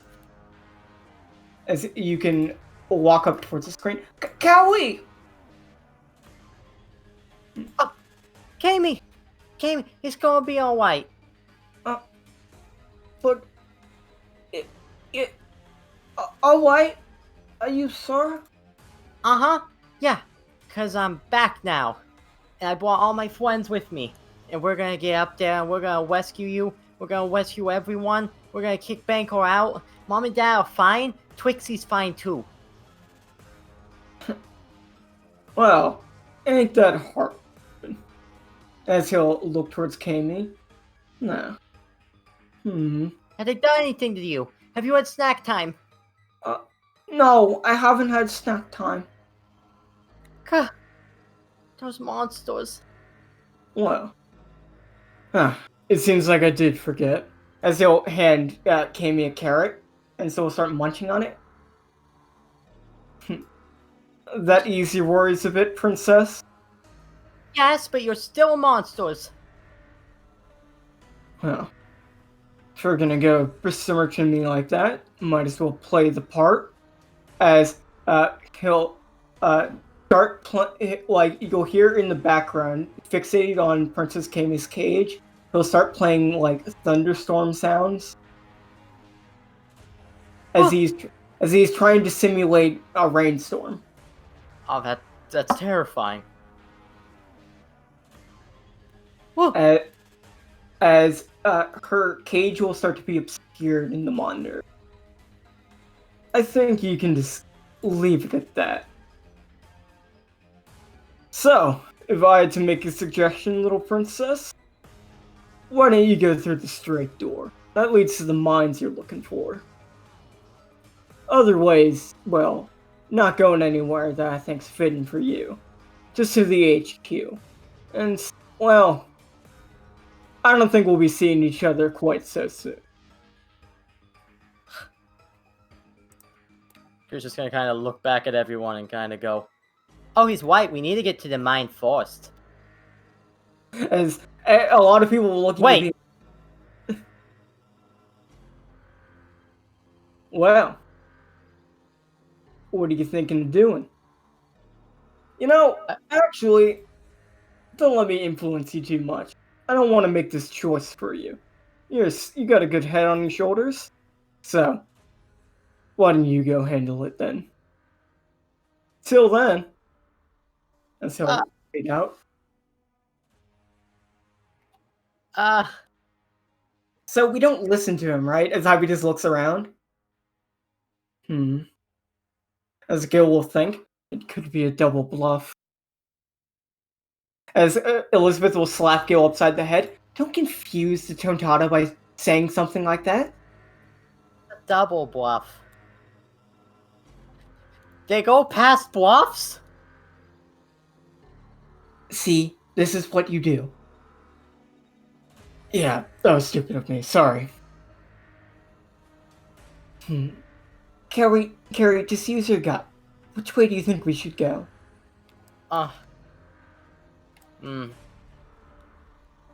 Just going to go up and just kind of like look at both directions and kind of sniff at the air. Just because that's the way she thinks. Just wants to make the decision. And we'll be like, my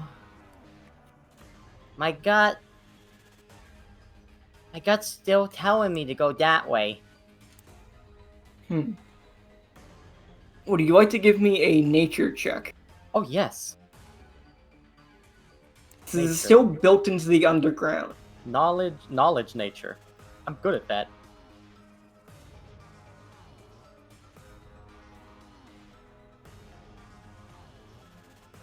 I'm good at that. Okay. Carrie, you can feel with beyond a shadow of a doubt that there is much star metal beyond the door that Banker directed you toward. It seems like a wide open area full of star metal, and you can feel, well, many animals in that direction. They're calling out towards you, Carrie. That's definitely the mine. So Carrie will sniff at the air again a bit and like close her eyes and go, but my gut really wants to take down Banker. So I think it's making the wrong call. I think the mine's this way. As Lockhart will walk up towards you and put like bend down a bit to put like a hand on you. Right. Well, why don't you say we go that way then? Yeah. It's almost like I can hear something calling out for help over there. Well, want to do the honors of busting down the door? Absolutely. As Carrie, how would you like to bust down this giant metal door? It is a giant metal door. It's like the type that rise up, from like a futuristic setting. Right, of course.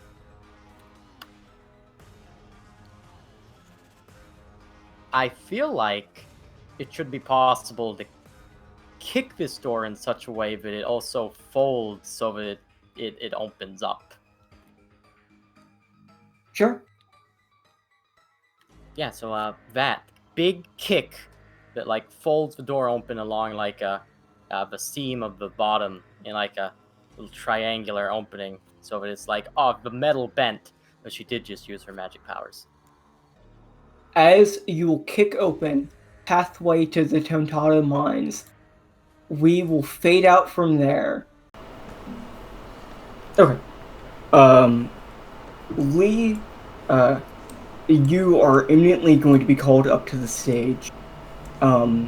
So what are you doing to prepare yourself before the match? Well, like I said just a little while ago, Lee had walked off to sit down and get in that meditation zone. She had some stuff to think on after her and Jude's little talk, but she was mainly just trying to refocus and do one of those sort of mental, let me go lose myself and try and just focus on the moment thing. And so as Lee centered herself and gotten focused again, as she stands up, you could imagine that sort of like serious shading on her with the like shadow over her eyes for a second as she stands up, and there's like steam radiating off her for a second, and you can tell she's intensely focused and ready as she kind of, does a stretch with one of her arms and rolls her shoulder, thinking that she feels in fit condition and ready to go. And she is completely pretty calm again. Well, eventually you will get the notice to walk out to the pitch, where you will be announced. You will give your announcement and then be directed onto the stage. Right, yeah. And he strides over there, emanating focus.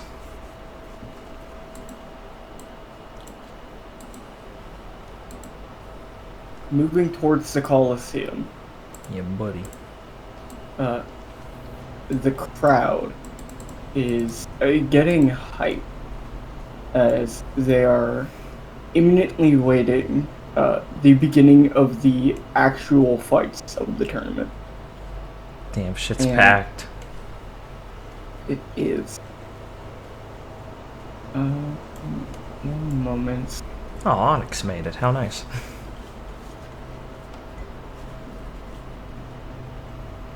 Oh, good. Sasuke's on Belle's head.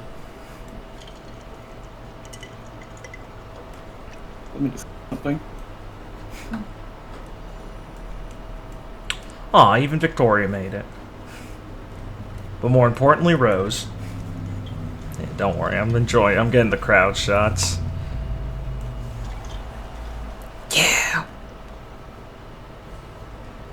So you can hear the crowd going wild from the pitch, as Claire is like kind of giving some more common spiel, as you can see like the light of the actual Coliseum from the dark pitch. As Claire is taking the mic to get ready to finally announce the beginning of the fight. All right, everyone. So, this is the moment you've all been waiting for. We've gotten through the prelims with excitement abound, as we're finally at the beginning of the first round. And we got an exciting one for you today, folks. Without any more delay, let's get our way into it! As you can hear the crowd starting to cheer even more loudly. Yeah! Quiet, please. As people will start to quiet down. Our first fighter.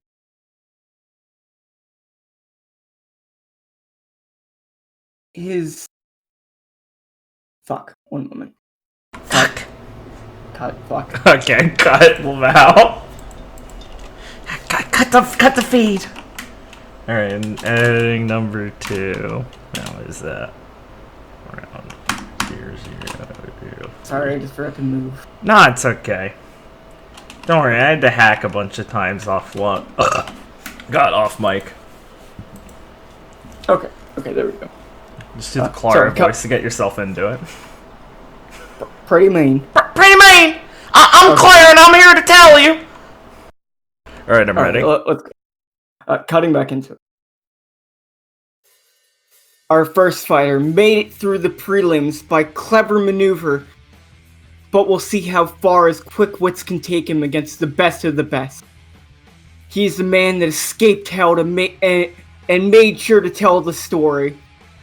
He has seen it all, folks, and is here to add the Merrydrum Championship bout to his long list of accomplishments. Announcing the Explorer, Jude Gardner!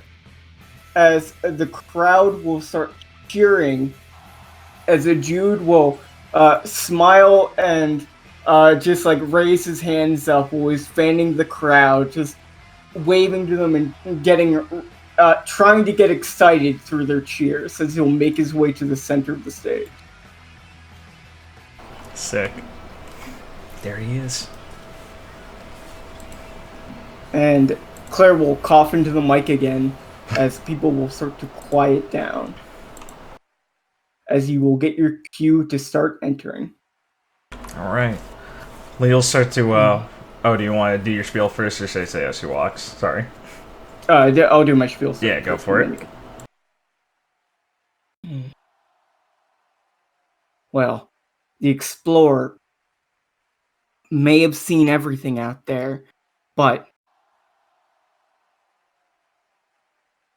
I'm sure he's not prepared for this. He may have clawed his way out of hell, but hell will be clawing its way back into the ring with his opponent today.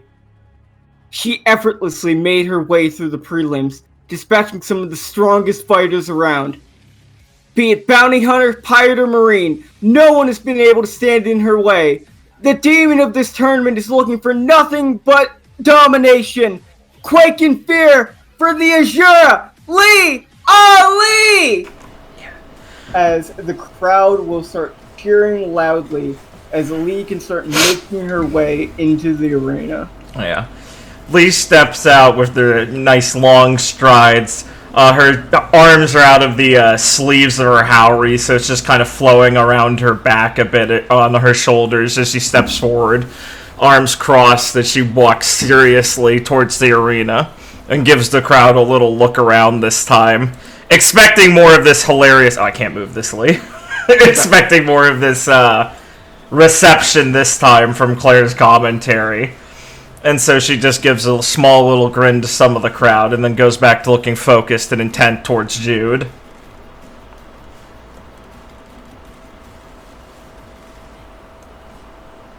Yeah. I'll need to go... My head.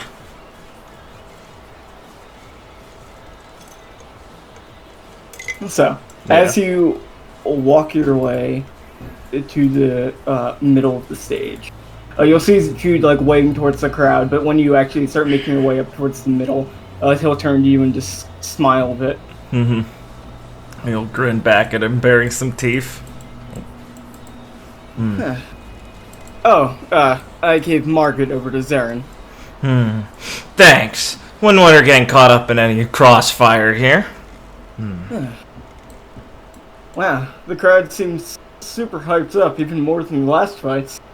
Yeah, I'm surprised. I guess they like the whole narrative she's built. He kind of gives a little smirk over towards Claire. As Jude will kind of look around at him and just smirk a bit. Well, are there any scarier monsters down in hell than me, Jude? He kind of thinks for a moment. I can think of a couple, but let's see what I have to say after the fight. Yeah, I think I want to change your mind on that one, Lee says as she slips her hands back through the sleeves of her Howry and stretches out wide for a second and gets in a low stance, her hands up a little bit. As Sirius will start to walk up and look at both of you. Alright, well, how are you both feeling for your first time officially in the actual proper tournament?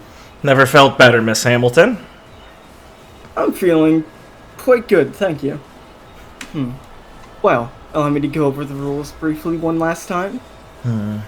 If you step outside the ring for more than 10 seconds, surrender, or knocked out, you will lose. Death is acceptable, but I'd kindly ask that we try and avoid that. Huh. You'll find no complaints here. Yeah, I can handle that. Right. Well, as she kind of raises her hand to signal to Claire that both of you are ready. Alright, folks. Without any more delay, I think that's the cue to get into it. As Cirrus will raise her hand. Right. And as she waves it down, the crowd will start cheering wildly as we will get into the fight, and it will properly begin. Wildly. Let's fucking go. Yeah, let's fucking go! Okay, let me do my shit. Well, I know what stance I'll start in then. I will have Lee start off in the good old open palm stance. Of course. Knee, one leg forward, knee slightly bent, hands up. Looks like a karate bullshit pose. Her eyes narrow. Okay, one moment. Sure. Jude will basically take off his back, his gun blade. A New Horizon. Yeah. And you can see it has, you can notice now up close as he's like waving it towards you, all of the chambers in it look to be slightly different colored, like the insides of them. Oh no, it's a ruby weapon. And he's got dust in there! Bros! As I believe we can start. Sick. Right. Well, we'll start with Mr. Gardner then. Yeah. So.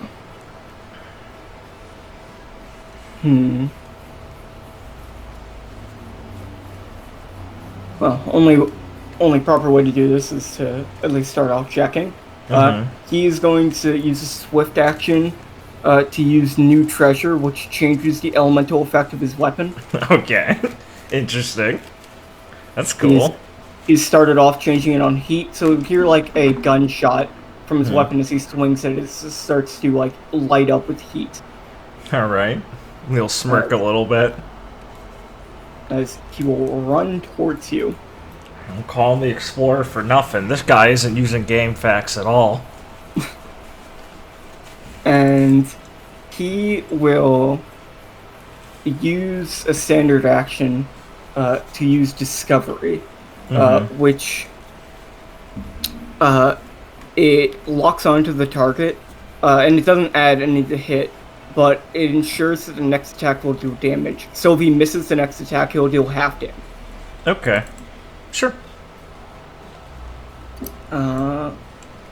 And he will... what does he want to do? He'll swing New Horizon at you, doing a melee attack. You got it. I'm at... what's open palm? 6.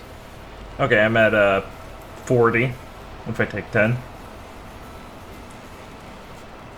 Okay. He will...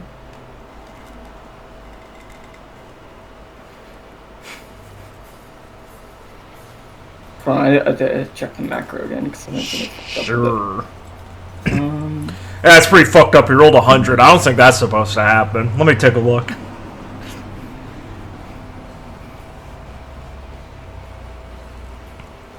Oh, no, it's fine. Okay, so you said 40? Yeah. Okay, he missed. Alright, cool. I'll try to do a 100 meeting throw on him as a swift. Sure. I think it's a swift. It doesn't say it's a swift action, but I'm pretty sure it is. I think it is. Yeah, it just says in response to missing an attack, target rolls this. It doesn't say like that sounds like a swift action to me. Yeah, sure. Yeah, sounds good. Alright, so he needs to do a reflex. 12 plus player level, so 13, I think.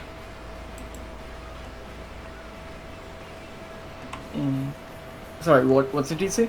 23, not 13. Lamau. Whoops. Yeah, 23. Yeah, he had me very confused. Yeah. 23. Reflex? Yeah. Okay, he passed. Alright.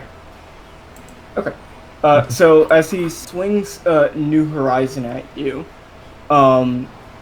you will be able to avoid or block it however you wish. So Sure. it's like it's a gunblade.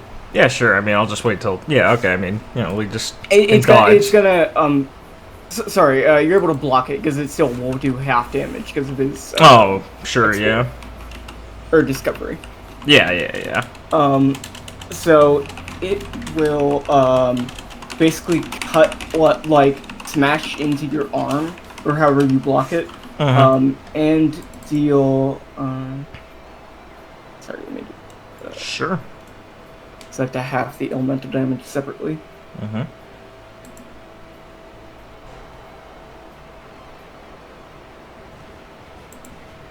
Okay. It will deal 9 normal damage and 3 heat damage.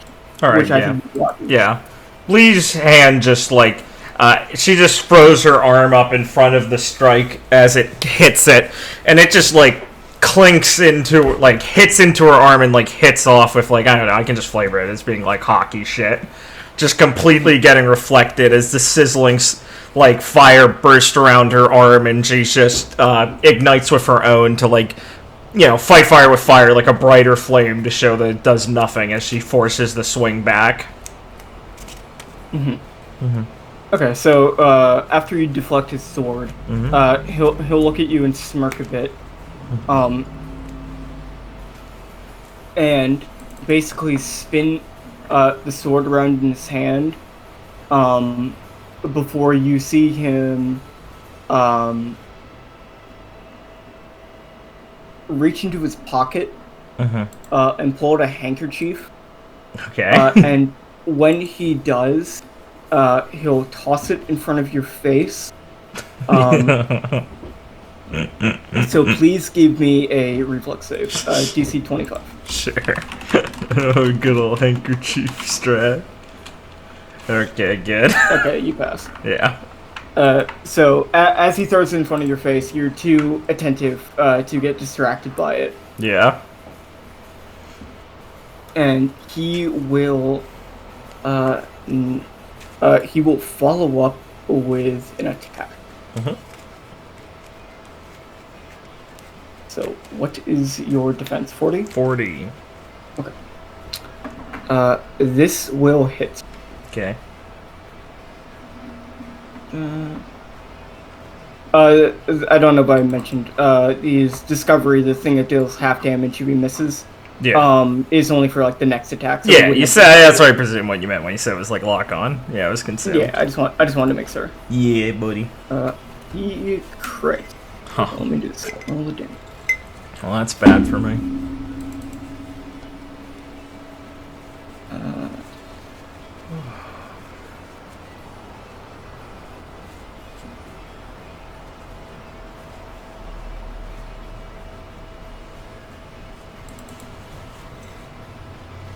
Okay. He will deal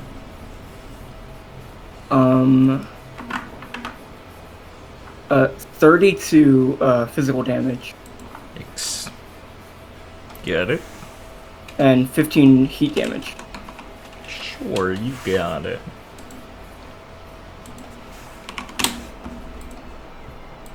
Okay. And that will be Jude's. Alright, that wasn't too bad, luckily. Let's see, what am I doing here? No.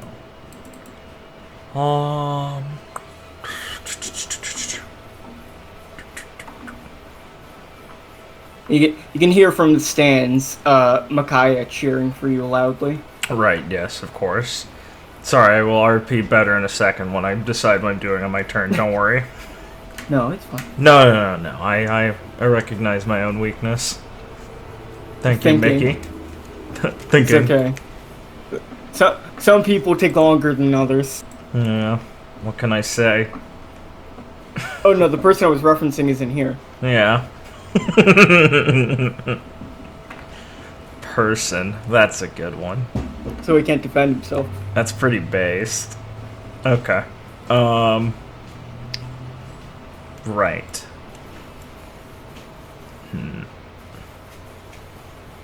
Well, I guess I better find out about this anyway. I'm gonna have to learn at some point. Yeah, Cerise, I'd recommend doing that. That's a good idea.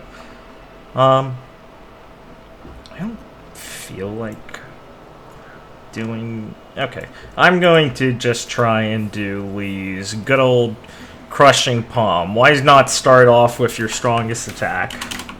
Listen to the good old funny skeletons advice. I'll make him my dodge target, of course, also, before I forget. Yeah. I'm always wondering. Always assuming. When do you remember in a fight? It's generally on the second turn, honestly, most of the time. I've said, oh, I forgot to do it so many fucking times. Okay, so I'm gonna do a crushing palm. Oh, does that hit? 41? Yeah. Oh man, that crits. This is a really good start to the fight. Okay, I'm gonna activate my armament hockey. Sure. Okay. Well, he might have some way of mitigating damage, but at least he doesn't have like a swim away move. I've confirmed that. Okay, so this is so it's 3 standard actions worth of it, and then it's multiplied by crit ratio. So it's gonna do a little bit. I'm just an open palm, but it still does piercing because it's crushing. Okay, yeah. Just going over all my fucking details. Yeah, so. I'm one. Yeah, it's half for my own sake, and of course also to not, you know, pull up damage out of nowhere. I think it's always polite. Okay, so 5 from hockey. Okay, so that's my base. So let's multiply this shit by 9. I will also tell you, it doesn't matter for this attack. Yeah. But now that you've hit him, his new treasure, his element changing, also gives him resist of whichever one he has active. Okay, yeah, I'm not doing heat damage. But yeah, I'm just informing you because you've never hit him. Yeah, of course. This is probably Lee's most damaging possibility outside of getting some other shit. This is retarded looking. I don't know how else to say it besides whenever I actually land crushing palm and it actually crits. Like, I don't know how else to say it besides, like, look, this looks really retarded, I know. Are we getting some Ron level 7s, like, damage numbers? Oh, yeah, I mean, because remember, like, because the math behind crushing palm is I hit... That's not right, that should be... I hit with it more often, but there's less chances to get crits. So when it crits, I feel guilty, you know? Yeah, because it's three crits effectively. It's 3 crits in 1. Okay. And it's piercing. I mean, maybe I'll have to take off piercing at some point and make me have to be in Trishula for it. Is this right? Am I retarded? I'm double checking because this feels like so much damage. No, that's right. Yeah, that's right. Yeah, okay. Okay, well. Let's start off with your strongest attack. Yeah. Yeah. Okay, 221 damage piercing. Yeah. And he also is gonna fly back, let's see. Well, yeah, that's why I was feeling guilty. Maybe I'll have to tune this at some point. I don't know. Okay, it sent 5 feet per 10 damage, so... Well... Good thing his passive, Yeah. No Fear for the Unknown, will activate the swift action portion of it he can use. Okay. Which allows him, after taking damage, Yeah. to move 10 feet. Okay, that's good. He'll also fly 110 feet backwards. His movement will negate that movement. Why? Wait, is it like... Okay. Because here, describe your tech. Well, I mean, like, if the ability is just, like, it negates the movement effect of my ability, sure. I was just asking if that was part of the ability or not. Yeah. Okay, sorry, I was just confused because you said lets him move and then you said negates. I just meant negate parts No. more interesting. Okay, yeah. Like I said, I mean, Lee was just like, I'm gonna start with my strongest attack.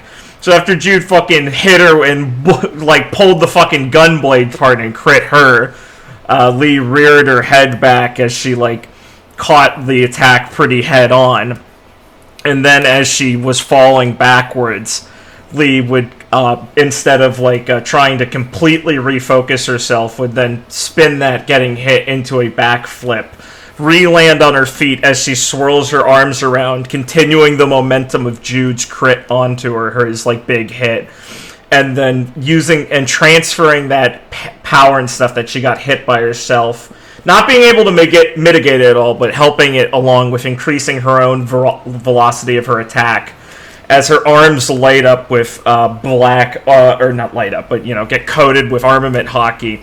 A red trailing light lights up that travels through her head to her right arm as she slams an open palm forward, as a bunch of fucking intense, like, as the air, like, booms around her as she smashes into him with the crushing palm. Right. After you slam into him, Jude will obviously be taken off guard. Yeah. And cough up some blood as you make, after you make impact with him. Yeah. Cracking up rocks and shit around them. And you'll start to go, backwards from the force of your attack. Mm-hmm.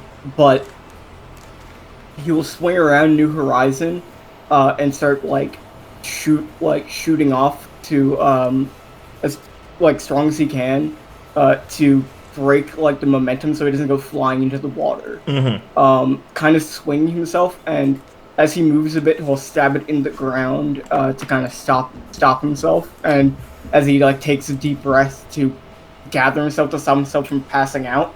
Yeah, cool. Okay, just doing some movement calculations. All right, Lee will give him a little smile and a head nod. Slightly menacing smile going, "Ha, that's pretty good, Jude, not bad!" Please give me a moment. Yeah, sure. Walk it off if you need it, Lee says as she paces, using her movement action a bit to... I think it was here, yeah. As she stretches a little bit and, flicks her hand, which is, steaming right now still, and looks at her hand and clenches it a few times and stares at it, thinking, man, I'm really informed today. And takes a look at the crowd as she ends her turn. As you look at the crowd, they're getting super excited because you just broke some of the arena with your first strike. After knocking away his sword. Yeah. And they will get even more excited as a surprise guest will take the announcer's booth. Oh, surprise guest? Look over. Oh, god damn it! That's right, folks. We got the champion himself here for us to commentate this match with me. So, champ, what are your takes on our fighters today? Well, I think it's pretty clear to everyone watching here who has the advantage. I'd say even before these two stepped on the ring, it was almost for sure that Lee would walk away with the victory. I mean, Jude's a good fighter. Don't get me wrong, folks. And he deserves to be here in this round. But the Azura's on a different level. Her practice and dedication is clear, and, well, I think it's pretty easy to spot that any of Jude's tricks will not be able to overcome the raw power that Lee's cooking. Very interesting words, champ. Well, it seems like, that seems to be the case in the first exchange, but let's see if Jude can keep this entertaining. Damn, they really taught that gorilla how to speak well sometimes. As you see Jude, just panting a bit. Alright, break time's over, Jude! Lee claps and gets back in her fighting stance to turn at him. Just 1 more second. As he's going to use a full round action. To pull out some kind of exotic looking, medicine ball. Okay. and pop it in his mouth. Ooh, And interesting. he is going to heal 50 HP. Based. Let's see. A man after my own heart. Healing yourself. What do you want to do next? Yeah, that's pretty good. Okay. He is going to swing around New Horizon and fire a sword blast from it at you. Cool. So it is a ranged attack. Cool. He's still on, no, now should be at 42 because she's dodge target. Okay. This attack will miss. Unlucky, Jude. And as a swift action, Cool. he will activate Ibn Shot. Oh, what's that do? It allows him to make a ranged attack versus a target he just used a melee attack on, which a sword blast technically is. Yes. Before we get to that resolution, I will, since I'm willing to do this, I will do a, where is it under my sheet? Right, it should be under my... I'm going to do Grateful Palm Untouchable. Since she defended against attack, she can make the attack roll DC 15 plus player will save. So, Okay. 26 DC will save. He passed. Okay. Pain. One day, one of my DCs will succeed. Or fail. 42. Yeah, 42. He missed. Unlucky, bro. So you can block or dodge a sword blast and then a very, very sneaky bullet that followed it. Yeah. Lee just reaches up a hand really suddenly to punch the sword blast away with her coated hand, and then whips back down quickly like a fucking hummingbird zipping by and catches the bullet and drops it down as she crumples it up a bit in her hand. Yeah, to describe it, they're more like shells. So they're more like the size of like a softball. Oh, okay, yeah. So she'll like grab. Is it like a few of those? No, it's just one. Okay, yeah, so what he did was fire it from Yeah. like the revolver part of his sword. Yeah, yeah. And as he was swinging the sword blast, at the apex of the swing, Yeah, it kind he of like fires followed. It fired on the blade and Yeah. kind of like used it to increase the like swing. Yeah, I know what you mean, yeah. So she'll do the same thing where it's like the quick break and then the quick catch. Throw the softball-sized bullet up in the air a few times and then drop it. So that will be the end of his turn. Sick. As he'll look at you and smirk a bit as you catch his shot. My turn, Lee says as she grins and jets towards him. I will... Man, I might stay in the open palm. It's probably my best bet. Now I can use my swift a bit offensively. I am going to attempt to do a full round star drop on him. Sure. A little safer than my other option since it gets the 2-hit bonus. 38. 38. He is going to use his swift action to activate Observation Honky and dodge the attack. Understandable, sir. Is it within 5 at all or no? 38. No. Okay, cool. Just checking. Okay. What can I do with my swift action still? When performs a martial arts-based attack. Okay, good. So I don't have to hit it. Alright, I will then use the swift to use the Samsara to heal or gain temp equal to Lee's level. So she'll gain 11 temp HP. She lets out an exhale after he manages to use Color of Observation Hockey to dodge away from her snapping hand, trying to grab his chin and throw him with it. And she rears back, letting out a breath as she soups up and hops on her feet a few times. You saw him dodge by just a hair, and he almost dropped his sunglasses, but quickly like adjusted them as like he looks like he's about to fall, but then pivots on his foot and manages to not fall onto the ground. Lee grins. Nice catch. I think it was a bit more luck than skill. Hey, that's a skill too. Some people know how to use it better than others, Jude. Was that your return? Yeah, it's my turn. That's why I refreshed everything.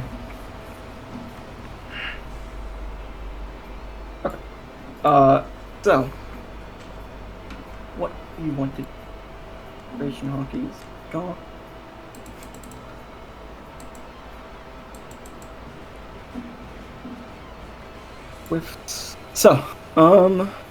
Yeah, this seems like a pretty good time for it. He is going to, as a swift action, basically fire off a shell from New Horizon, and you're going to see the blade start to get a lot cooler as he switches his element to ice. No, not the cool stuff. As he will then use a full round, he will use a standard action to activate Discovery, and then use a full round action Oh boy. to use Cabot Combo to make 3 attacks with no to hit penalty, and each attack does a slightly different thing. Oh, I don't like that. All right. Okay. They're all melee attacks. Yeah, I have 42. First attack will hit. Let me think. I have a couple ways I could respond to this. I mean, I'm at pretty high defense, so I'm gonna go for using one of my observation hotkey charges. Okay. To boost it by 10. I don't get to know if that would matter, right? What do you mean? Like, I don't get to be like, oh, would it matter before I activate it, right? It's just like in the dark. Yeah, just double checking. Yeah. So, observation. So what's your Well, it's plus 10, so, I mean, 52. Okay, it missed. Alright, cool. Okay, second attack. Well, that's my swift action also. The second attack also missed, Cool. and the third attack also missed. Ooh. So Jude would have done 3 very quick swings at you while firing New Horizon, and you saw each swing had a different element coating the blade. One was electrical, one was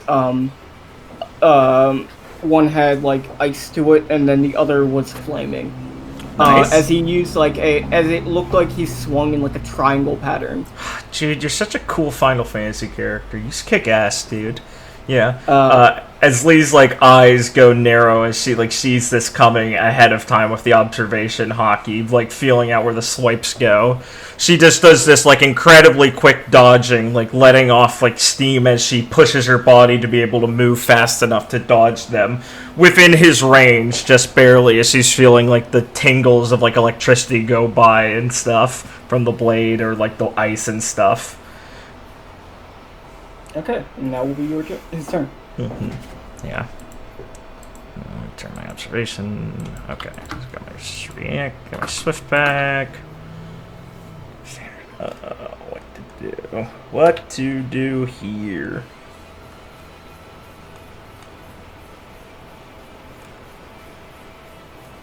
My boy Jew.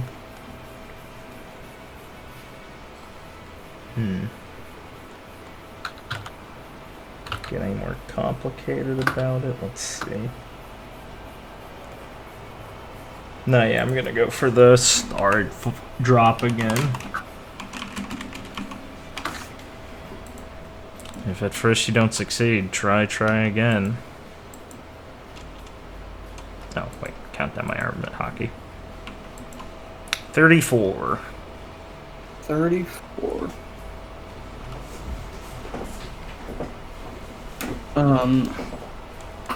34 will miss. Is it within 5? Yes. Okay, so we'll do half then. Okay. So So it would be Surge Up as a crit. This is default 8. 5. 7, 15. 24. Oh. Jesus Christ. Good roll. Fuck. So half of that. So 49. It's not piercing or anything. DR still applies. Okay.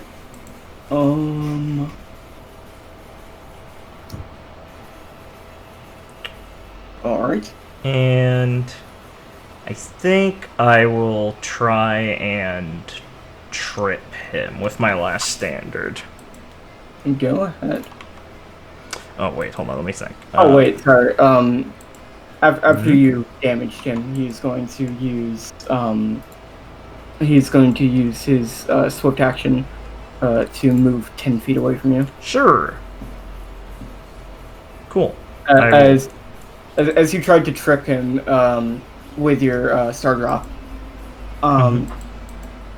he will fire off his gun to fire off New Horizon at the ground to stop himself from hitting it briefly before swinging it at you, cutting up some of the rocks from the slightly broken area of the stage that you hit him on, to try and stop you for a brief moment before shooting off New Horizon to push himself back. Yeah, Lee rears back, not wanting to get fucking shot from that being open, and gets the opportunity to roll back.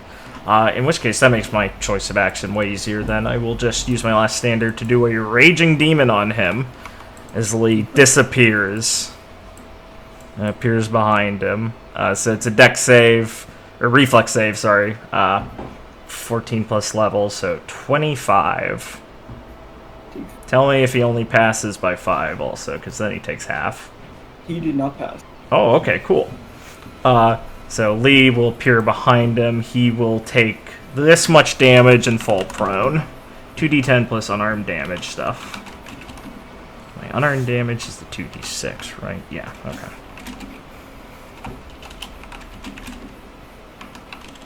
So, as Jude does his kickback roll, when he collects himself again to look forward, Lee has just disappeared.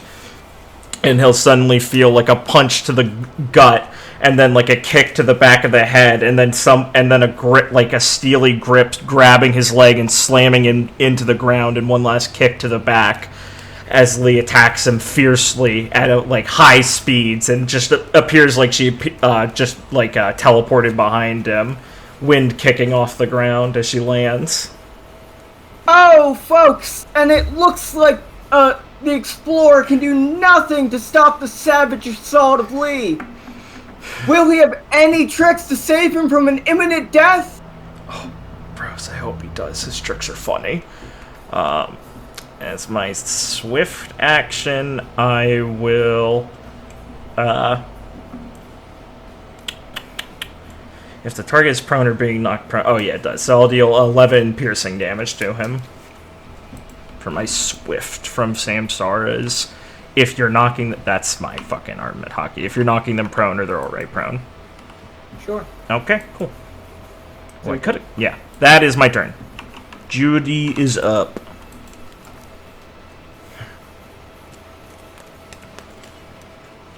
You want...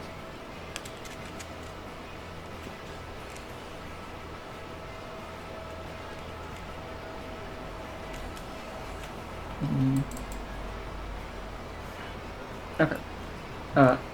He is going to rise to his feet with a move action.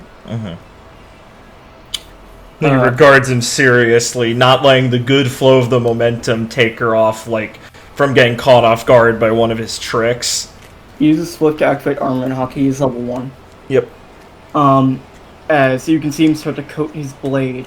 So he'll still be smirking at you, even after all these hits. He's bleeding, and you look like his body was shaking a bit, but it doesn't look like his mind has really, gotten shaken by the fight. As he will, faint for a second as he steps in to look like he's swinging. Fire up New Horizon. It will quickly, bring the sword closer to himself to move it, like downwards quickly and go for a stab at you, while going for another triangle pattern. He will substitute a standard action for a move action, use the full round action Cabot combo. All right, cool. I am at 42 still. Okay. First attack missed. Okay, cool.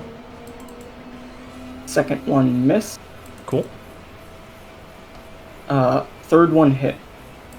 I'm just thinking what I should do. Because they'll probably do an effect. And if it's a status effect, that shit'll be real annoying. But I only have one more observation left. But... The debate. True pain debate. I will say that I am going to... I'll let this one hit. I'm not going to burn observation on this. Okay, that's pretty good because it crit. Oh, yeah, I would have been pissed.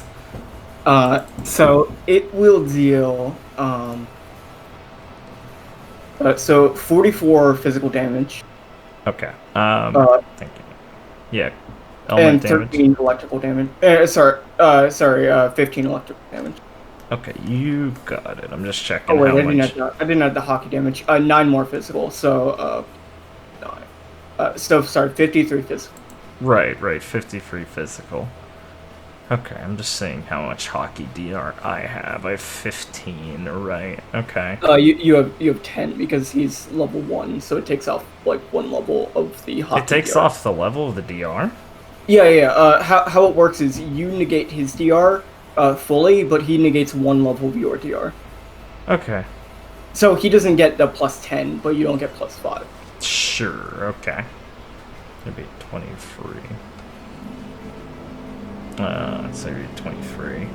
Yeah, I mean, I'll switch to Trishula finally, so... I will have... So what was the physical damage? 53. 53. Okay, cool. That'll reduce that by 49, 18, and then 15 electrical. So, he'll swing in this triangle pattern again, trying to do like wild sword moves, shooting off New Horizon to kind of like accelerate in odd ways to catch you off guard. And you'll be able to avoid 2 of his swings, but the last one, he'll be able to cleanly like slice into your side. Yeah. Your hockey blocking a decent amount of the sword, but he's able to get a pretty clean hit through your guard. Yeah. Lee finally transforms into one of her actual demon states this time, trying to throw up her, like, arm to catch some of the blade's momentum, but still getting, like, dug in and the electricity pulsing into her as she grits her teeth a bit, but grins, feeling confident in her own defense. And you will be dazzled for 2 turns. Dazzled, huh? What does that do? Dazz. There's no save on this? No. Okay. Okay, I got it. Yeah, I already read it, yeah. Yeah, so electricity will pulse through your body, kind of like shaking you up a bit, causing... specifically, it looks like he kind of... as it's like starting to move through your body, it's obscuring your vision a bit. Cool. It's 2 turns, you said? Yeah. Okay. And that will be Jude's turn. Sorry, I'm just looking for Dazzled. There it is.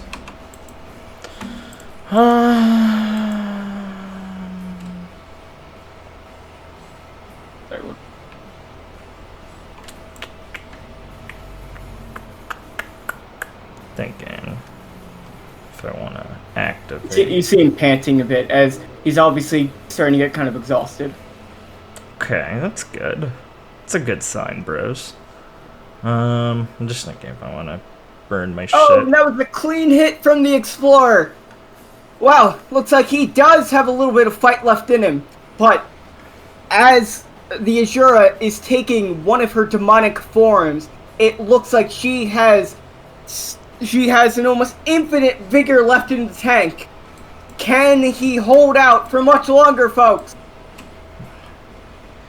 You gotta root for the underdog, bros. Alright, yeah. I will, I'll Burning Blood at the start of Lee's turn. So that's, 13 damage to her. But she gets rid of the Dazzled. Sure. Oh, right, and I get my reaction for the turn, or I count my armament down. Let's see.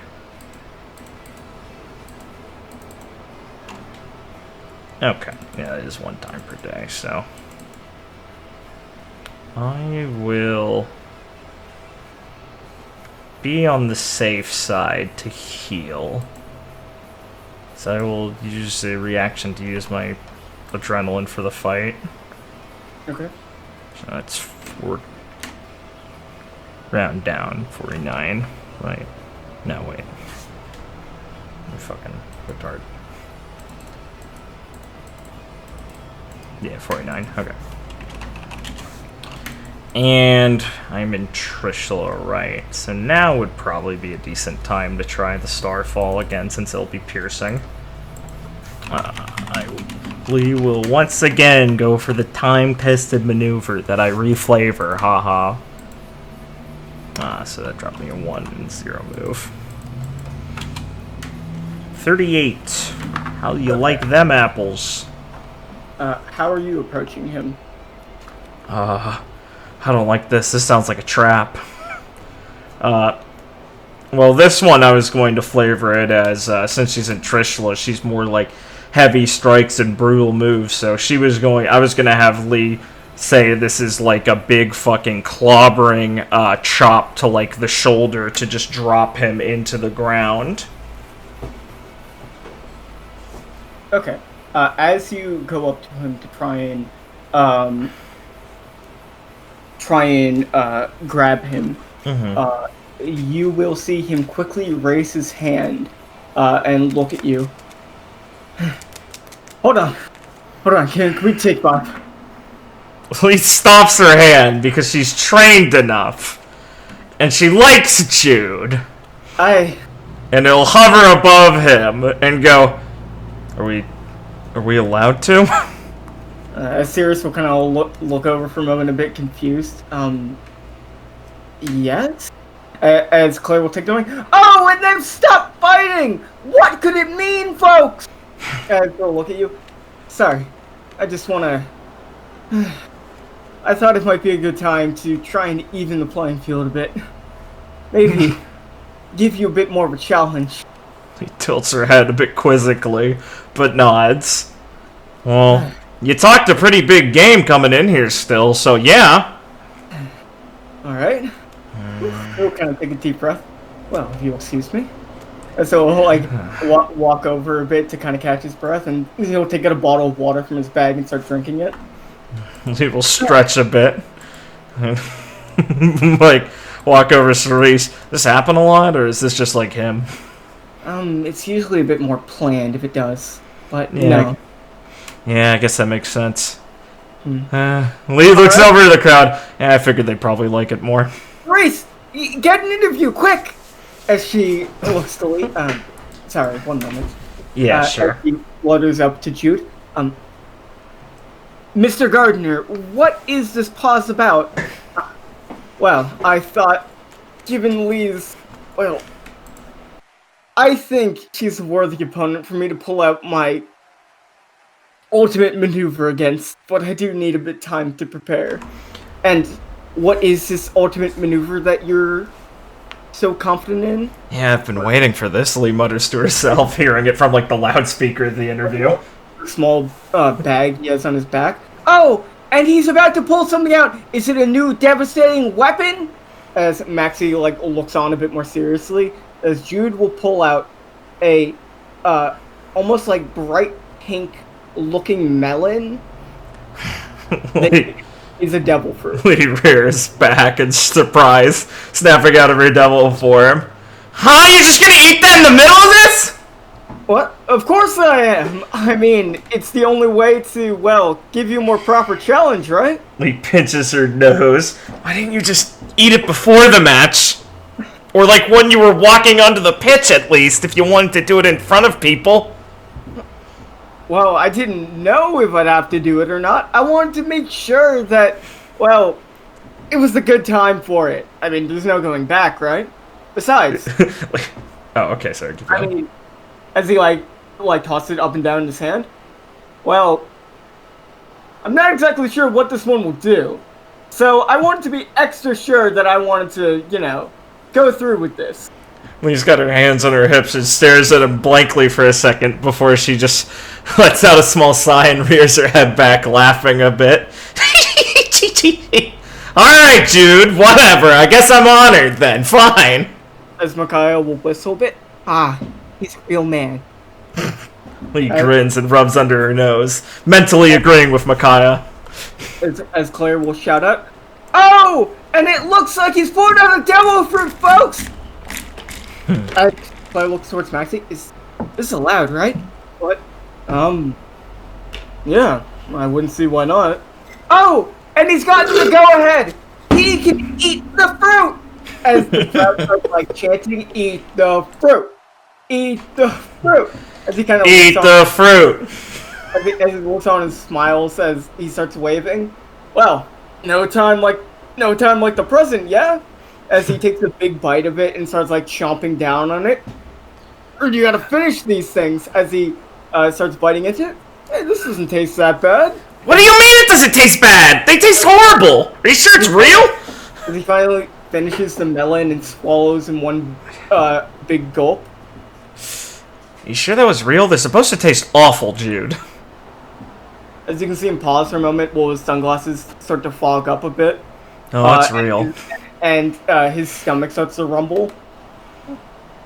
As Maxie will say into the mic, "Now, all of you out there that have not experienced what a devil fruit tastes like, you should feel great pain for Jude right now." And he holds her stomach, remembering it.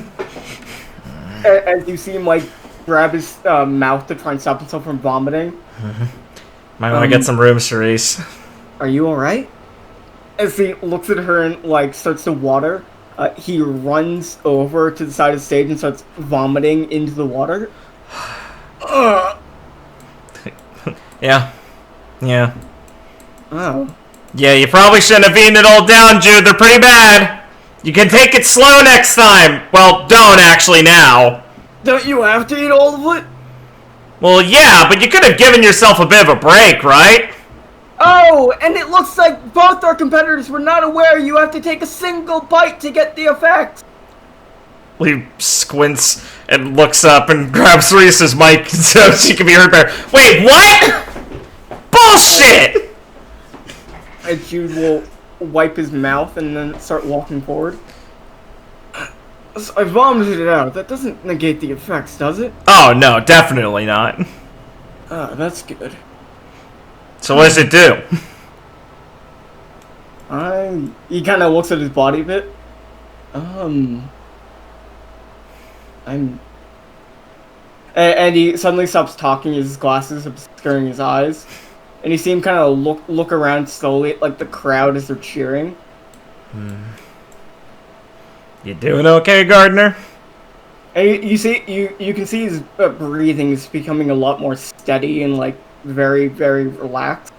As he's, like, just looking around very, like, normally at the crowd without, like... You see all his fatigue start to, like, melt away. I just imagine with Lee's ability, she could see him literally get stronger because he ate a fruit, like, instantly. As Tex will kind of look over towards Erica and Jean and comment, "Oh, well, that's surprising. Wonder how Lee will deal with that." As Cirrus will look over, "Are you alright?"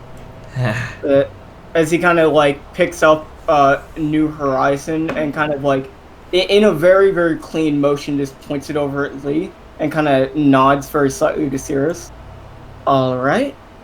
Well, that seems like a good go-ahead, so please take your position a bit away from him before I can officially resume the match." Yeah, sure, just make way, clear the way. When they're new at using it, they can go pretty wide. Right, folks, it looks like we're ready to get back underway. So, I hope we have some new surprises in store for this fight. Let's see what exactly Mr. Gardner's new ability is, and if we should feel sorry for him.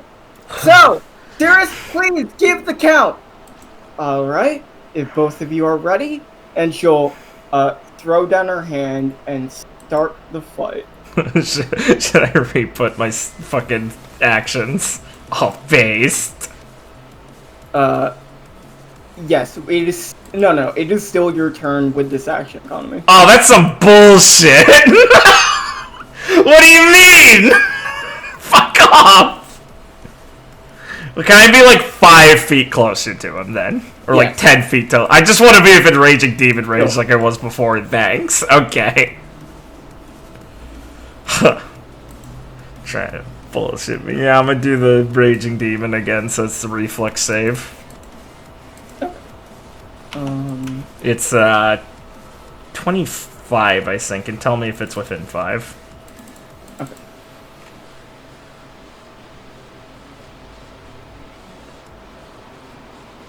25? Yeah, I think so. Yeah. No, it's he passed. No, within 5? Okay. More than 5. Okay, yeah. Well, he just appears behind him after failing to connect. Or he just tanks it, whatever way. You see his head move slightly, and he just very, like, swiftly dodges your attack with very little movement. Yeah. As loud dubstep pierces my ears. God, he used the dubstep move. It's his turn, by the way. I had one fucking action. He would have gone down by 1. I'm back in open palm, by the way. Sure. So, he is going to use Absolute Focus as a standard action. Sure. Which is an ability he got from his dog. I will reveal it in a second. He will swing New Horizon at you. Focus fruit, really? Yeah, I have 42. Okay, this hits. I mean, he used a move called Absolute Focus. I feel like I'd be retarded for... Absolute Focus... Sorry, I didn't do the action on me, right? Absolute Focus was a standard action that he used before the attack standard action. Okay. It adds +10 to hit for the next 2 attacks. Oh, that's pretty good. Yeah, I'd be pretty retarded to just roll observation off that, probably. I guess that'd be true for the future anyway, so... Yeah, I'll just switch to Trishula again. So go for it. Okay. Well, actually, I'll decide when I see damage. Yeah, so I'm not gonna observation out of it. Okay. So this will deal 19 damage. Okay. I tank that with my current DR. Okay. 5 of it is electrical. Okay, I don't tank that with my current DR. Thank you. Okay. And when he hits you, your body will begin to go into a different dimension. Your blood will begin to rush in a very, very, very similar way to how it has in the past. It'll feel what, sorry? The blood will start to rush in your body, and you'll start to feel your heart start pumping at an accelerated rate. Oh, the adrenaline fruit. I will reveal his devil fruit. See, that was like one of my guesses. So I probably should have just said it. That's great. Oh, awesome. He's just making the fight even better for both of us. Great. As you'll see, like... Didn't know what the fruit did my ass. As you're extremely familiar with this feeling, as you've experienced it so many times before on your journey. Yeah. And especially in the last 2 years. But you will notice this comes without the very common side effect that you usually get when you're in this state, which is intense fear and worry. Yeah. Of the situation inducing it. You've only reached this type of feeling a few times in individual training without like a very, very bad reason to induce it. Yeah, so basically she felt this all the time on Dad's Funny Island, the brink of death feeling. The I've been out eating centipedes in the wood, I feel the brink of death. It's basically like the Zen state Yeah. of being on the brink of death, but without the actual downsides of being on the brink of death. Yeah, something Lee loves, besides the funny parts. And due to 2 factors, he will face no negative side effects of being in this state. Thanks, One dude. of them being your vast experience, having your adrenaline be at like peak levels, and your natural like style focus in these type of states. Oh, Jude, you're the best. And the other is a friendly soul that has inhabited your body. Oh, fuck! When it hit you. Oh, no. As you can feel your adrenaline rising and like the world slowing down around you, you'll hear a voice speak up. Okay, let's get him. Lee's eyebrow twitches really obviously. She What? doesn't respond. What? I'm helping you. Grits her teeth. As you'll get the bonuses from Percy inhabiting you, Sick. Thanks, Percy. as well as being under Jude's devil fruit. You will get +10 to dodge naturally with adrenaline rush and another swift action. Oh my god, Jude. Jesus Christ. This is gonna be a high-flying fight. Okay, +10 to dodge, adrenaline. Got it. Thanks, Jude. And the Percy gives me a +5. Jesus, Percy. And now, you will see him swing down at you once again. He hasn't said anything, as it looks like he's, like, Yeah. devil fruit's almost overwhelming his senses. Of course, he's fresh to it. As he will, swing down New Horizon at you in a very clean motion coming from the top. Perfect. Okay. Well, so Lee would now be at, Right, okay, so I started at 42, so 47, 57. From the +15. He will miss. Yeah. When you're both in these, like, slow down states, how did you dodge his, like, downward chop? Lee is going to, in the downwards chop, as Lee and Jude are both working on this fucking super speed motion, Lee is going to be able to have the confidence, feeling the entire perfect amount of energy, and remembering this Zen feeling, and will kind of let her eyes kind of unfocus a little bit, as she's able to repeat to herself what Chuck always told her, to that idea of being, make your mind a mirror, and just stops thinking and lets her body react as she knows it should. So Lee's just kind of drops her stance a little bit into this natural sort of comfortable looking stance as she steps to the side, which looks like a casual movement, but the fact that she's able to do it so perfectly shows how quick she's actually able to move and what she's seeing against Jude's swipe. It's coming from the top, Lee. Remember to be a mirror. Lee tunes her out. Lee feels that little blood boil inside of her, and she thinks mirror, mirror, mirror, and then stops thinking again. Mirror, mirror, mirror. Mirror on the wall, Lee. Who's the fairest of them all? Me. As Lee is now not only getting a perfect example of this feeling thanks to Jude, but is also getting a perfect test of this feeling thanks to Percy. A perfect combo. As he is going to use both his swift actions at the end of his turn to use Blood Rush. Nice. Your turn. What does Blood Rush do? It will heal him by 10 per use. It's pretty badass. So heals how much? 40? 20. Oh, 10 per use, not like a tricky use, just like per actual use. Got it.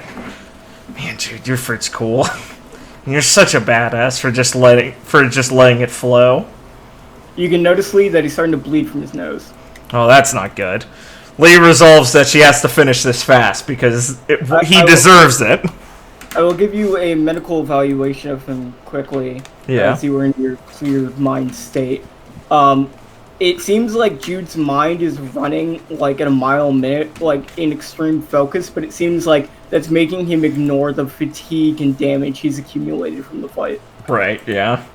Lee nods to herself a little bit, just instinctually.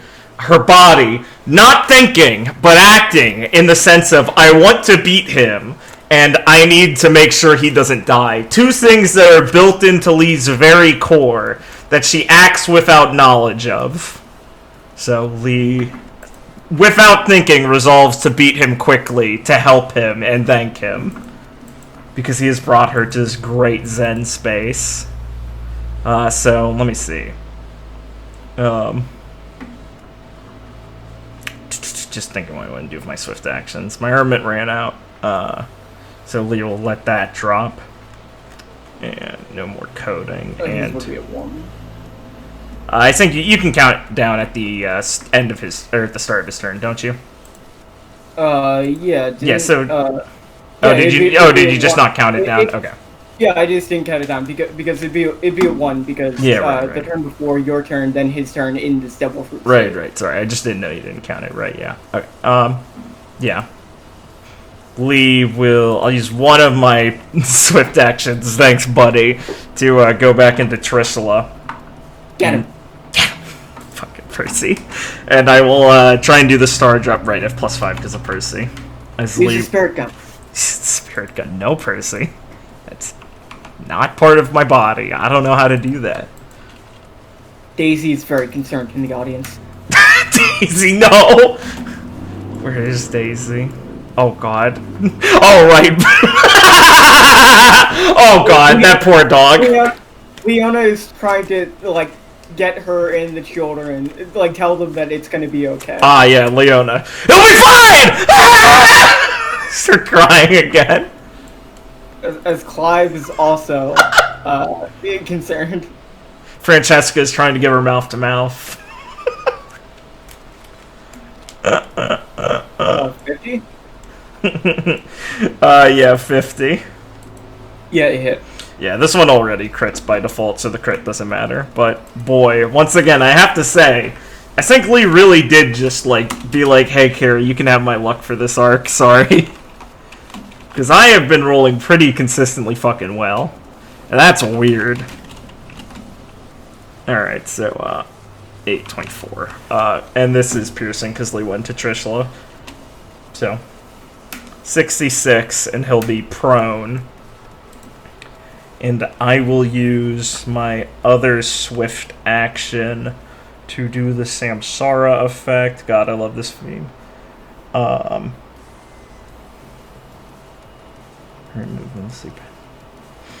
So Lee grapples her target, forcing them to target her and move with her unless they pass a DC plus 10 player reflex save. The grapple target can make the save either as a swift action when Lee attempts to move or as a movement action on their turn. So he can do it now as a swift action or on his turn as a movement.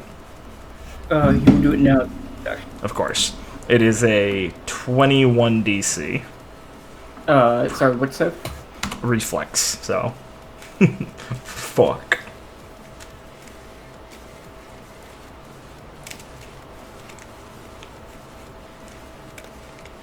Does prone affect this? I always forget. No. It really should, shouldn't it? Prone really just affects attacks. It's so gay. Well, and defense, but the fact that it doesn't affect reflex tilts me to this day. Like attack defense. Yeah. It really fucks me up to this day, man. What was DC again? It's only 21. Okay, he passed. Yeah, of course, okay. So...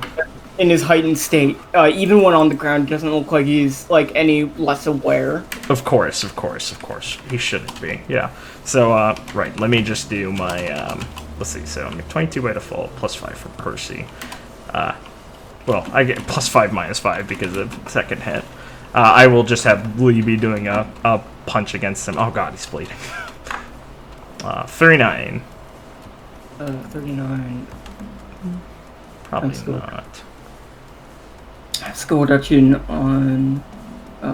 oh yeah, he's prone, so it's half. Yeah, that will hit. Alright, cool. Good thing I earned his swift action. Or he might have had something to resist that with, alright.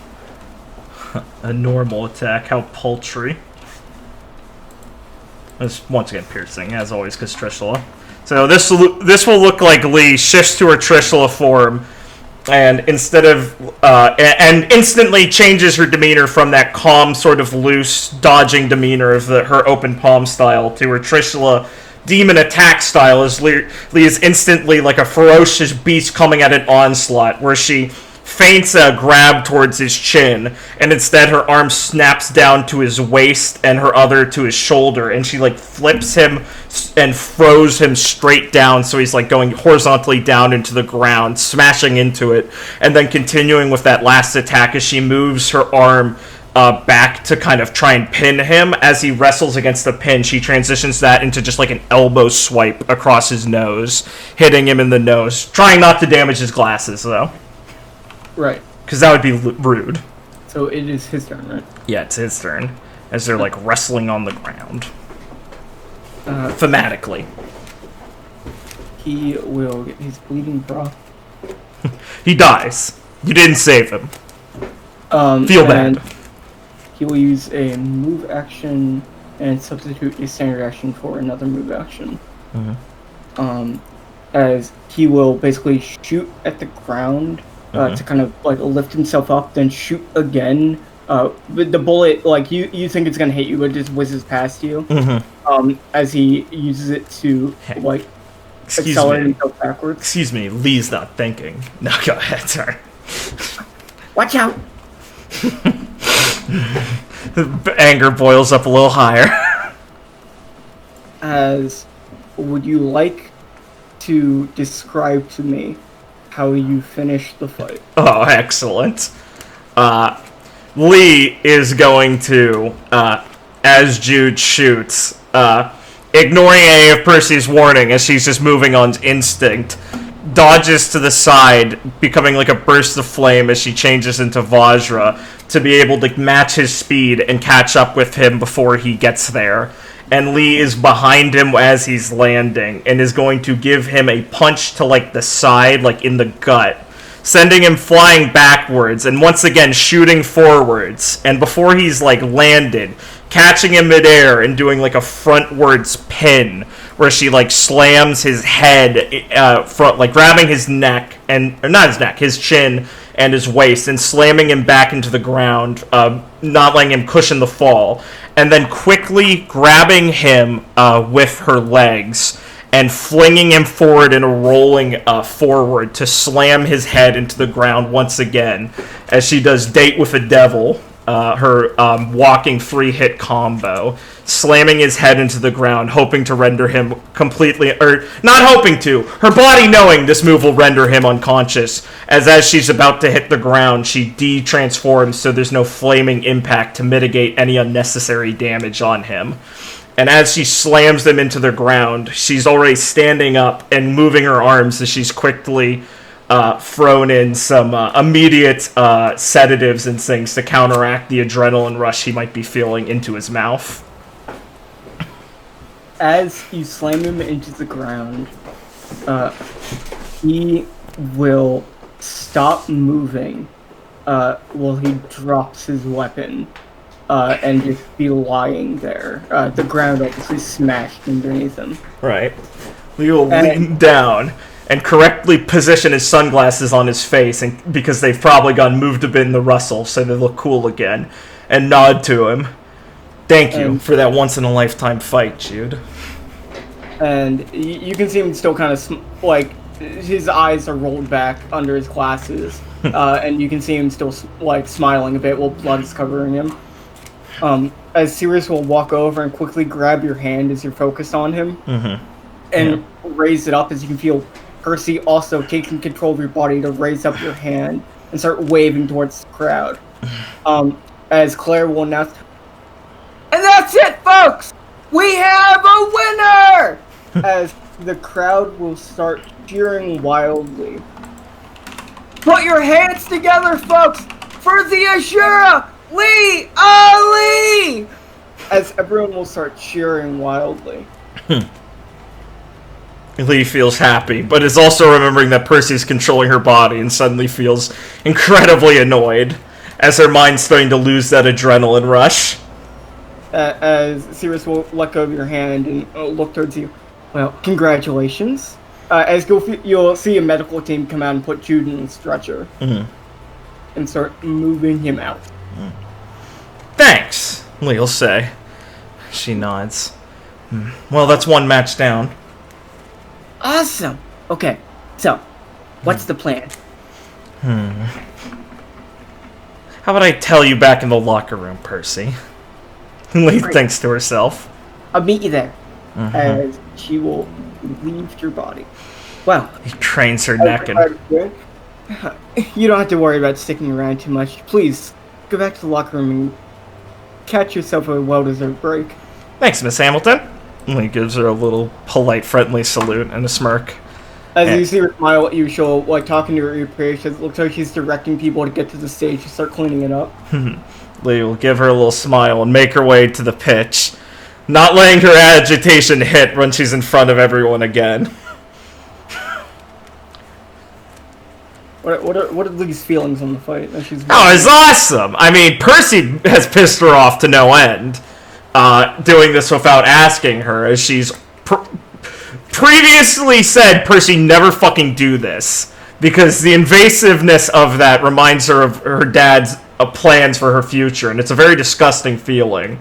One of the most traumatic things that ever happened to Lee was losing control of her body to her father, and that fucked her up, so this is, not fun, but she's also mitigating that to a bit with her actual calm she put herself into the match, and that beautiful post-adrenaline rush that Jude was able to instill into her is still, feeding into her, even as it's faded.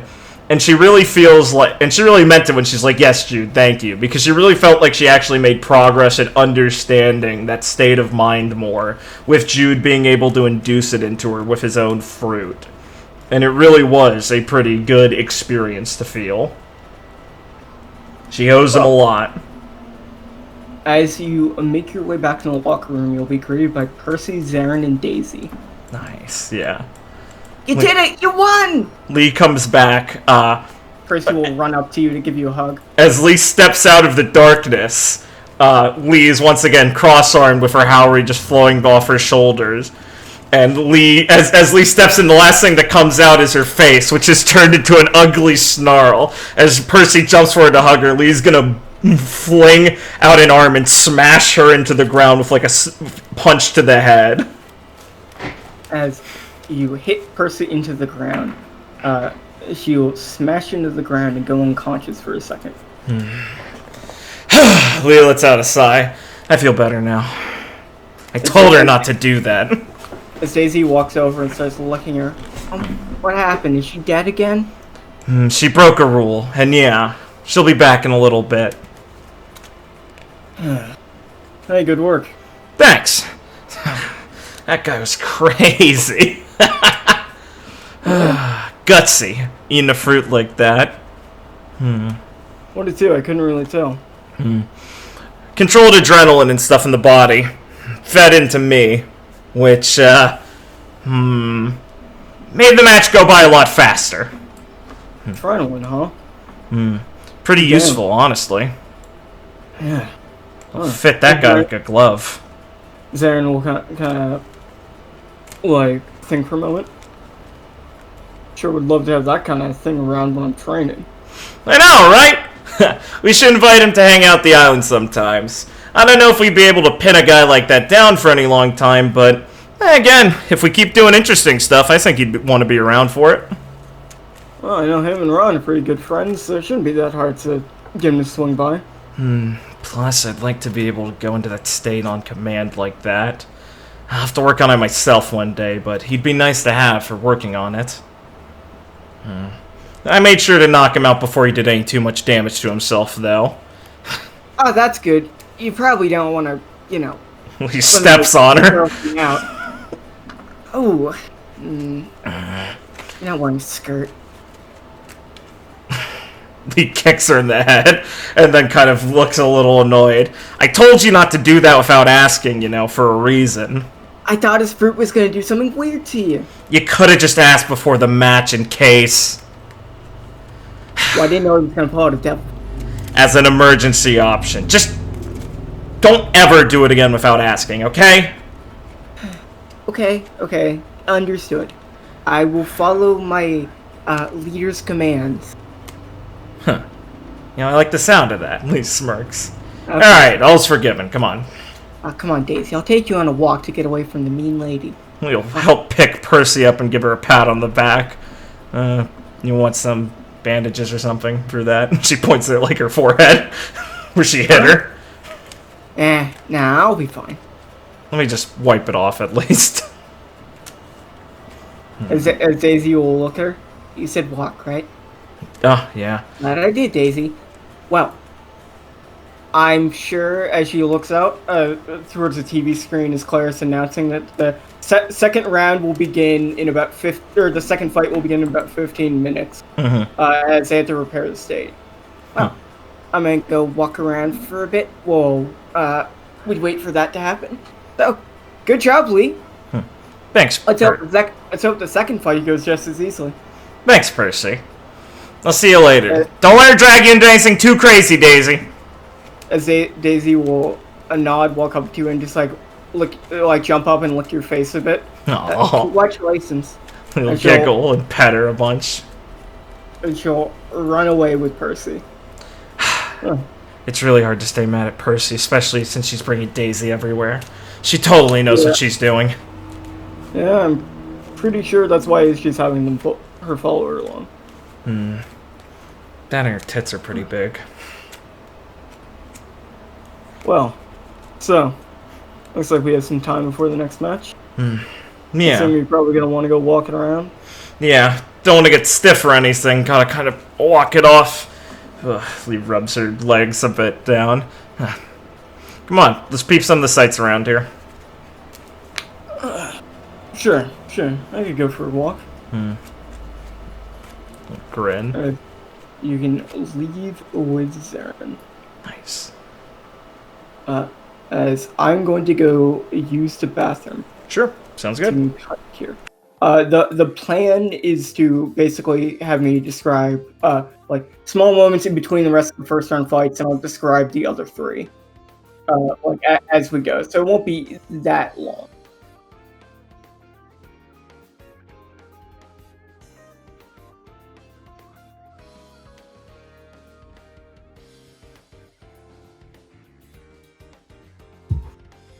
I'll be right back.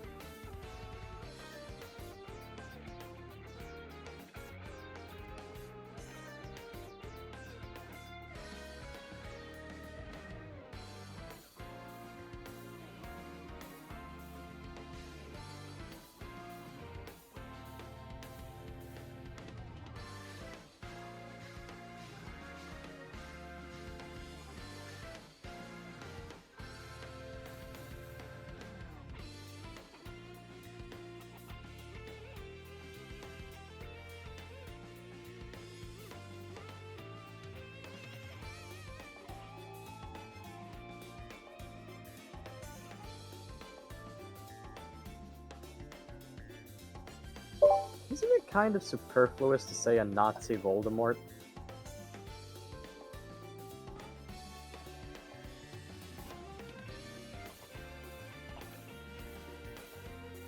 Okay, but that's not what anyone ever means. Well, he's Voldemort in appearance.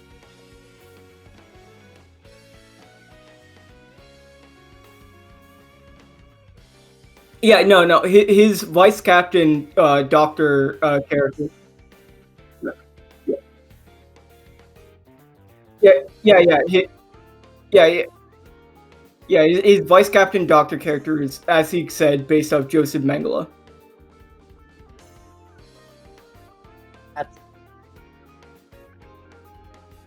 Oh, one. I went with the worst one.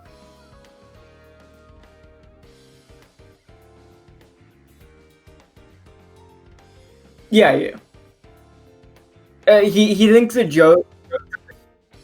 He thinks the joke that people calling him a dog fucker is fucking hilarious, by the way.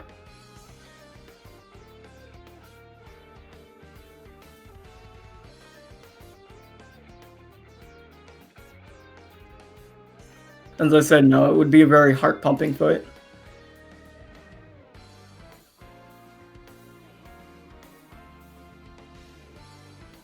Well, do you want to get back into it? Alright. As you exit the arena, we'll cut away for a slight second.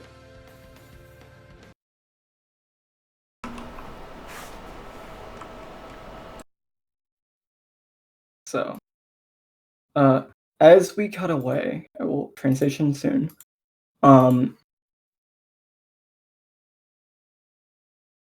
There will be a cloaked man that has a similar height and like stuff. This is the figure in the tournament.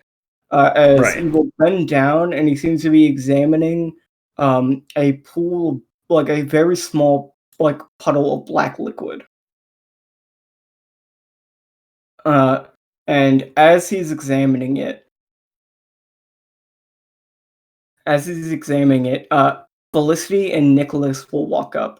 Felicity looking as serious as she can possibly muster, and Nicholas will start walking over. Hey. As the cloaked figure will stand up from the, like, examining the puddle and look back towards Nicholas. And just quietly look at him.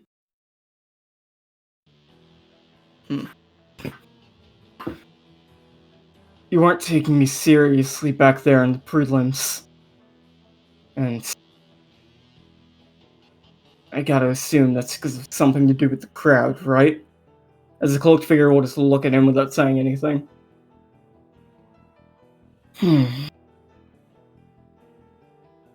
Well, my pride as a martial artist can't deal with that. As Nicholas will get in like a fighting stance. So I want a rematch. As the cloaked figure will look at him and pause for a moment and then speak up finally.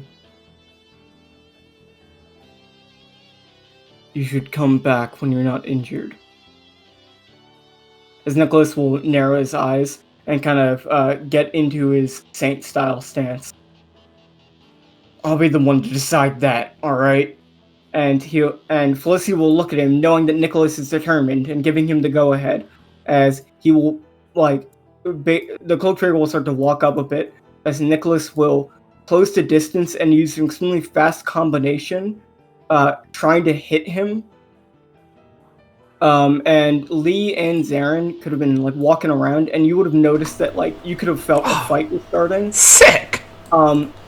So you like are like you're noticing this as like you walk around a corner, so you can see it as Nicholas like collides with him. Oh, sick. The figure isn't blocking many of the attacks, and you notice that Nicholas goes for an eye poke near the end to try and basically like force him to react. See, as his hand goes into the like cloaked figure's like face area, he won't react at all. As Nicholas will pull back his hand, and it looks like he's kind of reeling a bit, as it looks like he kind of like broke his fingernails attacking. Fucking faced. As the cloaked figure will look at him and kind of speak up finally that you'll be able to notice. Yeah, because he's loud.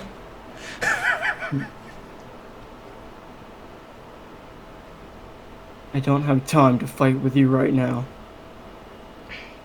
Come back later once you're properly healed. As Nicholas will like click his tongue. Yeah. So you heard. Oh, sorry. Go ahead. I can't deal with someone not taking me seriously. As like you'll look at him and you can see like some phoenix fires start to go around Nicholas. So we're hearing all this, right? Yeah, you heard like the tail end of that. Okay, yeah, like that little exchange there, yeah. Lee will kind of squint a little bit seeing this and walk up a little bit down the way. As Zarin will start to follow you. And he'll kind of sigh. And he'll walk up a bit. Hey, Nick. don't you think you should not be you shouldn't be bothering some of the fighters? Nah. He puts a hand on Zera's shoulder. I mean, he's got a point, doesn't he? Zara kind of look towards you confused. He grins forward, looking at the two of them. And Nick will look towards him. And kind of click his tongue again. And kind of turn his head a bit and walk back. Fine. We'll fight after the tournament. But I'll come find you, you hear? And the cloaked figure will kind of move his hood down a bit. Hey, Nick, can I see your hand? As he'll kind of, like, give you his hand a bit. Yeah, Leo look at both of his hands after just beating on this wall of a figure. They both look like they're just, like, they're fairly hardly, like they're a bit, like, scraped up and damaged a bit, but nothing too serious. Man, you could have broke your fingers if you didn't know what you were doing. Yeah. Good thing you did! Lise pats him on the head. As he'll kind of look at you a bit confused for a moment, as he would expect you to scold him in this scenario. Yeah, Leo walk forward He a looks at bit. his hand and starts blowing on them and like kissing them a bit. It's hilarious. As Nick is like just trying to like pull them away from her. That's fucking hilarious. If you already figured out how to do this, you're growing at a good rate, Nick. So, Lee puts her hands on her hips and grins at the cloaked figure. You're gonna make it to the next round, right? They'll kind of pause for a moment, and you'll see them like move their head like a nod. Good. I'll be waiting then. As you can hear from the arena, they're calling for the next two fighters, which are this cloaked figure and Merrydrum. I'll get going. As he will start to walk off.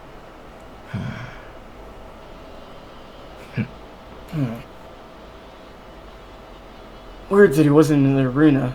I don't think I even saw that guy watching the last match. Probably didn't need to be.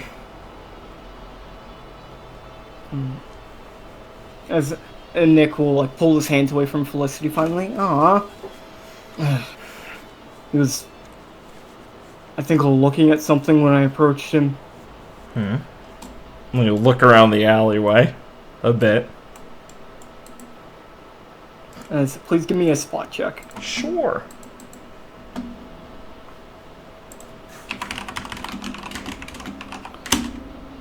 Let's go. Poggers 8! So throughout, like the Merrydrum alleys are very, very clean. Yeah. But you will notice a weird, like, small puddle of black sludge. Like very, very small. It looks like someone like spilled some water on the floor. I think he's. He like looks around a bit, kind of glancing over it once once as she's surveying for anything more innocuous than that, and then kind of stares at it again. Felicity is like sniffing around. This smells a bit weird. As she like bends down a bit to look at it. What does it smell like? Like trash? Like books. Like book. And then Lee like grabs Felicity and holds her before she goes anywhere to touch it, and gives Zarin a side eye. As like he bends down to look at it. Ink.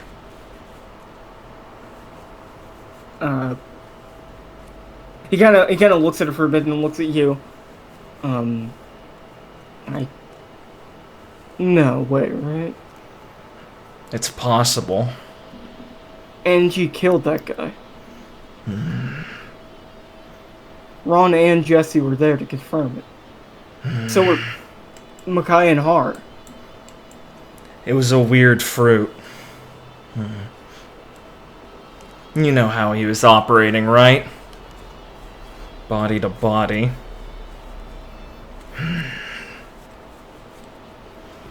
Look, there's just no use taking chances with this sort of thing, alright? We might have another problem child running around here. I don't think we should tell Angelina that until we're sure of it, though. Sure, probably not. I'll keep an eye out, but Huh. it's another thing that I think you'll have to put aside for now while you work on your end of things. Lee's hunched over a bit, like as she's staring at the ink, and she stands up to meet Zaren's eyes, and she's grinning a bit and smiling. Well, if it's your eyes, there's nothing to worry about, huh, Zaren? And like you said, she pats him on the shoulder, I've got one thing to focus on, so for once in my life, I can say this ain't my problem yet. Nicholas will walk a bit and kind of look between you guys. Is it something we should know? A devil fruit user. A real nasty guy made of ink. Steals people's bodies. Probably... Wait, I forget. Lee knows about special type paramecia qualification by now, right? Does she? Like, has Will or her dad ever specified it? No, it's not really, like, official. As in, like, good to know. Find it in books, as it's Alright. exceedingly rare. I just wanted to know. She had, like, a word to call it. No. There's a cup... I've seen a fruit like this before. Unfortunately. Either only nasty people eat them, or they really make you go crazy after a while. So, just look out for ink? Or is there any other identifying things with the guy? Considering how he transfers bodies, normally not. They look pretty horrifying, so... He's normally wearing a robe or in a mask or something. Don't know if he changed his look up. You think... Well, you think the guy in the tournament's the guy you're looking for? That As guy? Nick will look at you kind of surprised. Huh? No, of course not! Zaren will look between you and the ink. Yeah. Completely different feelings there. Yeah. Besides, there's only one kind of guy who fights like that anyway. Well, I guess we shouldn't miss the next round then. Oh, yeah. You're gonna want to see this, Nick. Marita's gonna have to make him go a little serious, probably. Unless she's been slacking. As you can all make your way back to the Coliseum. Yeah. No, Felicity, don't link the ink, please. I like books. I just learned how to read. I just learned how to read. Maybe if I eat some ink, I'll be able to read better. Damn, I can't believe they make books out of this stuff.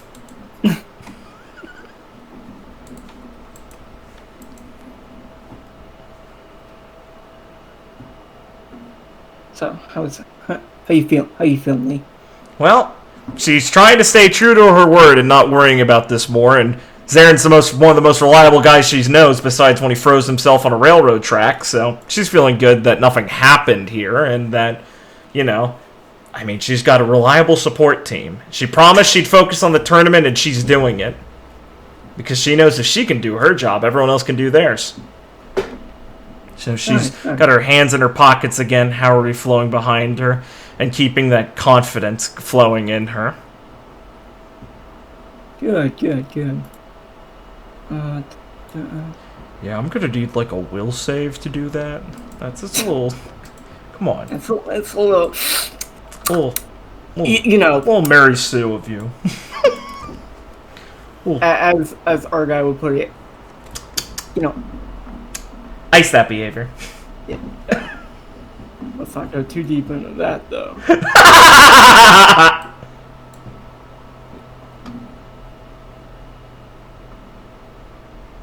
Okay. Lee, as you walk back through the Coliseum, to get to the, like, watching area. You will walk in and see Soren and Marita chatting before the fight. Ah, good. Yeah. Alright. I'm gonna walk on up to them. Yo, Sykes! Miss Sykes!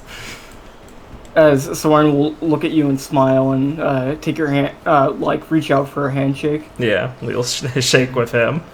As Marita's eyes are closed, and she's like quietly humming to focus herself. Ah, damn, she is in good shape then. Good. He says what she knows their little funny jab didn't get to her.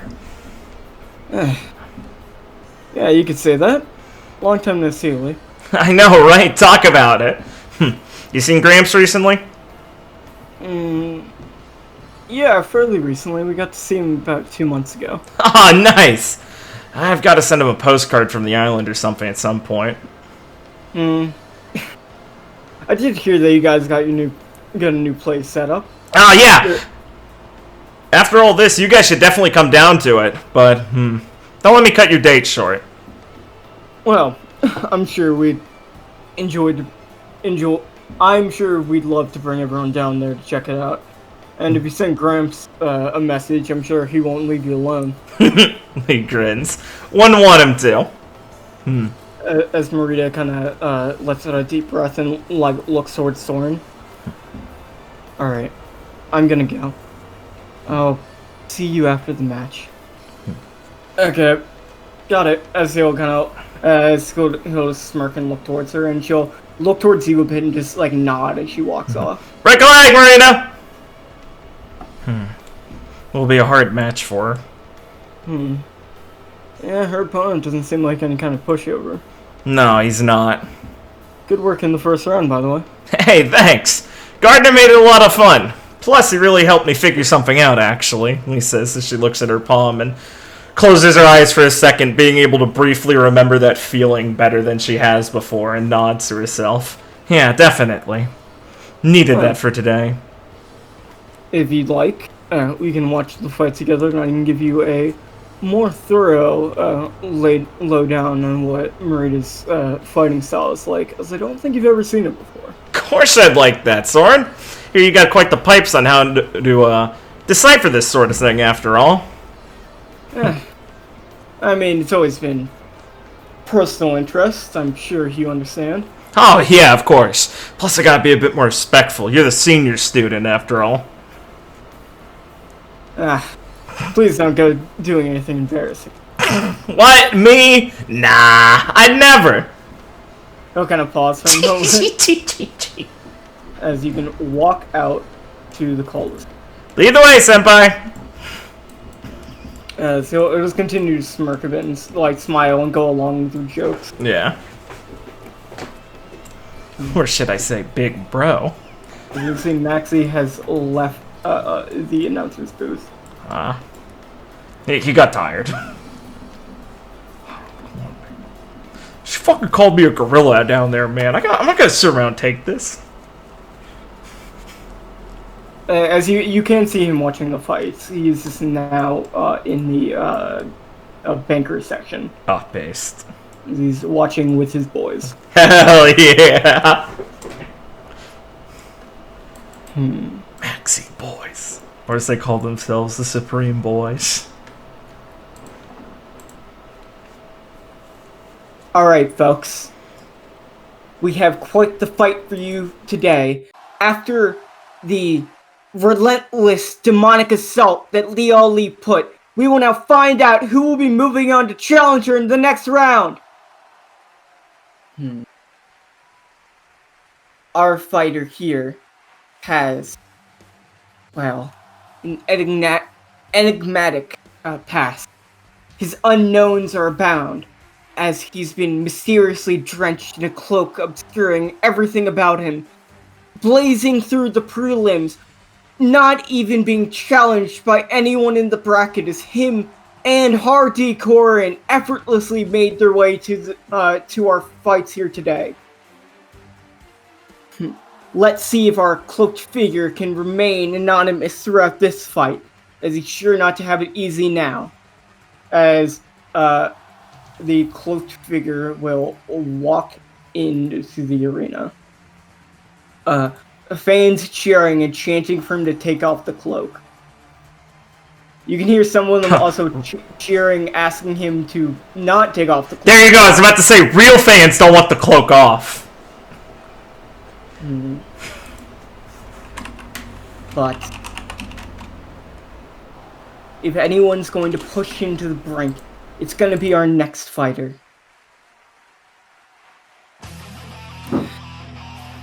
She is the true master of the Queen's style, and the captain of the Stinger Pirates. She is well known throughout the New World for being one of the strongest members of the Dreams generation. Please put your hands together for our Queen Bee, Marina Devora! as she will walk in to the arena, and you can now notice Marida's true fight attire, which is a strapless, tight purple like bandage top around her breast, and some golden spats, and that is it. She's not wearing any shoes or any other clothing at all. No hidden weapons either. Perfect. As Soren will kind of look on a bit. Well, she really wanted to take this fight seriously, and so she decided to come out full force from the start. Oh, yeah, I can tell. As Mickey will look on, oh, I haven't seen her dressed like that in a while. I can't believe how many times you guys have run into each other. Mickey will smile and look over. I know, it's great. So what, like bees to a light? Isn't that moths? And that's to a flame, I think. Oh man, I really butchered that one. Fuck. As you can see, June and Alistair getting hyped over there watching the fight. Yeah, my boy! I'm not... Tricked. We was tricked. As over here, and Nick is grabbing Lucas and looking on, like as his mask is like heating up from like steam, as he's looking on, yelling, "Holy shit, Lucas, that chick is fucking amazing!" As Lucas is looking at him being God damn it! No! You're gonna have to give me a second. I didn't even consider this. Dude! I'm God! Damn it! Mr. Bumble. Yeah, that's a good one. That's probably the best one. Mr. Bumble, please. I know you're a worker bee, but come on, man. Don't come in your pants.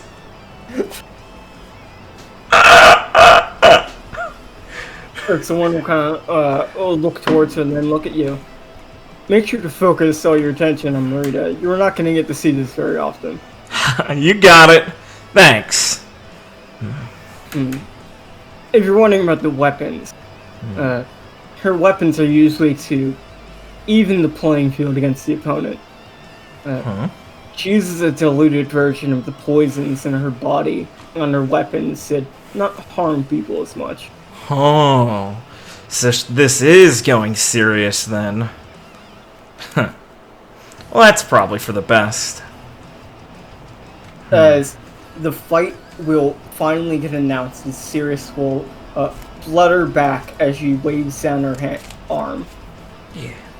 And you can see Marita start hopping up and down on, like, she's like hopping up and down on her toes. And you can notice in the spot she's hopping, like, very evenly, where her big toe is, there is like a very small hole. Ooh. Like you know, like someone used like Shigan. Yeah. Cool, she's got stinger toes. She's hopping up and down. After 6 hops, she'll vanish, and you'll see different holes open up around where she's moving without being able to actually see her. And she'll appear behind the cloaked figure, and you'll see when she goes for a jab, it's actually just 2 fingers, as she jabs directly into the man's torso, as they'll bring up their arm to block. And as they block, you can see Marita move forward, and they will get blown back, like as they're carving up the ground with their feet while moving. The cloaked figure will just get blown back, and just put down their arm from blocking. Link tilts her head a little bit. Did you see what the exact move was? Was it just the fingers? Yeah. You would notice that before she made impact, 2 small stingers erupted from her fingers. Right. Lee nods a little bit. Oh, yeah. So all of the force of like her movement was concentrated in 2 very fine points. Lee nods a little bit. Kind of reminds me of Shigan, but a little more Link. Well, with the stingers like that, that's a second point of impact, right? Exactly. You can think of it like Shigan of the world government, but a bit more specialized. Kind of taking that in its own direction. Oh yeah, it doesn't have anywhere near that kind of firepower. A little too specialized for being able to hit someone like that. Normally, they just break their fingers. And you will be able to also notice, as the camera will do a close-up of Marida's face, it looks like her eyes have changed to become a bit more, like, split. Yeah. As they look more like an insect's eyes. Man, she's able to even improve her vision like that, huh? You'll find that Marida's body can be improved in almost any way given her fruit. I've gotta say, I'm impressed. She's got a lot of control over Zoan. Yeah, she's been that way since we were kids. Seems like she was a natural at controlling it. I had to work a lot harder to get good at it. Lucky. Yeah, well, we're all good at something. As this will continue on for a bit, as you'll keep pushing the cloaked figure, like, to and fro, and you won't see them, like, fight back too heavily or throw any attacks. As this continues on, Merrydrum will eventually disappear and appear in the middle of the ring and look over. Oh! And the attacks just keep flying! But it doesn't look like either competitor is giving an inch! Will our cloaked figure finally attack back? As this has been going on for quite a minute. Yeah, this is probably what they were talking over. As you see Soren focus his full attention on the cloaked figure. So, got an idea of what's happening? It seems like Marida's not able to get any of her poison into the opponent. Yeah. That guy's body's as hard as it looks from the first fight. Oh, yeah, definitely. Gotta say, she's smart to be able to not hurt herself fighting him. As he's kind of examining that guy. Still. Marida's tougher than that. Yeah, oh, yeah, definitely. But still, if this kept up forever like this, I think she'd lose out on stamina first. You're right there. But she's not going to keep playing the same game forever. As you see, like, insect or bee wings kind of sprout from her back a bit, as her speed will increase, like, by tenfold, and she'll completely disappear, appearing in the air above the cloaked figure, going to try and take off, like, the hood with a kick. The cloaked figure will finally avoid the attack, and he'll go to grab Marida's leg, and she'll, in a very acrobatic movement, flutter her wings, and, like, raise her leg using that momentum, and bring it down on, like, a scissor kick. And with her heel, you'll notice another stinger will come out of the bottom. Oh, nice. She will finally pierce the shoulder of the cloaked figure, and you'll see, like, the cloak get, like, pierced on his right shoulder. As you'll see some blood come, like, beyond Marida's stinger, as she'll fly back. Yeah, I guess this is where the real fight starts. And you'll feel the cloaked figure kind of moving the shoulder up and down a bit. As you're able to feel a slight, like, as Soren will focus a bit as he's looking at the figure. No, that didn't work.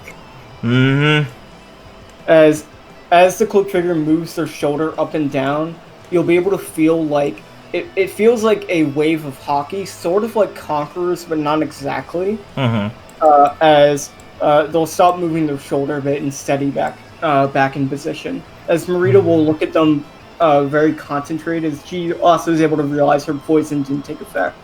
Well, that figures. Hey, Lee. I'll go over the fight with you after to tell you everything I picked up. You're gonna need in the next round. Thanks, I'd appreciate it.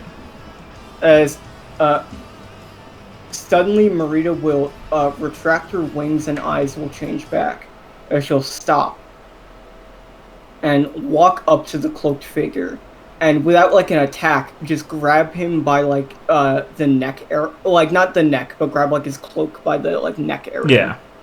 And pull and like look at him, and you'll see her kind of grit her teeth and look at him angrily. Folks, what is this? She's attempting some sort of grapple. As Merrydrum will look at him. Can't stand fighting someone who won't take me seriously. Why have you not attacked back? It honestly lasted pretty long before throwing a tantrum. Yeah, you're right. As Maria will like look at him through the look him at the eyes through his cloak. Fine. I'll give you this one. Just so I don't make a fool of myself anymore fighting someone with a desire to attack back. But you know, and she's saying this like quietly enough that no one else can really pick it up. But you know as well as I do that she won't be as kind to you in the next round. As Marita will raise her hand, I submit. As Sirius will look over and kind of raise her hand, and as the buzzer goes off, oh, folks! And the Queen Bee admit defeat. What brought about this sudden change? As Marita will quickly just make her way off the stage. And Forkfigure will be standing there for a moment thinking before he also does the same. And I was worried we were going to ruin your guys' honeymoon. You know, you should watch this joke. She's probably going to be in a bad mood. That's why I'm getting them out now! Well, I better go find her. Yeah. Good luck. As Mikhail looks on a bit dissatisfied. Oh, come on! She's probably upset. I want to fight her, too. Wait, you thought you'd beat me? Well, I mean, if both of you advanced, then I would have fought one of you. Fair enough. Lee shrugs. You're still fighting me, though. I guess, if you're strong enough to get through that. Huh? Oh, well, I mean, I'm not going to pretend like that's going to be easy, but, well, I guess this just made my day, so I'm feeling pretty happy. I show Pat Lee on the back. Well, I'm up next, and I'm gonna go get my game face on. Hard, no peeking. Come on, Roxanne. As Roxanne will look at her a bit confused and then run after her. Man, the fans are going to hate this. 2 in a row? Yeah, but at least this one will happen quicker. Yeah, that's the spirit. Hey, you'll be really helpful in the outer Coliseum detail anyway. We've got... If Zarin didn't catch you up, we found that Lee cranes her head a little bit and leans over. Well, our old friend from Sky Island again. Yeah. As Tar will like narrow his eyes a bit as he just looks off towards the crowd. Well, maybe you'll get a rematch. Here's hoping. Yeah. Make sure to go all out for me. I won't be there after all.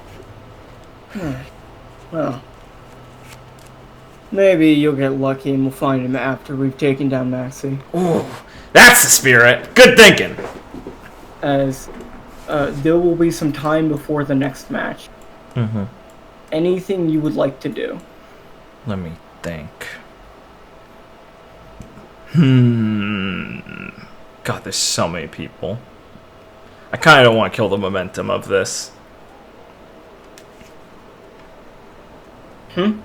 I think I'm fine to just get to the next match. Okay. Alright.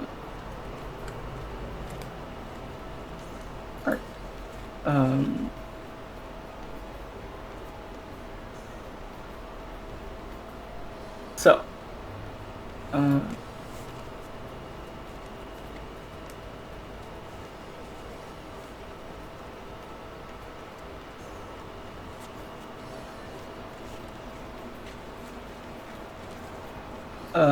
Okay. So, as you're taking a slight break, after that match, they prepare for the other ones. You will be able to find Har. Oh, good. In the locker room.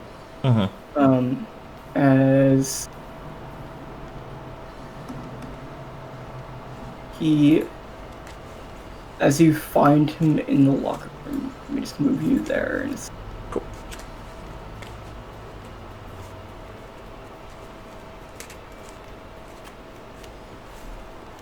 Okay.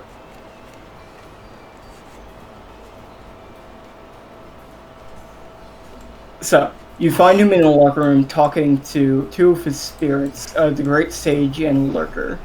Lurker this is little guy. kind of like a big, shadowy salamander. He'll pace her way up and go, "Whoa, what's his name?" That's a Lurker. As it will look at you and kind of like look at you and tilt its head a bit. He doesn't speak. Oh, cool. He'll lean down to pet him. He'll just he'll kind of like nudge into your pet a bit, but not like do anything more. Yeah, Lee'll make it a little warmer, see if he likes that. He doesn't seem to have any good or bad response. Oh. What's he made out of? He's... never seen a salamander like this. It's made out of darkness. That would explain it. As Har will kind of look towards the Great Sage. Alright, so we're on the lookout for the Ink Man I told you about. As the Great Sage will nod. And in a very deep, elderly voice, "You can leave this to us." As he'll nod towards Lee. Thanks, bud! She'll reach over and give him a pet. As he accepts your pet, he'll Of disappear. course. As the Lurker will fade and it'll look like a shadow moving on the ground. Kind of like the things from Kingdom Hearts. Yeah. Oh, that's pretty cool. So she hops on the bench. With those two on scouting detail, we should be able to find something. That's a relief, thanks. Combined with Zaren's eye in the sky, yeah, sounds about right. This is a big city, after all. Yeah, gaudy as hell, too, so easy to hide underneath all the gems and stuff. You told me you weren't going to tell Angelina about this right now. Yeah. It's probably for the best. Well, they've probably got their hands full already. I think she'd understand why I wouldn't want to tell her right now. Plus, if they're infiltrating in anything, getting in contact always has the risk of jeopardizing it more. I'm trying not to think of it as something more than sparing your feelings, you know? Yeah, of course. Well, it's not my job to worry until I lose, so it's a good idea to keep winning so I don't have to. That's weirdly out of character. Yeah. Well, I'm in charge of everything, you know? A bit, so I've got to make sure I'm doing my job right, and... He stares at her hand again and flexes it a bit. Maybe it's selfish, but it's the perfect job for me, so... If I focus on it and do it right, I'll do it the best, you know? And it's not like I don't think anyone else around here is trustworthy, after all. So it's easier to relax this time, I think. No complaints from me. I trust you and Mickey to handle this. Thanks, Har. How could the both of us fail, after all? She smiles. As he'll get up and stretch a bit. Well, I guess I should probably make this quick, yeah? Yeah. Well, I'm sure some of the fans will get it. As he'll kind of hum a bit. And I'm sure Roxanne will be able to talk Mickey down a bit. Don't worry. She's a big girl. She'll get over it. Yeah. I'm sure the last fight will get the crowd pumping. Ain't that true? Oh, fucking Discord. Before the next round. No? I'm here now. I'm back, yeah. Lee would nod and go, ain't that true? Alright then. I'll be seeing you then. As he'll kind of raise his hand a bit. Break a leg! Break a leg. He's not even gonna fight. As Lee, you can head back out. Will do.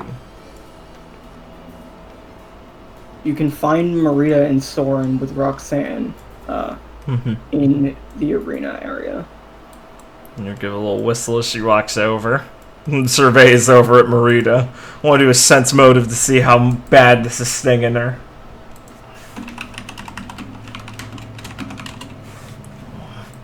She seems perfectly fine. Oh, that's impressive composure. Like she looked angry in the ring, but it looks like she's like, now, like, plays past that and is just focusing on, like, what to do going forward. Got it, yeah. Well, we got plenty of troublesome people running around the city. I know, I've already been informed. That's good. There's plenty to do still. We're gonna need help like yours. Already said I'd assist. Yeah, I know. I'm just making sure you know we're grateful to have you two. He grins at her. As she'll, like, look at you and then look down towards the ring. Just make sure not to lose, alright? I can't. Don't worry. As, Claire will speak up. Next up, folks, we have a match that will be unforgettable. We have the captain of the Shooting Star Pirates, one of the strongest in the Dreams generation, Starlight, Micaiah D. Dawn herself. She blew away the competition to make it here, folks. And we will see if she can blow away her one and only vice captain. This is the man of her dreams, the man that has stuck by her through thick and thin, the man of her true heart's desire, and she will have to strike him down now with full force. Introducing Micaiah D. Dawn! As Micaiah will just appear in the middle of the stage in a pillar of, like, light, and start, like, just smiling and waving to the crowd. As you can see, Claire putting down, like, a little cue card that she had that written down. It seems to be a suggestion from someone. Thanks, Micaiah. Wow, she really loves this place. She seems to be getting into it. As Roxanne looks over and just hums a bit. Oh yeah, this kind of atmosphere is made for her. Yeah. She might be harder to fight than Maxie. Oh, probably. Huh. As Roxanne will just smirk a bit and laugh. Wow. I don't think he needs any introduction. He blazed his way through the first prelim, going toe-to-toe with our masked individual that effortlessly struck down the Queen Bee. As you can see, Marita just glare at Claire. And Claire will shiver a bit. We'll whisper over, "Oh, Maria, it's just your job. Come on." We will see if he'll bring out more of his fantastical tricks and amazing maneuvers he did. Will the obsidian armored soldier make his way to help Har in this round? We will see, folks. Introducing Eclipse Har D. Corin! As Har will walk out onto the stage. As he looks very serious, just looking straight at Micaiah and not even waving towards the crowd. Come on, get into it a bit. As he'll look over towards her. I will soon, Mickey. Good. As she'll start to light up a bit. Are both of you ready? As Sirius will get ready and throw her hand down. Claire will announce, and begin! As Micaiah juts off towards Har, he'll raise his hand. I surrender. As she'll stop her fist right before hitting him. What? As the crowd will, just let out a very, very confused, sound. It's like... Sirius will look over expectingly and just kind of, nod. I can't believe she was actually surprised. As Micaiah will grab Har by the cuff, shirt collar, and punch him in the face. Oh, jeez. Come on, how could you do this? I was looking forward to this! As he'll grab Micaiah and give her a hug. It's gonna be alright, Mickey. This is for the greater good. I should start blushing a bit. Okay. Oh my god, she's that easy? You didn't know? Well, I knew Har had his way with her, but... We don't want romance, we want blood! What is this?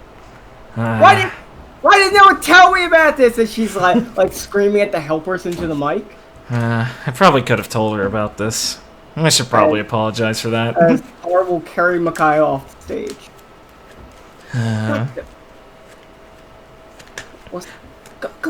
As Claire thinks she needs like, go fucking tell the next two fighters to get ready. We're starting this shit soon. He just snorts. As the next two fighters will be announced to get on stage momentarily, but there'll be like a 5-minute intermission. Hilarious. We should probably go apologize to Claire. Oh yeah, I forgot that was gonna happen, sorry. Okay. So, Fucking Mickey. do you want to do anything? I'm just thinking.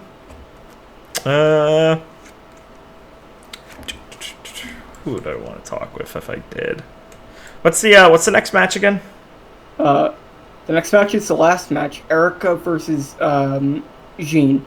Hell yeah. Alright. Might see if where those two are. Might want to talk to one of them. Okay, good. I already planned for that. Alright, good. Sick. Do you want to do anything else? Fair. Okay, yeah. Okay.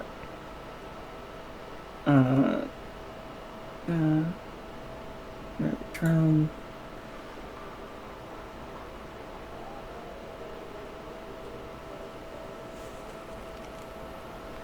As you make your way around looking for one of, if not both of Erica and Jean, you will find Jean, like at the water cooler getting a drink before her fight. Perfect.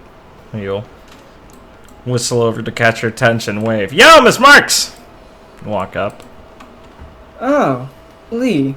I don't believe you've been formally acquainted, have we? As she'll reach out her hand. Not really. Lee. She shakes it. Well, Jean Marks. Nice to meet you. Likewise. Man. This is pretty cool. Sorry, I guess it's just cool to meet the current carrier of your style, you know? One in a million sort of thing. I could say the same for the open palm. Yeah. Well, Arin's a practitioner too now, basically, so there's at least two of us. And Forrest, if I'm not mistaken, correct? Ooh, you really are rad up. Yeah, definitely. Force fights with it, with all the breathing techniques and things like that, too. Wow, you are the real deal, then. Good. Well. That Arn kid is quite impressive. I know, right? I taught him a bit and left him with a manual on it before we had to keep sailing, and he picked it up like crazy. He worked with Punk a lot. He trained under Punk a lot, too, so he's got a great education for this sort of thing. Plus, Aaron taught him how to sword fight at first, and he's just a natural, I think. Sword fighting in martial arts, huh?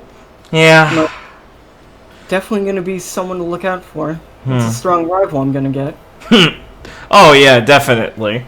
I told him about the Admiral and how he fights a long time ago, and I think it stuck with him.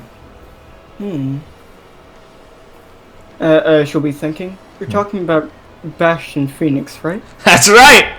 Dude's terrifying. His dragon style is one to be admired. Oh, yeah, definitely. It's one thing to learn techniques and evolve them that you've been taught. It's another thing to truly develop your own style from scratch. Yeah, right. Inheriting the open palms left me with a lot of work to do just to keep expanding upon it and all. I guess I have a bit of a style, but it's definitely nowhere near complete right now, so I'm making sure I keep the open palm modern and alive. Not like I've got time to open a dojo anytime soon, but well, maybe one day. That's a good dream to live up to. Yeah, it'd be cool, right? I guess that's not the sort of thing you'd do, though, huh? Well, my master did say that I'm free to do with the style as I wish. So truly, it's just a consideration. Oh shit, really? It seems the tradition of having one student is just... Well, the Heaven and Earth style is truly dictated by the current master. Damn. Any way I wish to take it is one that I'm allowed to do. Damn. Master Chuck did basically say that. I just assumed he meant no one else would.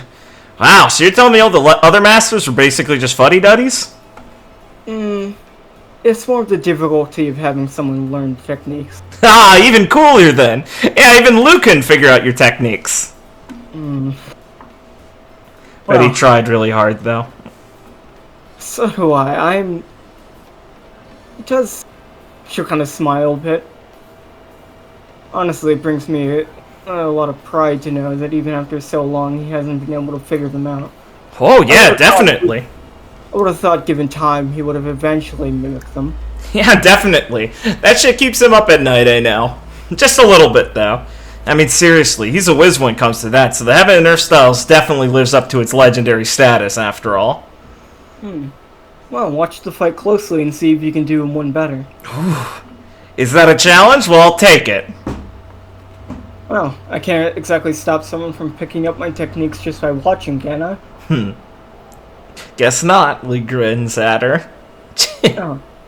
As she walks by, you did give me a good show and a lot to incorporate from watching your fights. Please, go for it! So I'll give you a hint.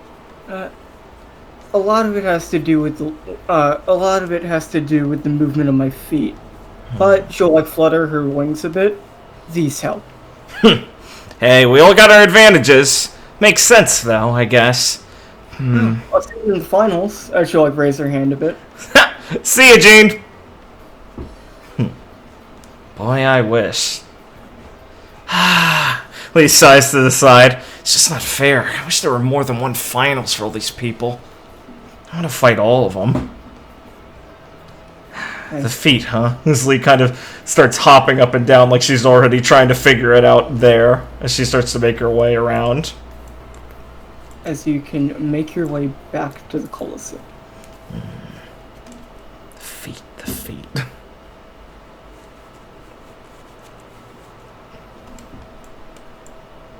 One moment.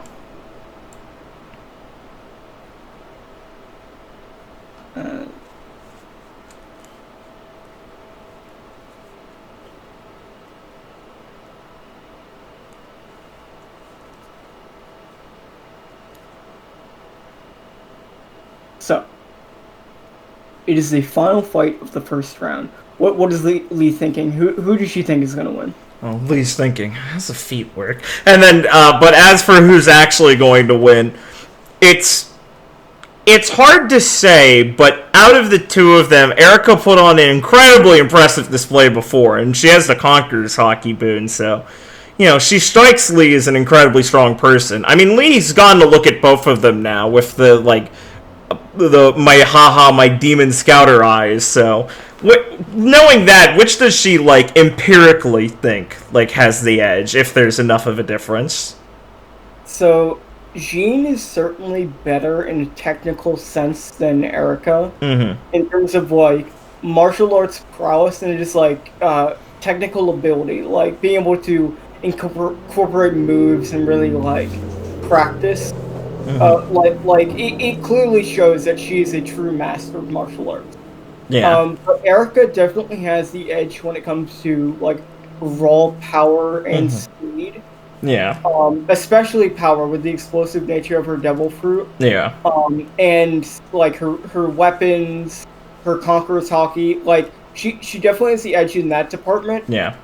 But Jean is no slouch, especially when it comes to dexterity and speed. Yeah, so Lee would figure in her calculation, honestly, a lot of it will come down to how good Jean is at dealing with someone who has weapons and, like, devil fruit stuff. Like, a swordsman against a martial artist is already a consideration. I mean, we're in One Piece world, so there's less realistic consideration, but it is a much different fighting style. So she's figuring in her head it's going to come down a lot to how many opponents that aren't martial artists Jean's used to fighting. That would really determine how well she's able to manage that. So, right. And that's Lee's assumptive description of it. As Claire will take the mic. All right, folks. And you'll see that in her jar, this labeled square jar, there'll be a couple of coins. Oh, Claire. All right, folks. This is the final fight of the first round. We have Leon Lee, as you see this, like the screen show you, and then we'll split. The cloaked fighter, Makaya Titon, and we will now crown the 4th victor and the last person to advance to the 2nd round, who will join our 3 amazing competitors in their journey to the top. Find out now, folks, as we're get started. As the crowd will go wild, as Claire will immediately take to the mic. She is the captain of the Justice Pirates, the woman that was one step away from becoming a Marine Admiral, and she gave it all up for her own sense of justice. She is here to punish anyone that she feels is going against the natural goodness in this world, and she will use her blazing fire to do it. Please welcome the captain of the Justice Pirates, the fallen Admiral, Erica D. Brave! As Erica will start walking into the arena, smiling and adjusting her cap as she's like waving to the crowd a bit, but will, as she walks into the center, get serious and look over like towards where Jean is going to be entering from. And she'll like look towards Lee a bit and kind of nod like, see you soon. He gives her a grin and the same nod and whistles a bit. Oh, she's really in fighting form. She's going to be one of the hardest fights you'll have in this tournament. I can't wait! Right, but her opponent is no slouch. She is the sole master of the Heaven and Earth style, a secret martial arts that has been passed down for time immemorial. She has come from a far-off sky island here today to show us what an angel descending on the battlefield looks like. Please welcome Jean Mark!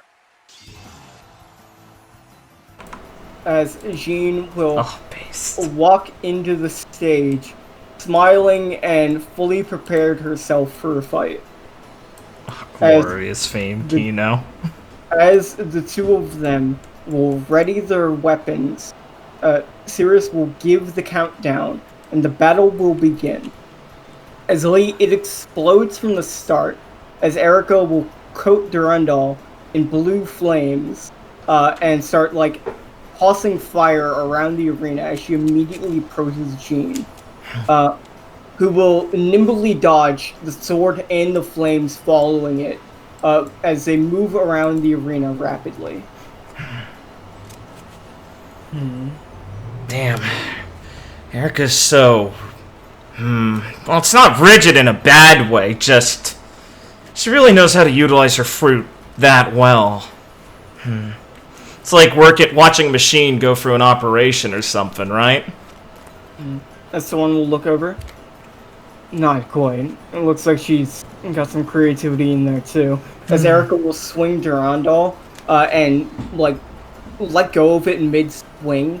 As it will go flying, she'll immediately like jump backwards and take out her bow and fire a flaming arrow at it that will whiz past Jean, but when it whizzes past, it will explode into a fireball. You'll see Jean get consumed in the blue flames. As Durandal will like be whizzing off, Erica will reach out her hand and grip it, and you'll see like fire appear around the handle as it will fly back into her hand. Yeah, but that's what I mean, you know? It's all fluid and all of that, but it's so precise in how it ends up working.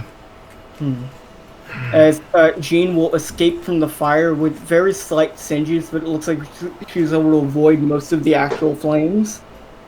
As Erica will look over her and smirk. Well, you're just as strong as I remembered, Jean. Same to you, Erica. I've been looking forward to this. As Erica will once again approach her, and you'll see her activate her Conqueror's Hockey as Jean will stand firm. As you'll feel like a pressure around the arena as Erica continues to swing like heavy, very, very fast swings at Jean. Yeah, Lee winces. Man, it's like I can feel them from up here. As Ryzen looks over, the heat's palpable.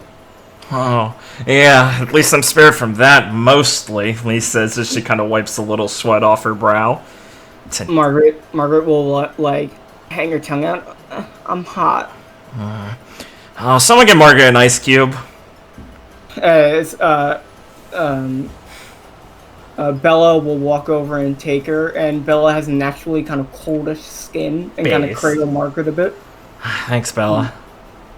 She'll kind of look at Margaret, then look towards the horizon and imagine the future.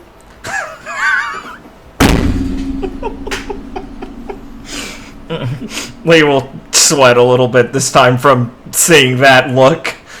Oh boy. And turn herself back to the fight immediately.